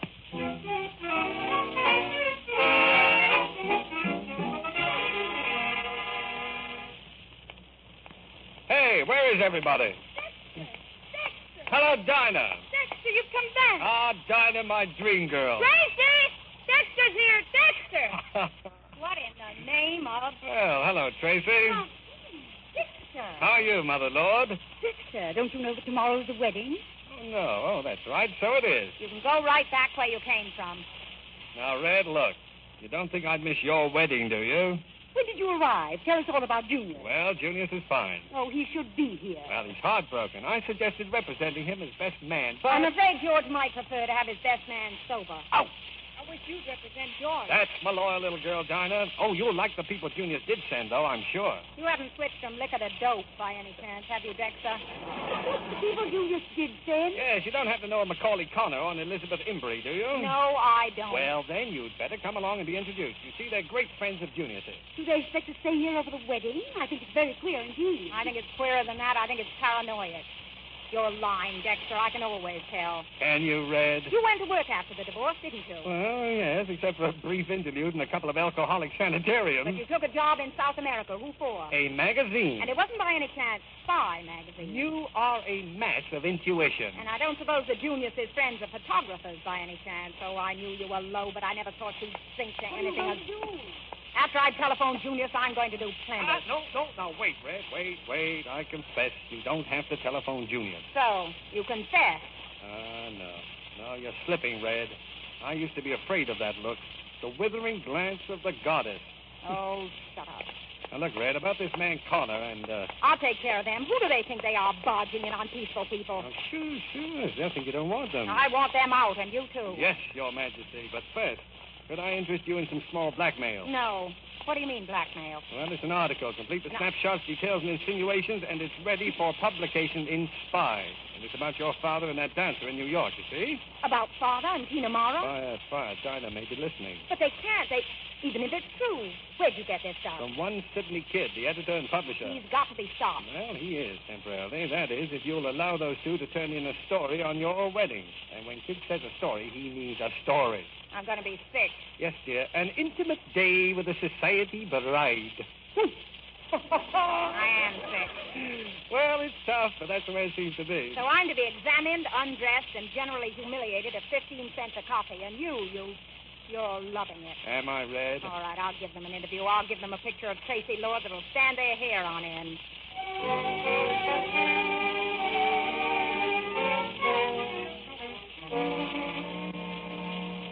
Look at this joint, will you? What is this room? I forgot my compass. Well, this would be the south-southwest parlor by living room or something. Say, what's this guy Haven up to? C.K. Dexter Haven? Yeah, and what kind of a name is that? Macaulay Connor's no home fun tag, my pet. Yeah, well, just try calling me Macaulay. I knew a plain Joe Smith once. He was only a clerk in a hardware store. But he was an absolute rat. Like, take your feet off the table. Oh, well, no. Tell poor footman to call me for lunch, will you? How do you do? Oh, I'm sorry. Don't bother to get up. I'm Tracy Lewis. Oh, well, my name is... It's so nice having you here. How did you leave Junior? Fine. We left Junior. This is Miss... Junior is such a lamb, isn't he? Yes, isn't he? It's a pity that none of the male members of the family are going to be here to welcome you. No, well, where's your father? Darling, Papa, I do hope you'll stay for my wedding. We'd like to very much. I'm so glad that it occurred to you. Was your father sick? What a cunning little camera. I'm afraid I'm an awful nuisance with it. But you couldn't be. I hope you'll take loads of pictures.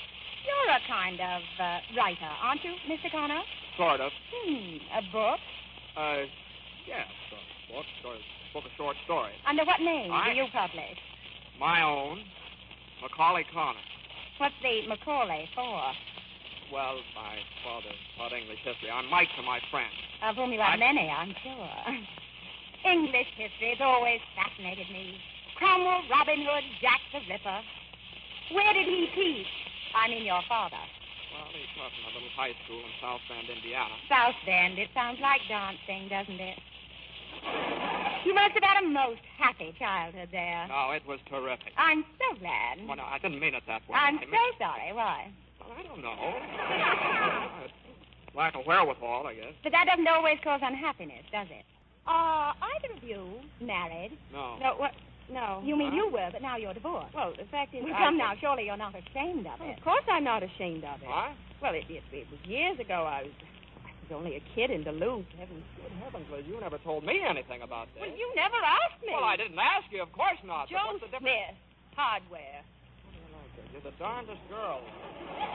I think I'm sweet. Duluth, that must be a lovely spot. It's west of here, isn't it? Sort of, but occasionally we get the breezes. And this is your first visit in Philadelphia. It's a quaint old place, don't you think? Filled with relics. Tell me something.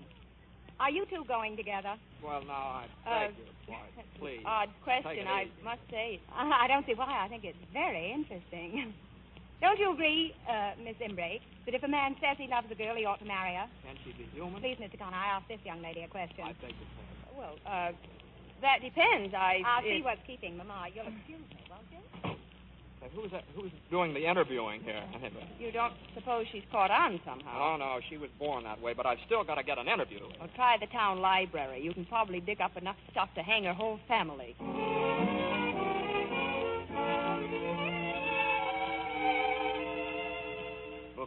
inadmissible. Just leave it, please. Excuse me, are you the librarian? Yes. What does thee wish? Well, I'm looking for a local... What'd you say? What does thee wish? I'm looking for a local biography and history. If thee will consult with my colleague over there. Uh-huh.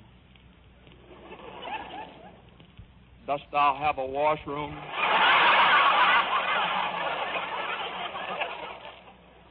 To the left.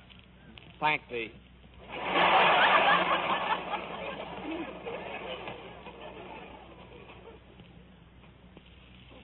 Oh, you reading? Look, I know this is a public library, but Oh, hello. Well, my book, huh? Well, couldn't you afford to buy a copy? The bookstore didn't have one. Oh, well, sure you're doing the right thing now. You know what happens to girls like you when they read books like mine and begin to think. That's bad. These stories are beautiful.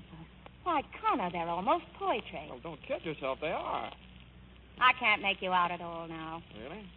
You talk so big and tough, and then you write like this. Which is which? Both, I guess. No, I believe you put the toughness on to save your skin. You think so? I know a little about that. Really? Quite a lot. Gee. Look. Let's get out of here. Want to swim? All right.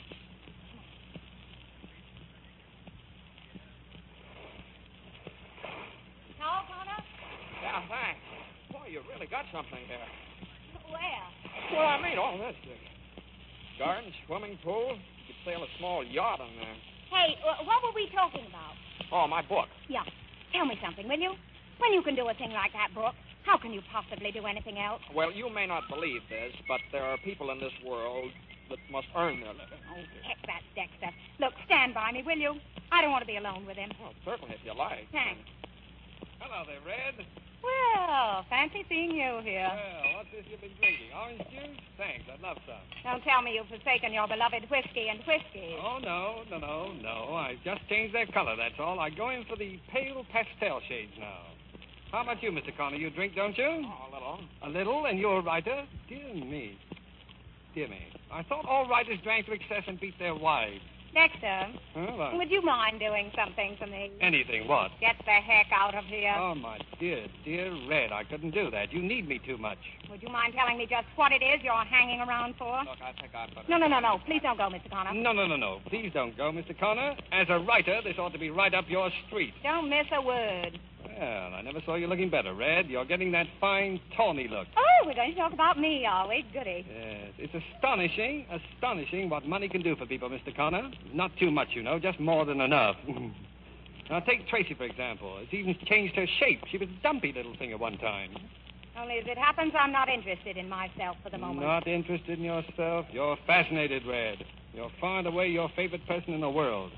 Of course, Mr. Connor, she's a girl who's generous to a fault, except to other people's faults. For instance, she never had any understanding of my deep and gorgeous thirst. It was disgusting. It made you so unattractive. Yes, a weakness, sure. And strength is her religion, Mr. Connor. She finds human imperfection unforgivable. And when I gradually discovered that my relationship to her was supposed to be not that of a loving husband and a good companion, but that of a kind of high priest to a goddess, well, then my drinks got deeper and more frequent. I never considered you as that, nor myself. Oh, you did without knowing it. And the night that you got drunk on champagne and climbed out on the roof and stood there in your nightshirt with your arms out to the moon, wailing like a banshee. I told you I never had the slightest recollection of doing any such thing. I know. You drew a blank. You wanted to. Mr. Connor, what would you... Oh, where did he go? He's gone. I hope he heard what you said, though. Make a wonderful story for Spy. Yeah, well, it's too bad we can't supply photographs of you on the roof.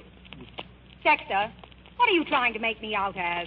Tracy, what do you fancy yourself as? When I read you were going to marry Kittredge, I couldn't believe it. That's why I'm here. How in the world can you even think of it? Because he's everything you're not. Oh, yes? He's been poor, he's had to work, and he's had to fight for everything. And I love him as I never even began to love you. Maybe so, but I doubt it. I think it's just a swing from me. But Kittredge is no great tower of strength, Tracy. He's just a tower. You hardly know him. Well, to hardly know him is to know him well. Kittredge is not for you, Red. You bet he's for me. He's a great man and a good man. Already, he's of national importance. Oh, you sound like Spy magazine talking. You seem quite contemptuous of me all of a sudden. No, Red, not of you. I'm contemptuous of something inside you. Your so-called strength. Your prejudice against weakness. Your blank intolerance. Is that all? Well, that's the gist of it. Because you'll never be a first-class human being or a first-class woman until you've learned to have some regard for human frailty. Yeah, it's a pity your own foot can't slip a little sometime. But your sense of divinity wouldn't allow that. You're a special class of the American female. The married maidens. So help me, Dex. If you say another word, I'll... Oh, I'm through, Red. For the moment, I've had my say. Crazy. Oh, look, the Tower of Strength. I suppose I should object to this, twosome. Well, that would be most objectionable. Well, any time either of you want my advice... We'll give you a ring. Thanks. Do that, will you? Well, so long, Red. Oh, here's a little wedding present. Sorry I hadn't any ribbon to tie it up with. Well, so long, Kittredge. So long. Should we open this, Tracy? Go ahead. I must remember to send him a note along with the others. Well, What is it? look what your friend considers a wedding present. Why, it's a model of the True Love. The what? The True Love. A boat he designed and built practically. We sailed it down the coast of Maine and back the summer we were married. My, she was yaw. Yeah? What's that mean? It means... Oh, what does it mean? Easy to handle, quick to the helm, fast, bright. Everything a boat should be. Until she develops dry rot.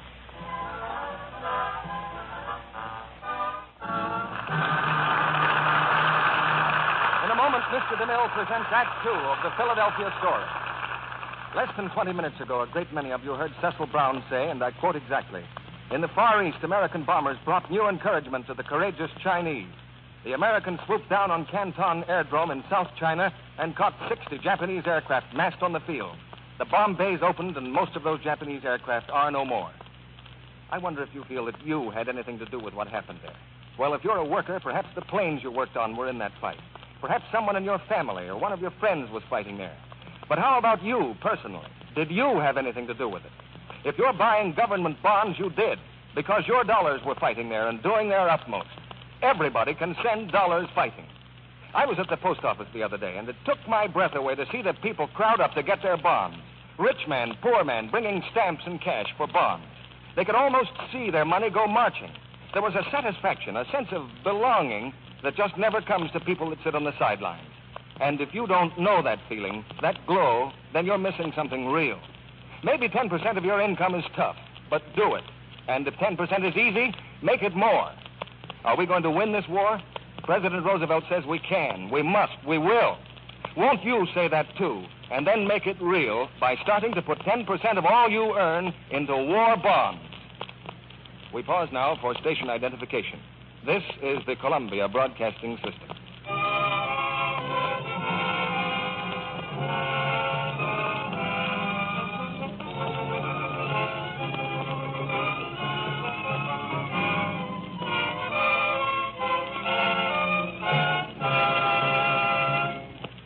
Philadelphia Story, starring Cary Grant, Katharine Hepburn, James Stewart, Ruth Hussey, and Virginia Weidler. On the eve of Tracy Lord's wedding, her ex-husband's presence is no comfort. No comfort either is Dinah, who rushes in with news of a new complication. Tracy! Tracy! He came anyway. He's here right now. Who's here? Father. On the terrace, Tracy Lord faces her father and mother. In her eyes, there's nothing but scorn. Now, Tracy, remember, your Uncle Willie's guest of honor tonight. You mustn't be late. I just saw that fiancé of yours, Tracy. He roared out of here on 2 wheels. Does he by any chance ever walk anywhere? When he likes, I expect. I have a feeling he'll take the ring tomorrow and go right through center with it. Seth, you idiot. Very amusing, I'm sure. Almost as amusing as the picture of you with your arm around Mother. Oh, I find very unamusing the stupid, undignified spectacle we're making of ourselves for the benefit of those 2 newspaper people. Of course, inasmuch as you let us in for it in the first place. Oh, do keep that note out of your voice, Tracy. It's most unattractive. No? How does your dancer friend talk, or does she purr? Tracy, you've got a heck of a nerve to come back here in your best head of the family manner and strike attitudes and criticize my fiancé and give orders and mess things up generally. Stop. I can't help it. It's sickening, as if you'd done nothing at all. Anyway, it's not your affair, Tracy. If it concerns anyone, well, actually, I don't know who it concerns except her father. That's very wise of you, Margaret. What most wives fail to realize is that their husband's philandering has nothing whatever to do with them. Oh? Then what has it to do with? A reluctance to grow old, I think. I suppose the best mainstay a man can have as he gets along in years is a daughter. The right kind of daughter. How sweet. Full of warmth. Full of foolish, unquestioning, uncritical affection. None of which I've got? None.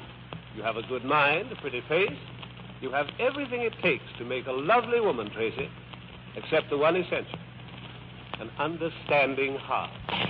Without it, you might just as well be made of bronze. That's an awful thing to say to anyone. Indeed it is. So, I'm to blame for Tina Mara, am I? To some extent, I expect you are. You coward. No, but better to be one than a prig and a perennial spinster, however many marriages. Seth, that's too much. What did you say I was? You want me to repeat it? A prig and You mean you think I'm some kind of a goddess or something? If your ego wishes to call it that, yes. Come along, Margaret.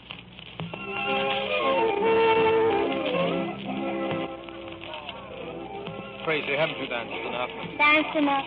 You know what time it is. It's after 4. In China, it's later than that. In China, we'd be married by now. Or perhaps it's only yesterday. Tracy, I don't understand you tonight. What's the matter? What's the matter with everybody? You never drink, Tracy. You got that wrong. Prigs don't drink. What? Nor spinsters. Tracy. Nor goddesses of any variety. Tracy, that's enough.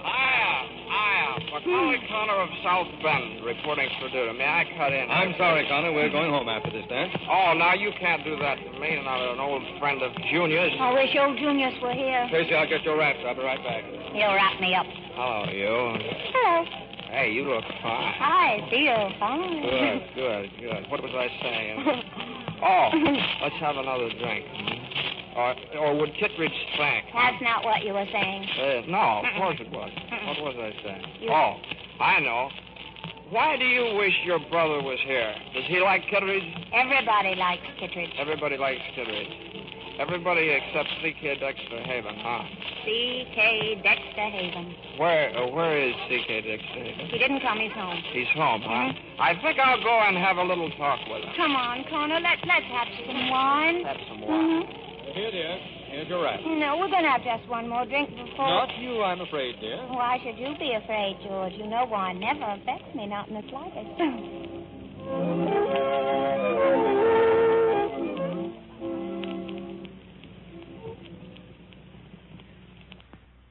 C.K. Dexter Haven?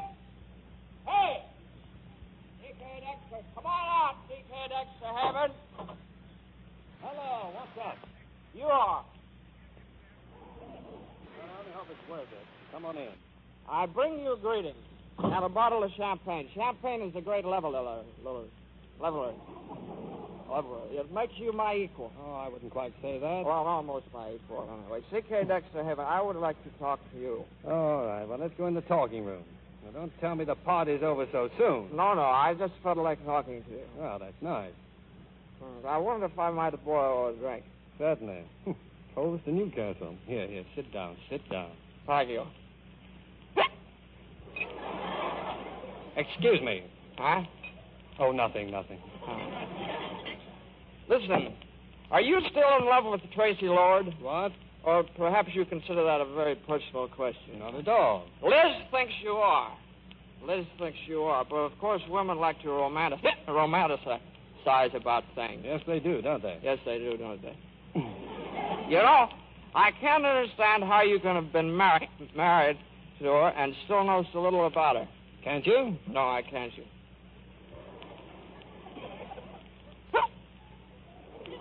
I have the hiccup. No. I wonder if I might have another drink. Certainly. Thank you. You know, Tracy's no ordinary woman, and you said some things to her this afternoon that I resented. Well, I apologize, Mr. Connor. That's quite all right. But when a girl is like Tracy, she's one in a million. She's sort of like a a goddess? No. You said that this afternoon. No, she's sort of like a queen. A radiant, glorious queen. And you can't treat her like other women. No, I suppose not. But then I imagine Kittredge appreciates all that. Oh, Kittredge. Kittredge appreciates Kittredge, that fake man of the people, that 5-cent edition of Sydney Kid. I always thought Kid himself was a 5-cent kid. You know, Kid's just using you like he uses everybody else. That guy's colossal. He's terrific. He's got everybody fooled. Yes. No mean Machiavelli is smiling, cynical Sydney Kid. The world's his oyster with an R in every month. Say, that's not bad. When did I say that? You didn't. I did. Sorry. I suppose you never heard of Kid's little arrangement in Kansas City. Nope. Or San Francisco. Well, let me tell you about the time he went to Boston. The true story of that little jaunt would ruin him. Oh, yes? Hey, look here. What would happen to you if I used that stuff? Why? Well, I might want to very much. You see, Kid is holding an article on Tracy's father, and this might stop him. Oh, blackmail, huh? Well, look, you just use it. Use it with my blessings. I'm through anyway. All right, now come on, sit down there. I gotta go back to Tracy. Not yet. Now, you dictate, I'll write. Now, shoot. Boston. Huh? What? Boston. The time, May 1938. The place, Boston, in a hotel. Kid is just...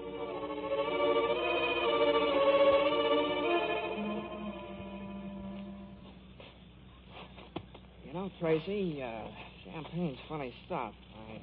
I'm used to whiskey. Whiskey's sort of a slap on the back. Champagne's heavy mist before my eyes. It was nice of you to bring me home. I have a little mist, too. Hey, what's that? Music. Dance? Uh-uh. I tell you what.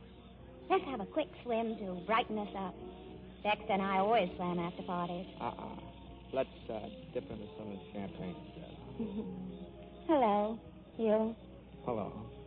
You look fine. I feel fine. Did you enjoy the party? Sure. The prettiest sight in this fine, pretty world is the privileged class enjoying its privilege. You're a snob, Connor. No doubt. Awash with champagne was Will Q. Tracy's pleasure dome on the nuptial eve of Tracy's... Oh, now listen. You can't marry that guy. George, I'm going to. Why not? Well, I don't know. I thought I'd be for it at first, but you just don't seem to match up. Then the fault's with me. Well, maybe so, but all the same, you're quite a girl, Tracy Lord. You think? Yeah, I know. Thank you, Professor. I don't think I'm exceptional. Yeah, you are, though. I know any number like me. You ought to get around more. In the upper class? No, thank you. What have classes to do with it? George comes from the so-called lower class. Dexter from the upper. I'll take the lower, thanks. If you can't get a drawing room. What do you mean by that? My mistake. You're insulting. What?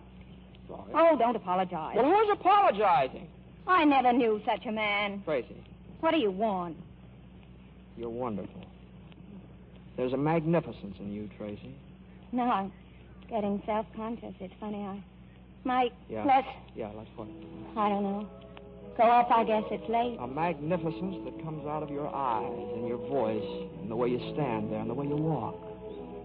You're lit from within, Tracy. You've got fires banked down in you. Hearth fires and holocaust. I don't seem to you made of bronze, then. No. You're made of flesh and blood. That's the blank, unholy surprise of it. You're the golden girl, Tracy. Full of life and warmth and delight. And what goes on here? You've got tears in your eyes. Shut up. Oh, Mike, keep talking. Talk, will you? No, I've stopped. Why? Has your mind taken hold again, dear Professor? All right, now lay off that professor stuff, you hear me? Yes, Professor. That's really all I am to you, is it? Of course, Professor. You sure? Come here. What are you, Professor? Are you sure? Yes, of course, I'm... Oh. Tracy. Oh. Golly, Moses. Tracy. Mr. Connor. Listen, let me tell you something, Tracy. No, don't. All of a sudden I've got the shakes. Can't be anything like love, can it? No, it mustn't be. It can't. Would it be inconvenient? Terribly. Anyway, I know it isn't. Oh, Mike, we're out of our minds. Right into our hearts. That ought to have music. It does, doesn't it? Oh, Tracy, you're so lovely. Oh, it's as if my insteps were melting away. What is it? Have I got feet of clay or something? Tracy. Mike, it's not far to the pool. It's just over the lawn and in the birch grove. It'll be lovely now. Tracy, you're tremendous. Put me in your pocket, Mike.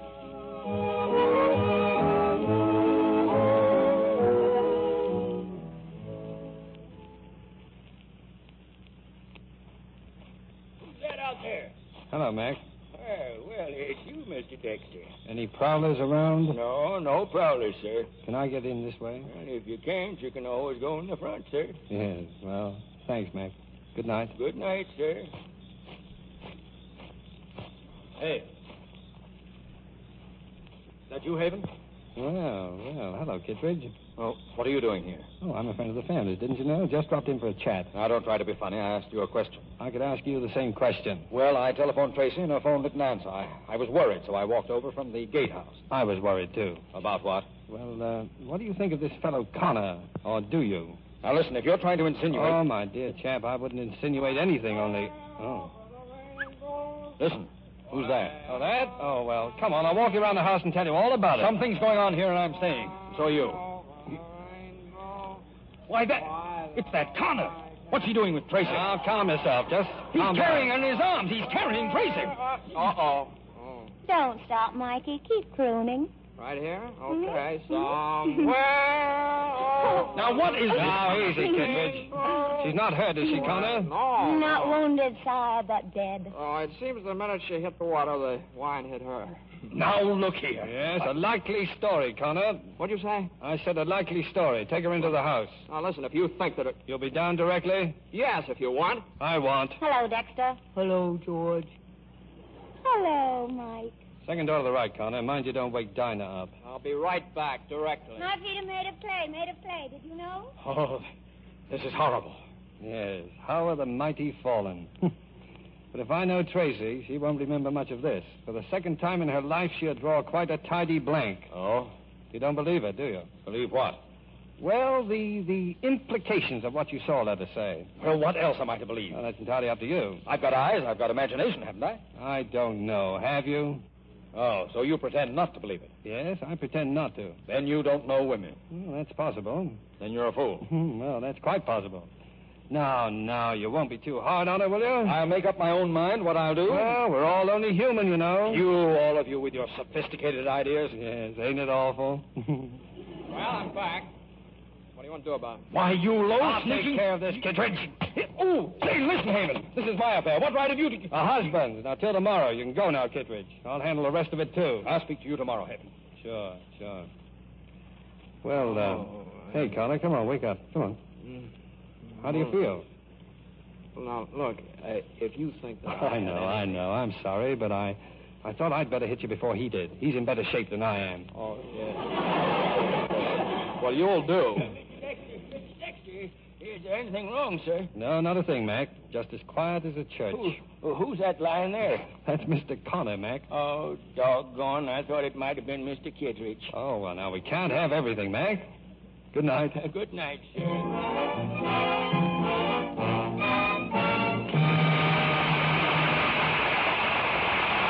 This intermission, you'll hear the third act of the Philadelphia story.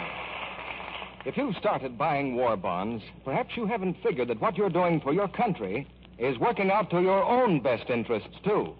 But it is. And there's nothing unpatriotic about the fact that these bonds are a gilt-edge investment, too, as Mrs. Brown here knows. Do you mind, Mrs. Brown, revealing your personal affairs? No, I don't. Our income is $35 a week. It's quite a sacrifice to put 10% of that into war bonds. But I told my husband that we'll save quite a bit of money. Indeed, you will. That's been carefully figured. 10% of $35 is $3.50 a week. 50 cents a day. If you buy stamps and bonds at that rate for 5 years, you'll have bonds worth at maturity over $1,200. That'll buy you the finest car you ever drove when the war is won. And this is one of the safest investments in the world, isn't it? Yes. These bonds are backed by the entire resources of the United States government. You're going to get back $4 cash for every $3 you put in. That's a lot. Yes, but there are a few people who are thinking up reasons to excuse themselves for not buying these bonds. If you're one of them, your soldiers ask you to stop figuring why you can't buy them and start to find out how you can. Put 10% of your pay every payday into war bonds. Set your mind on victory and buy United States war bonds starting now. Our producer, Mr. DeMille. The curtain rises on the third act of the Philadelphia story. The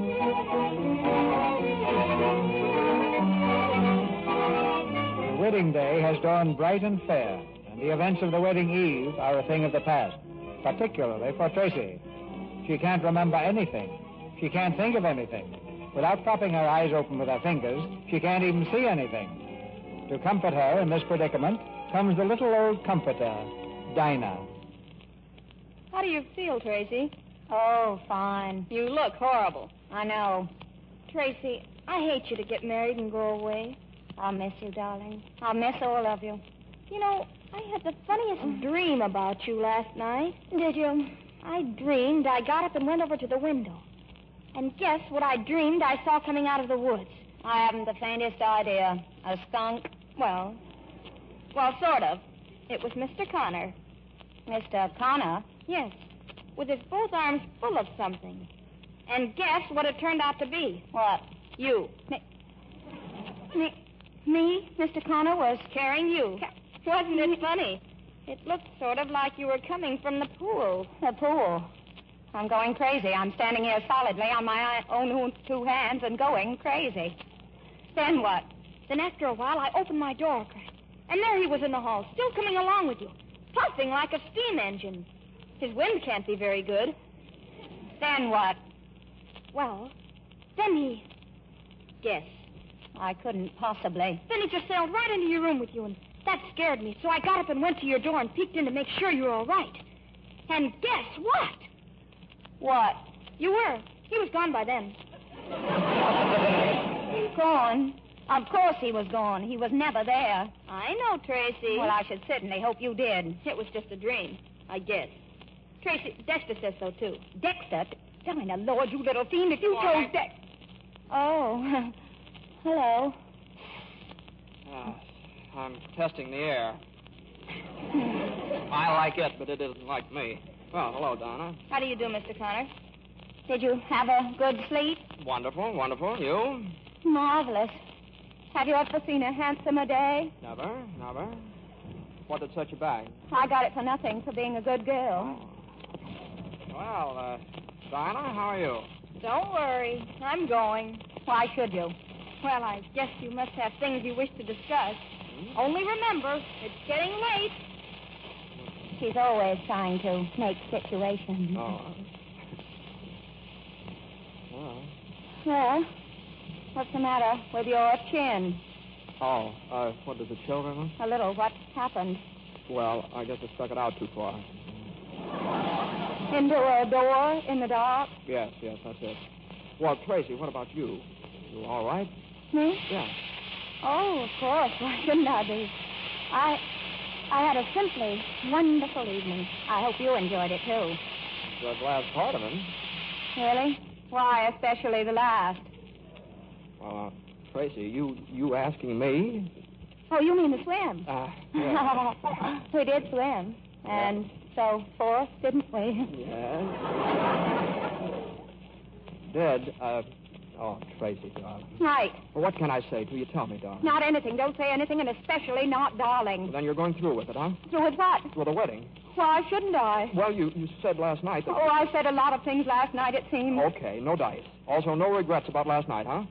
Why should I have? Well... You don't know what I mean. I'm asking you. Tell me straight out. Tell me the reason why I should have had... No, don't. Don't tell me anything. All right.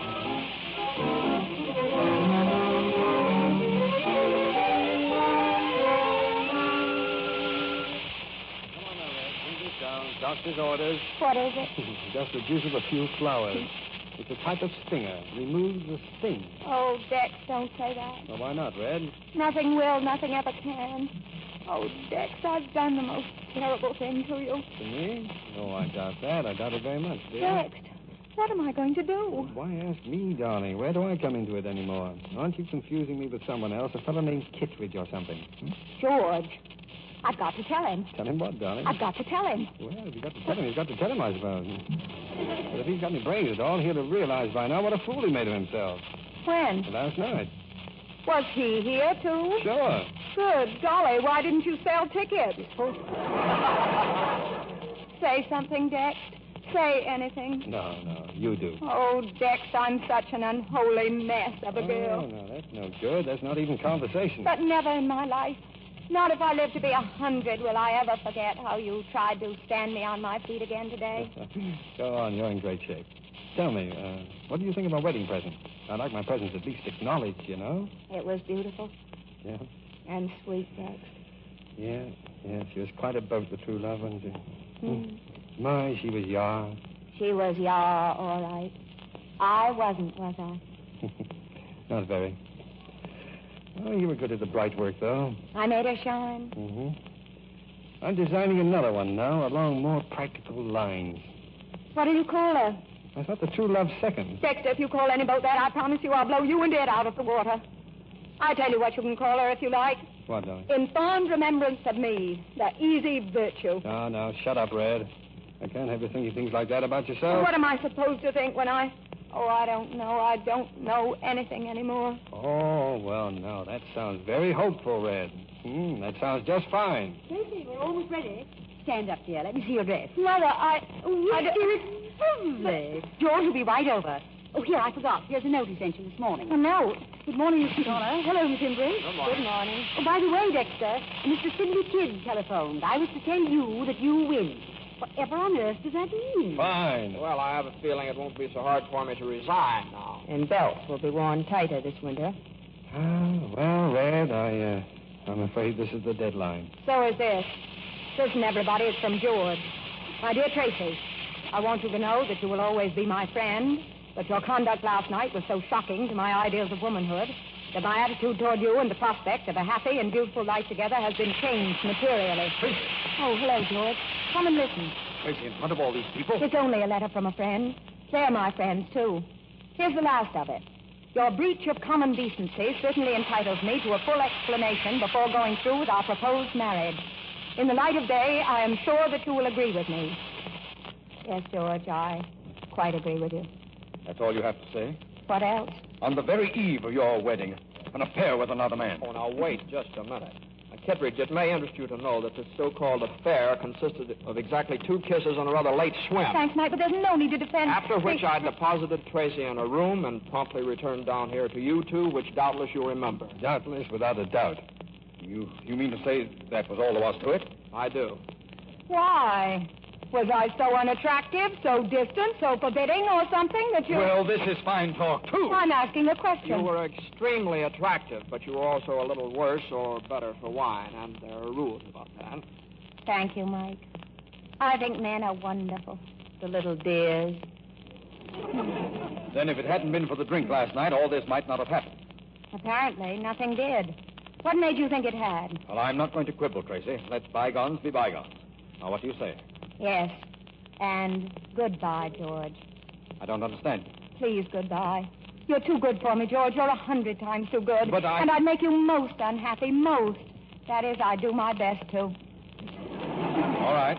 Possibly it's just as well. Yes, I thought you'd finally come to that conclusion. I have a feeling you had more to do with this than anyone. Possibly, but you were a great help. You and your rotten class. Oh, class, my eye.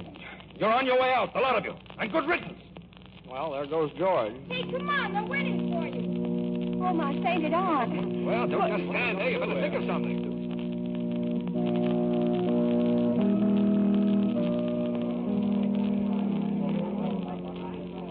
Shut that door. Shut the door. Dex, did you see them out there? That welter of faces. My, they look solemn. What in the name of all that's holy am I to do? Tracy. Yes, Mike. Now, look, I got you into this thing, and I'll get you out of it. Will you marry me, Tracy? No, Mike. Thanks, but nope. Why not? Because I don't think Liz would like it, and I'm not sure you would, and I'm even a little doubtful about myself. But I am beholden to you, Mike. I'm most beholden. But they're in there. They're waiting. Mike, don't get too conventional all at once, will you? There'll be a reaction. Come on, cheer up, Red. It'll be all right. You've been gone out of James before. Mother. It's all right, dear. Your father will make a very simple announcement. Is there anything special you want me to say, Tracy? No, I'll say it. Whatever it is, I'll say it. I won't be got out of anything anymore, thanks. Tell them to stop the music. Tracy, listen. Dex, what can I say? Just open that door and go ahead. I'll prompt you. Ladies and gentlemen. Dex. Well, Dex. Ladies and gentlemen, 2 years ago I did you out of a wedding in this house by eloping to Maryland. 2 years ago, you were invited to a wedding in this house. And then I did you out of it by eloping to Maryland. Right. Which was very bad manners. Which was very bad manners. But I hope to make it up to you by going through with it now as originally planned. But I hope to make it up to you by going beautifully through with it now, as originally and most beautifully planned. So if you just keep your seat for a minute. So if you just keep your seats a minute.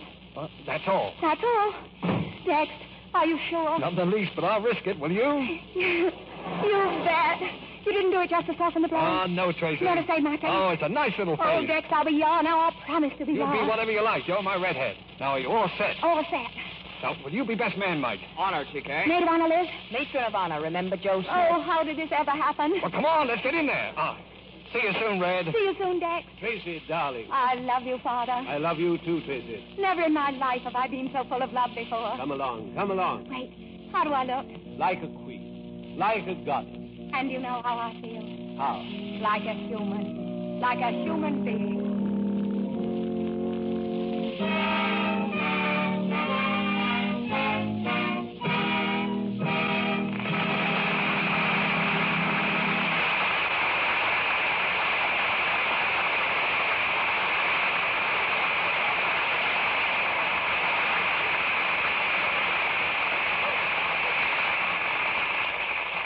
So, all America applauds the Philadelphia story.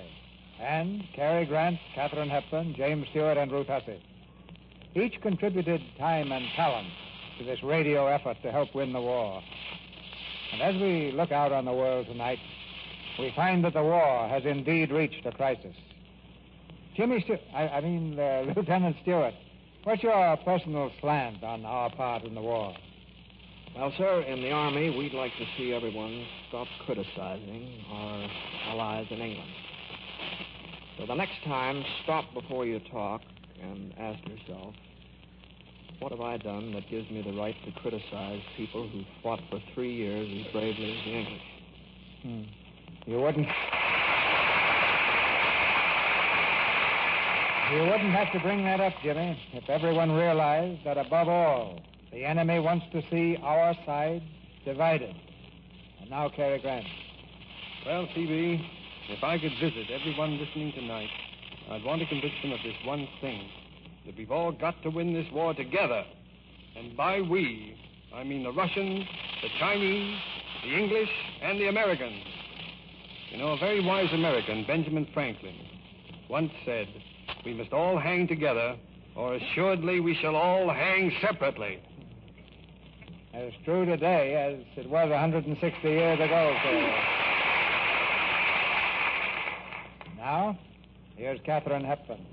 I think I would like to ask every mother if she's heard of the crime of Lidice. That's the village in Czechoslovakia where every man was killed by the Nazis. I would ask her to imagine a knock at her door tonight. A knock and a door crashing in. A father and his sons dragged out to be shot. The girl and the mother scattered in cruel concentration camps, never to see each other again. I would say to that mother, if our side doesn't win this war, you can cross out the name of Lidice and write in the name of Middletown, USA.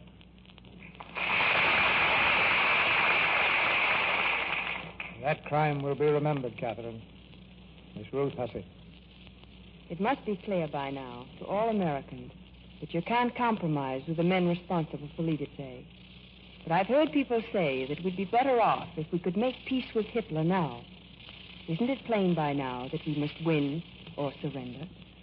And if we surrender, isn't it plain what we can expect?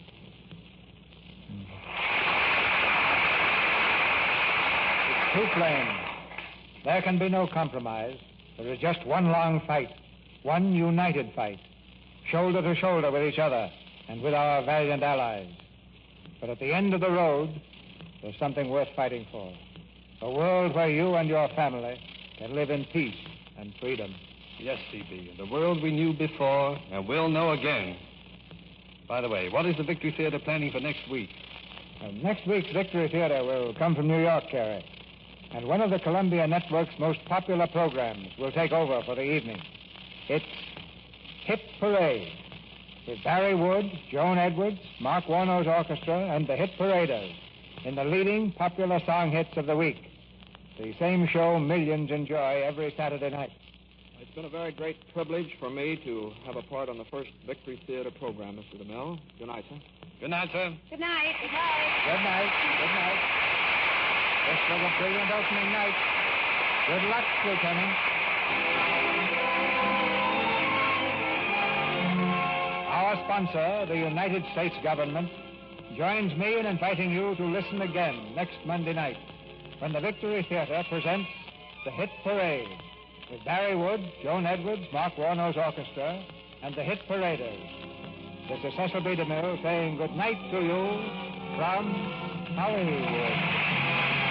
Ladies and gentlemen, the Victory Theater is your theater, a rallying place where you can meet with your fellow Americans and with your government each Monday night. We shall place certain true facts about the war before you each week. We shall ask you to do something about those facts. And on what you do may depend the safety of your home and the lives of those you love. The United States government thanks the Columbia Broadcasting System and all who contributed their services to tonight's Victory Theater. Heard in tonight's play were Nicholas Joy as Seth, Janet Beecher as Margaret, Gail Gordon as George, and Leo Cleary, Charles Seal, Norman Field, Verna Felton, Bruce Payne, and Sandra Cole. Our music tonight was directed by Louis Silvers. Your announcer has been John M. Kennedy. This is the Columbia Broadcasting System.